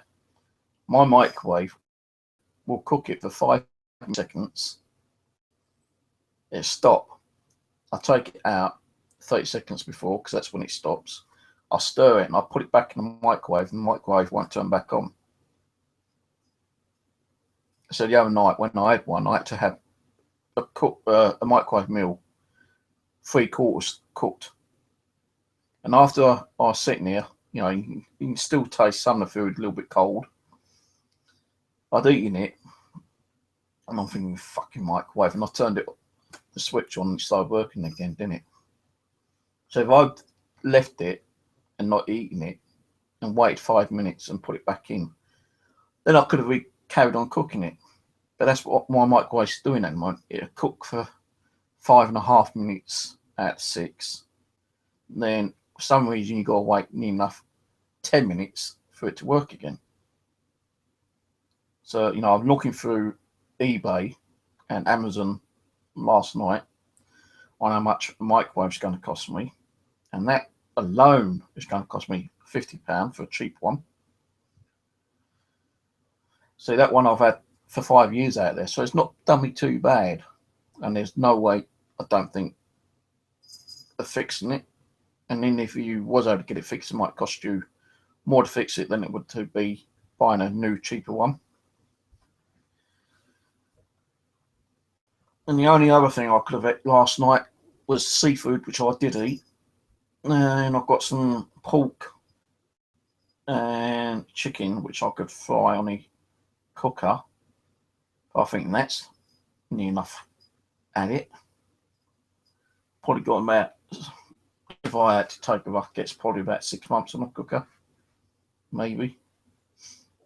Because that takes a while for it to actually heat up on the actual stove burner thing. And you turn it on, and you know, 2 or 3 minutes that should be boiling hot. You know, I put my hand across it, I couldn't feel no heat, and I thought it's my stupid fault if I burn myself. And I put my hand on, and you just feel the warmth coming up. And it took about another 2 minutes before it started getting even hotter for the fucking fat to start boiling. So 5 minutes for the fucking fat to cook, you know, start boiling on the cooker. So I know the cooker's on the way out. Microwave's definitely fucked. And all this could have been like settled with me selling and using what little profit I was making to buy the things I fucking do need, you know, cooker, microwave. Even my kettle is like, you know, not boiling properly sometimes. There's another thing, a kettle, that's going to cost me another £25 probably. I'm not saying this to like make you feel sorry for me and say, hey Steve, you know, let me give you 10 quid or something. So I'm not asking that. Don't think I am. But, you know, being fucked over like I have that's why I'm so fucking stressed out sometimes. You know, disarrayed and disappointed and fed up and, you know, depressed because I can't get what I fucking want to get.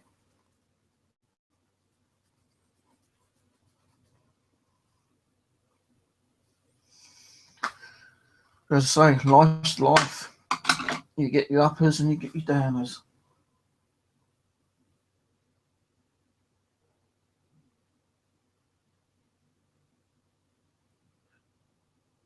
So anyway, going back to the paranormal, they did tell me, when was it? Monday, I think it was, or Tuesday. So take your rest until Sunday, because like Sunday might be a bit more active than it has been over the past few days or past few weeks. They state that March and April will be more active than it has been the last 3 months, because it's like us when we take a vacation, take a break. That's what the spirits are doing. They're taking a break, trying to recoup their energy. And sometimes they got the energy to communicate with you, and sometimes they don't. And maybe it takes 2 or 3 months for them to build up the energy to even, like, you know, communicate with us by sending off the devices a couple of times, you know. I know they have said that sometimes if a spirit wants to talk to you and they haven't got the energy to communicate with you through a Ouija board or pendulum or devices, they ask other spirits to combine their energies together to that one particular spirit, and then they're able to communicate. So, but there are times of years when, as she said, like, you know, they are able to do a little bit more activity because of the, you know, the conditions of the weather, you know, the atmosphere, the EMF, the rotation of the Earth, you know, what it's like outside, you know, I suppose with our energy as well. So there are ways that, you know, there are times that they can't really communicate, and there are times when they will be able to communicate. I think they said after March, they'd be like quiet again for a few months, 2 or 3 months, then it would be back up again. Fucking hell, my YouTube is really slow on this. I think I'm about a minute and a half behind.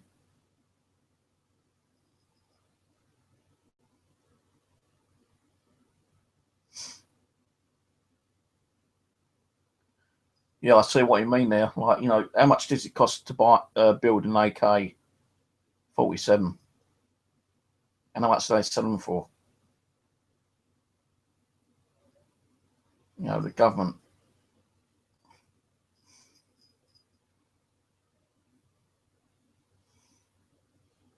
You know, it's like, you know, with the NASA projects and stuff like that, they say it costs like £250 billion to build a rocket or whatever. Yeah, I don't think it does.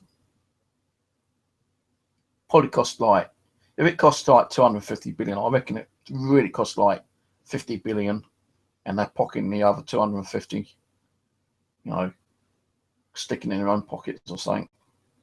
Because where's the proof that, you know, it costs to build a rocket to go to the moon or fucking Jupiter, or, you know, to Mars or somewhere? You know, where's the documented details and the rundown of each component? There ain't none, is there?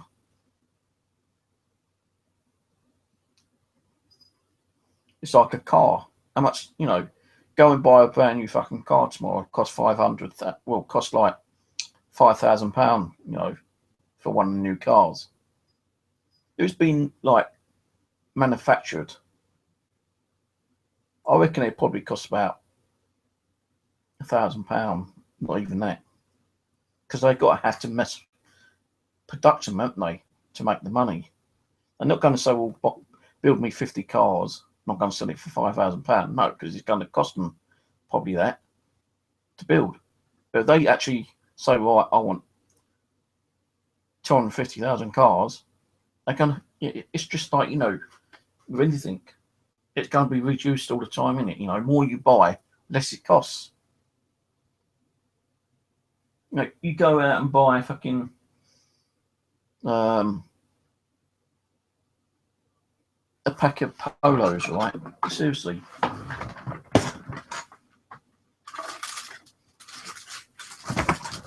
In here, right, you get 5 packets of spearmint polos, right? 5 packets. I'll prove it.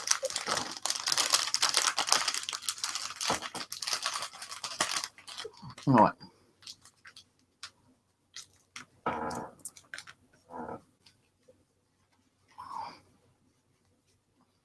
Five rolls of polos, yeah. I get these, you know, it'd be spearmint or peppermint. All right. 5 of these, a 5-pack, in Poundland, a pound, right? Seriously, a pound, a 5-pack, you know, a packet of 5. You go in any shop, any sweet shop, corner shop, supermarket, 1 packet, 1 roll can be either 45p or 55p, depending on the shop seller. So we're going to buy. Are you going to go in the shop and buy a packet of these each day at 45p? Let's just say 45p. Or are you going to go in the Poundland and buy a packet for £1? That's 40, 80, 60. Hang on. 40, 80, 120, 160, 102. It's roughly about £2.20 for 5 of these if you're going to a convenience store, a sweet shop, corner shop, Pakistani shop, Indian shop, whatever. Over £2 if you buy a packet of these each day for 5 days. It's about £2.20, £2.30. What are you going to do? Pay the £2.30 for 5 packets, one of each day, or are you going to buy one of these, which has got 5 in, for £1? You're going to go and fucking buy these, aren't you?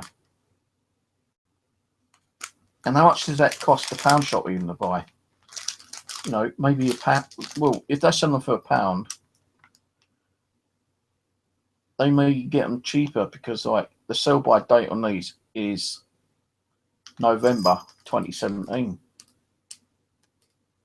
You've still got 8 months to eat these. And I've even had polos which have been like 6 months over date and I've still been able to eat them. So, you know, if you go out and say, like, I want 2 full Fiestas tomorrow, and it's like £5,500 each, but it's giving me a deal. I can save £1,000 if I buy 2 full Cortinas in one go. Right? If I buy 2, I save £1,000. But if I buy 2, like one now and one next month, I'm going to have to pay the full retail price. Now, if you've got 10 grand in your pocket and you still need 2 cars, you're going to go and buy the 2 cars with the 10 grand, aren't you? You ain't going to be stupid enough to pay an extra £1,000 unless you've got money to throw away and buy 2 cars, one today and one next week.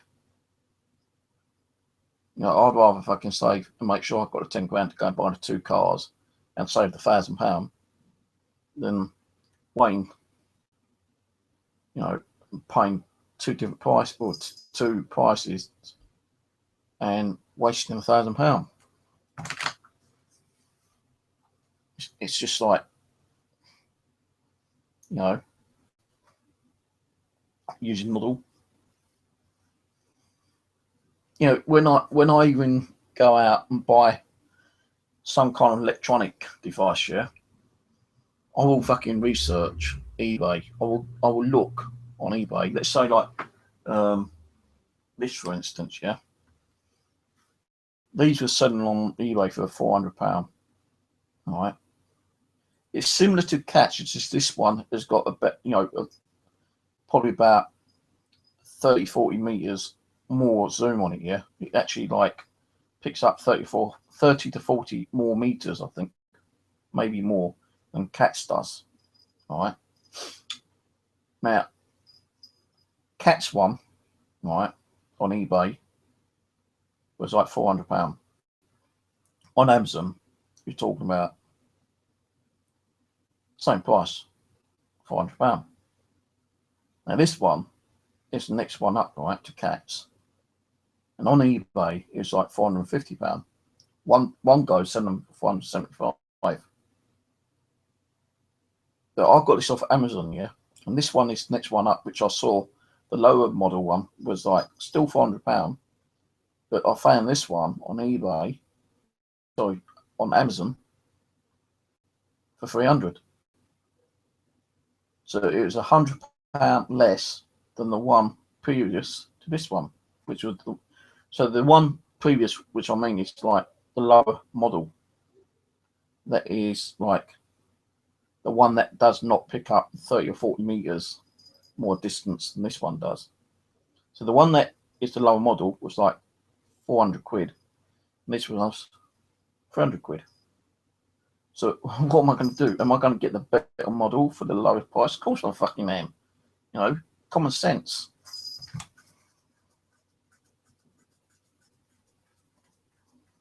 You know, it's like a laptop. When I bought my Lebanon laptop, I searched around eBay for a fucking laptop which is going to be, you know, good enough to run my Xbox Connect.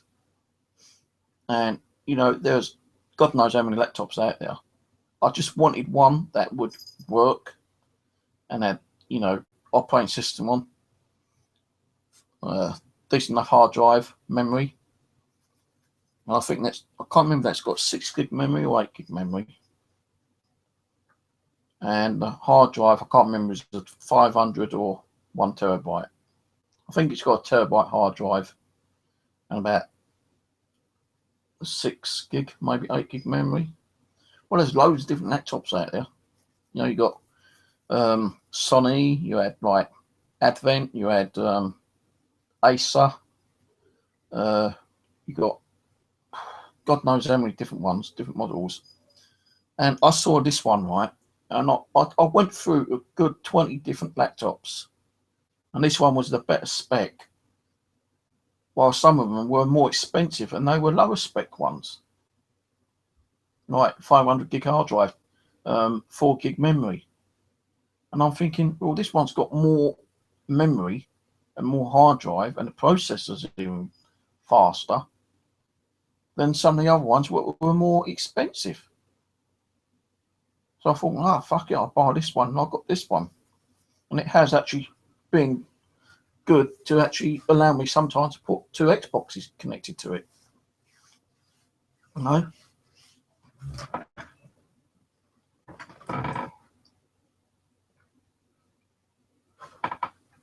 Oh, I need to go to the bathroom again. I drink so much coffee or drinks, you know. Every couple of hours I need to go for a pee again. Or every hour.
Bloody hell. I don't want to be crude, but I think that's the longest pee I've done in a bloody long time. I must have emptied half my bladder out by now. Anyway, so tomorrow, Sunday, I will be doing a stream tomorrow, hopefully. If I can get fucking YouTube to work on Google Hangouts. If you see me doing one later, don't come on. It's just a test one. I want to see if I can get on using Google later. I'll probably put it as private actually, so you won't be able to get on anyway. But I have to sometimes put it on and not put it private and forget all about it's public and not private. Because I'm using Chromium at the moment, it is actually like 30 seconds to a minute, maybe a little bit more running behind stream. So I really want to try to get Google back up and running, so I don't know what's causing the problem. I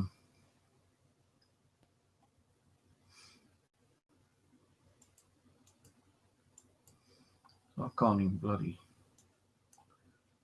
see what's going on YouTube again. I think Chromium is a bit more slower than Google actually. But I'm going to be putting the gear in the living room tomorrow night and see if we get anything.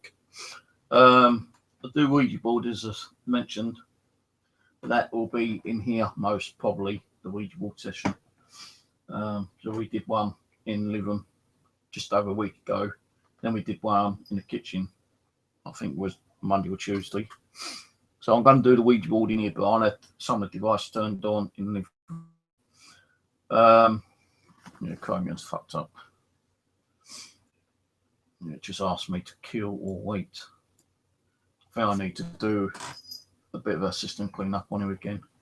And it keeps coming up about HTML5 video, so there's definitely things going on with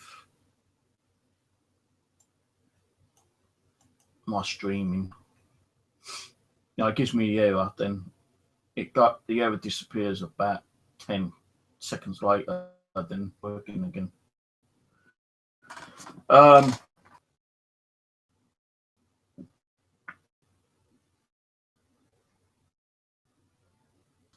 they have said it will probably start getting a bit more active, but just hearsay information. We'll only know until it does start getting a bit more active, and hopefully it will. If it does, then you know it don't. I can't.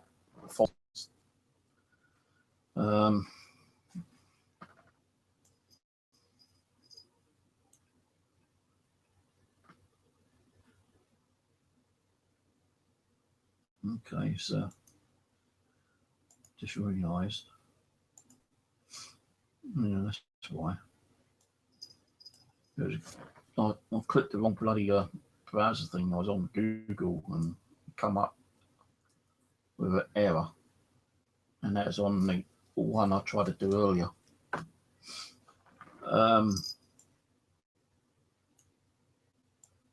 I'm hearing noises outside, but it's them upstairs with music singing, I think.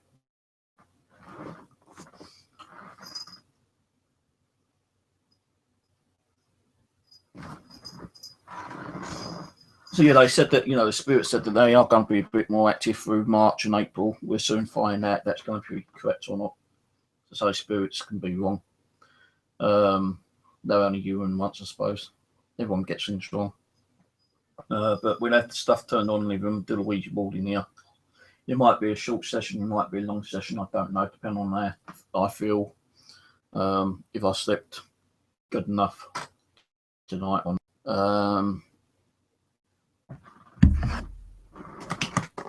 We'll have the K2 meters on the REM pod, DC box. You know, the general stuff in the room, audio recorder on. And just see what they've got to say, really. If we've got anyone who wants to come and talk to us on the Ouija board, fair enough. If they don't, you know.